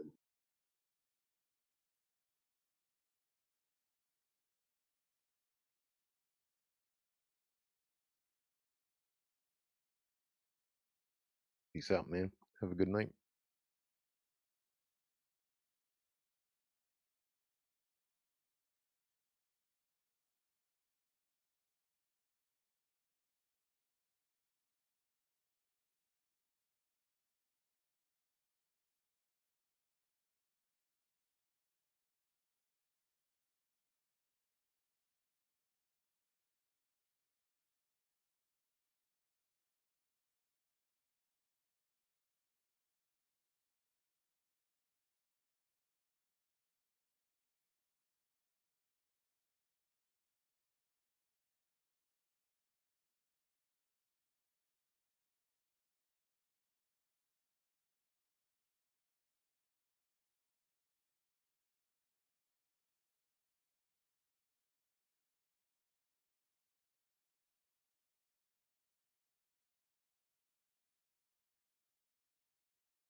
Yo, what's the haps? Everyone's muted? What the fuck's happening?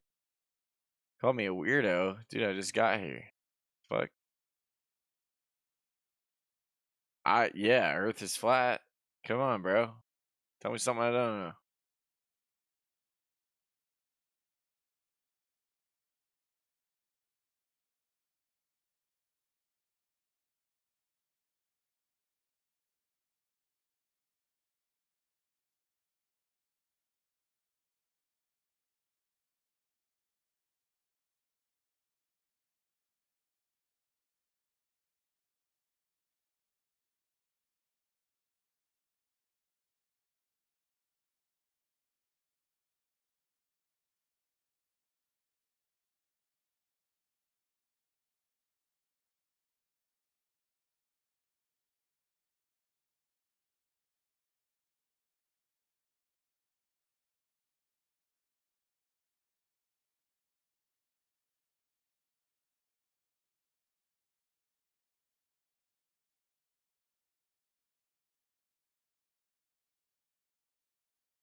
Hey, whoever thinks that the Earth is flat is a fucking retard.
Oh, imagine that. Flat Earth is a dead room.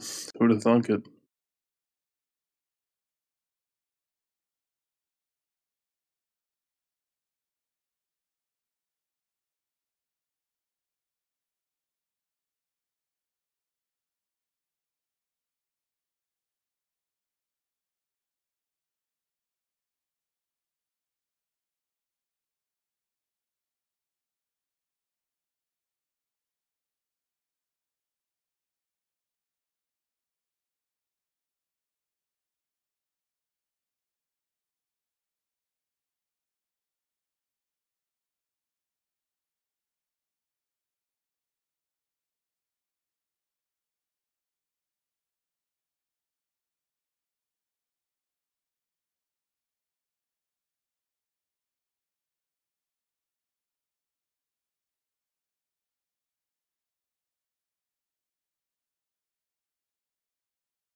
الليل من هو وقناص الصامد المغامر في في وجه وجه السيل يبعد يبعد عن عن عينيه الراحة That's my song. Let's يتحدى go. Let's خصمه go. للساحة يرمي ويصيب الأهداف يسعى دوما لتحقيق الإنصاف وخيال وخيال أبي. أبيه في الأحلام Look, the best one for يوقن me في is not for the القلب Conan, الحساس but حب the best one الخير is لكل Hazim al-Ra'd. الناس مهما كان الثمن من الصعاب سيظل البطل القناص بكل بكل الصبر العمل والإخلاص يعمل يعمل باجتهاد باجتهاد وعلى Have you ever heard these عقبة two songs in الاستعداد Indian? يرمي ويصيب الأهداف I gotta do يسعى this like دوما للإنصاف هزيم الرعد ها؟ Hazim al-Ra'd, yeah. هزيم الرعد برق أوائل Yeah, what أطفال is عدو I I like recommend I it, like I guys. like this You one. know, Chase go my and hear machine, bro. these two songs Hazim in al-Ra'd was Indian. actually You will created die. over Palestine. It was after a crazy attack on Palestine from Israel. Yeah, You this one. yeah. Wait. أبرقي أرعدي أبطالا وعدوك وعدوك أنبل وعد هزيم الرعد جاءوك بصوت الحق الهادر كهزيم الرعد هزيم الرعد No, هزيم هزيم بسيوف. الرعد مش عارف ها؟ المهم فيها طيب أبرقي بسيوف. أرعدي يا بسيوف أخيس أقوى من نار عرفت كيف الرد No, right. not this one. Not this one, yeah. جاءوك بصوت الحق. السلام عليكم ورحمة الله وبركاته.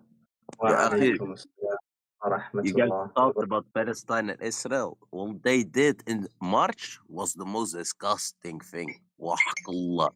They gave the death punishment again in Israel, but only to Palestinians. Really? Yeah. Yeah. أقسم بالله وحق الله.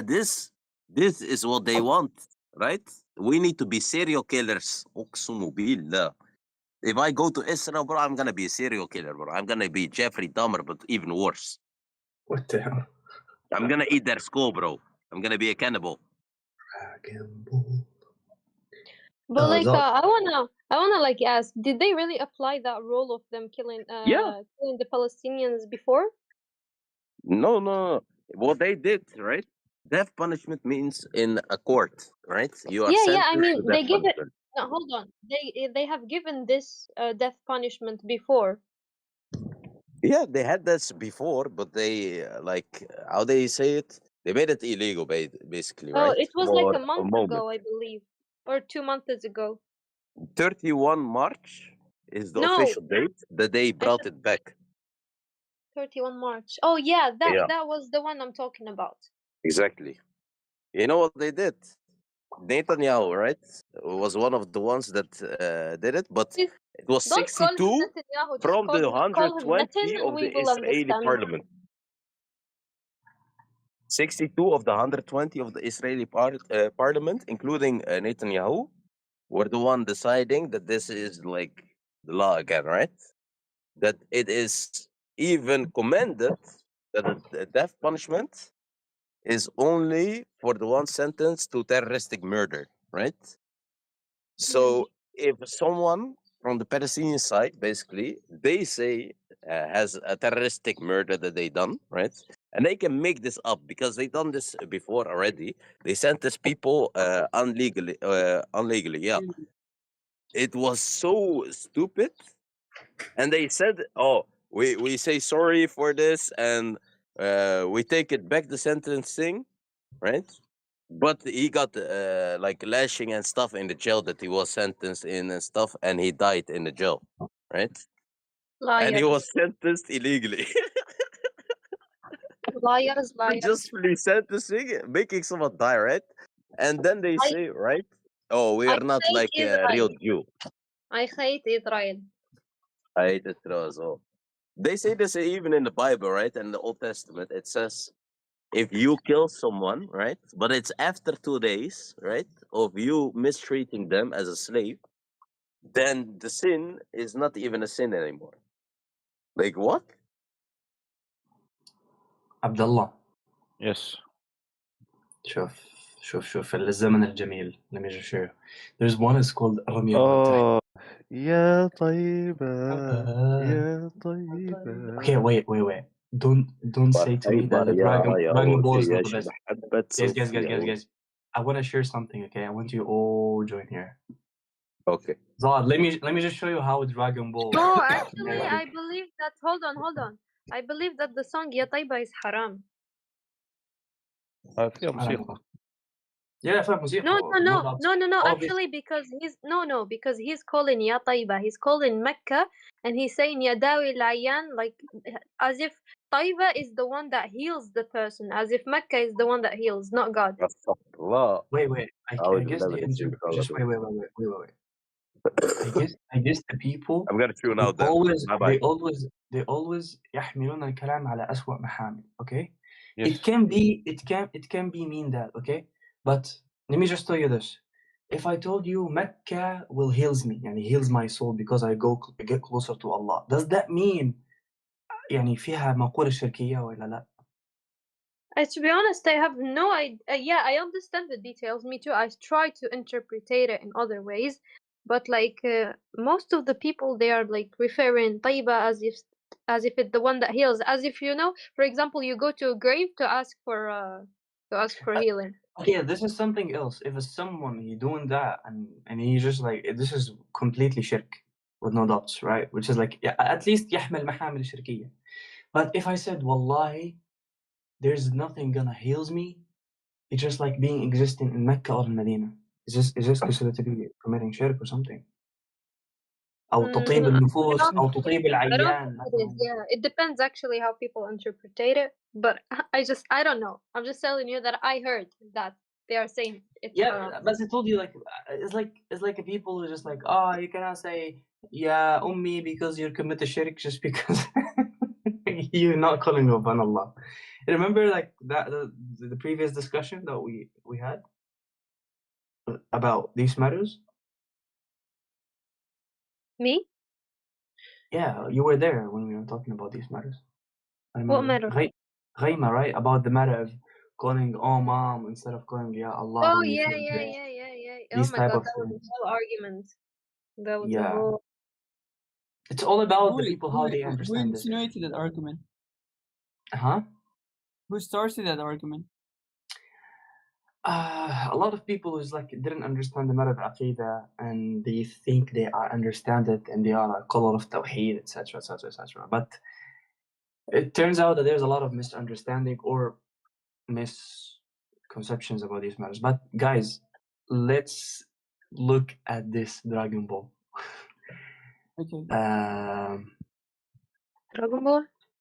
Dragon Ball, yeah. Oh, look at my Dragon Ball. Okay. Yeah, I want you to see this. This must be your first time. Yeah, this is our verse. We actually watched the same. Yeah. This is the old song.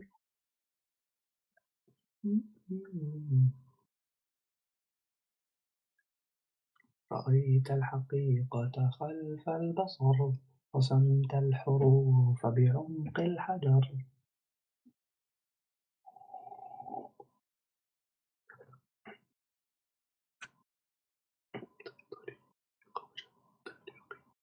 أضاءت الجباه والهمم قررت الغضاء عن وجه الحنين أيقظت الرضا والهمم أنا رضا الطريق جباه والهمم I did not like Dragon Ball as a kid.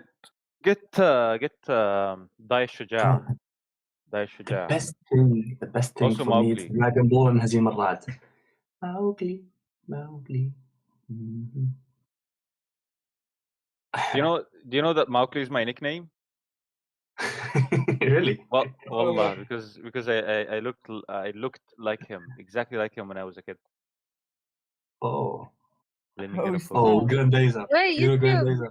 YouTube You were Flat like a Earth. Are you streaming, bro? Are you putting this in What do you YouTube? say? Huh? I'm talking about the Flat Earth. You know, he's saying like Flat Earth. I believe like they used to stream it on YouTube. Wait, who?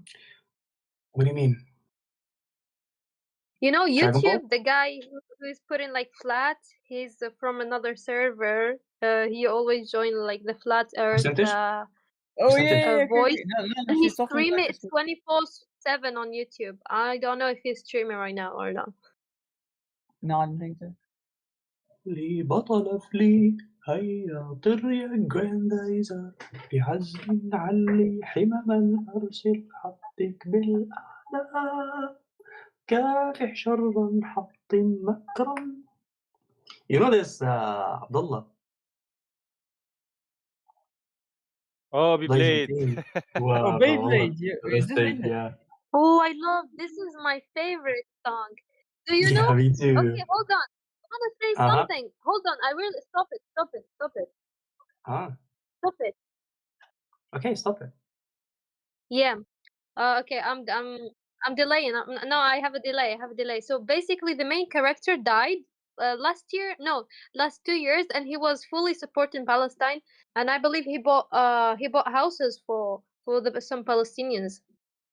Oh, what's his name? The main character, the guy who is having, I forgot what's the color of his yo-yo. The main character, like okay, you'll see him. Like, you'll see him.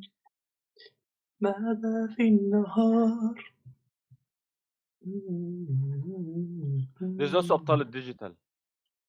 Yeah. I loved it so much. Me too, me too. The red, I believe. لا قوة في القرار أما الفريق. This one? No, this is one. No, the main character. طعنا على الطريق سوف نبني حلما This guy, كاد كمدينة. the red yo-yo. The red you. This one? This one? No, you'll see with the red. He was like with the one who was having mask. The other guy. This one? Oh, This wait. guy. Yeah. Okay, I get which one. Okay, yes sir. Enough. This one is good. You know this one. Remember this? تبكي يا صغيري لها انظر نحو السماء من قلبك الحريري Okay, تقطع you know الرجاء. Salah, I gotta.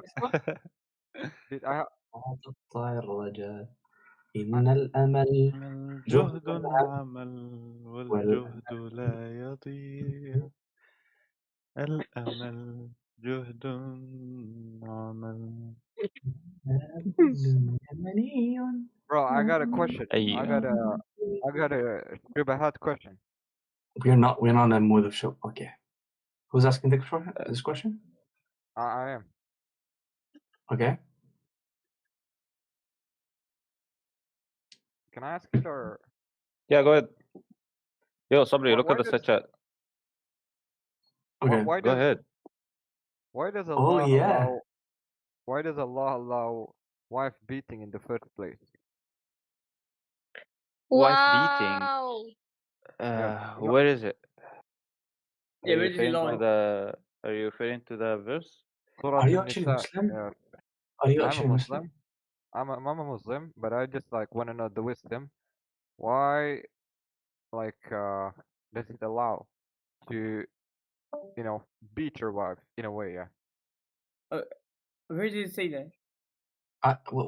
The question, the way you Are you asking referring the to Surah question An-Nisa? is, it shows like you are. Well, there's something suspicious about it. The way if you're asking a question, with all respect Well, to you. I'm not proficient in English. But you get my point, right? So Okay, you speak Arabic? No, no.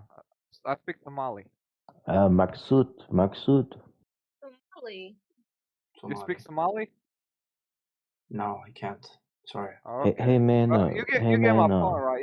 You get my point. So No, we do not get your point, bro. What's the point of this If question? Rush Because Rush is here, he would have helped him. what? Okay, Yeah. so Dude, Jen, what is the issue with that? I have no issue. I'm just looking for the wisdom. Okay. Upgraded their tanks, the British upgraded their tanks, I need bigger tanks, and Hitler then really starts producing these massive, wasteful machines. It then leads them to this famous number that we know from 1944, where Germany is behind the United States and the Soviet Union. And does Hitler learn from this? I mean, he could say in 44, ach guys, look, these extremely expensive tanks that need so much material, let's change it. No. He then goes and doubles down and completely gets outpaced by his enemies. By 45, he's like not producing even a third of the tanks that his enemies produce. So I I agree mean, half with the problem, Hmm? anyways, is that he still doesn't have the oil to run them. It's also Yeah, true. but look, this is why I told you, Spengler, like 2 or 3 days ago. This is why I don't believe Germany can win. In every situation, they are fucking themselves so hard with so many different conditions. I also didn't disagree with you. I think that the victory of the Nazis is extremely unlikely. Yeah, The but question, look, maybe there is one thing that could stop them. Hitler. Maybe Defeated. if the great Marshal Joseph Broz Tito wasn't born, Germany would win. No. The truth is, if Steiner had attacked and broke the blockade on Berlin, it would have been over for the Red Army. Absolutely true. Fuchs is a master general. Hitler actually lured the Russians into a trap. He was luring them into Berlin to encircle them in Berlin and crush them in a final heroic charge. What was that? There was that fucking Cold War shit. No, World War II. Besiege or whatever, Battle of Besiege or whatever. Actually, he was luring the Soviets into Berlin because he wanted somebody else to be responsible for the genocide of Berliners. Oh yeah, it was like 4D chess. People to I this thought day. that was that Battle of Besiege or whatever that shit was. So that fucking very Cold War. It was like a stalemate for like weeks and months on end. Yeah, he's just friendly. By the way, I have come to a conclusion. I need to find a wife ASAP. Well, why? I have spent the last 4 hours cleaning my apartment.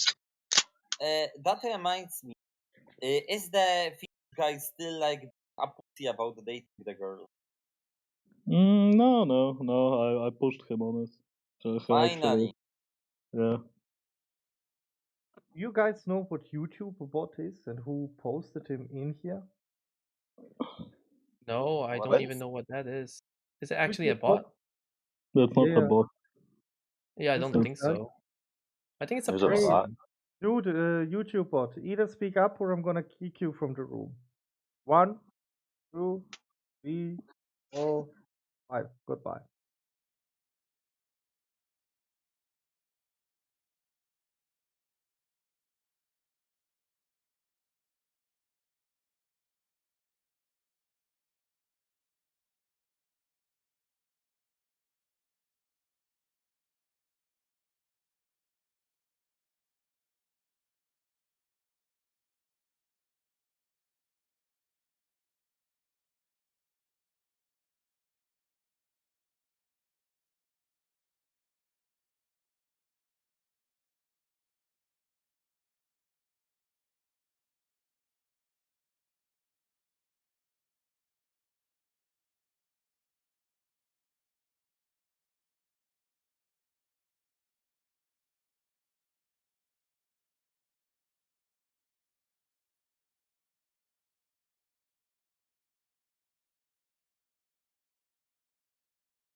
had no evidence the Earth was a ball.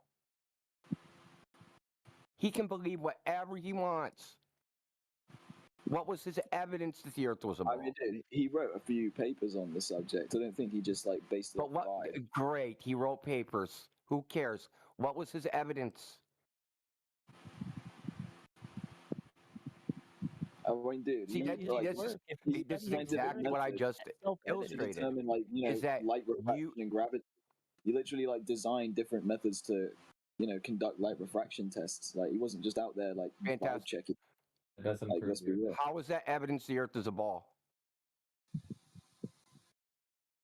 Taurus, you just literally proved my Dude, point. this is just the endless contrarianism. Like, I get it. There's I nothing I'm understand. saying that's contrarian at all. I understand it It's doesn't. just, Like, that is the answer, just it spin. doesn't. You're just doesn't. trying to salvage. You're getting cooked. You And can that say that, your right? Like, I'm not even conclusions. really trying to argue with you. Like, I see the argument. That's hyper-skepticism. Nothing I see the said is shit. skeptical. I asked you a question.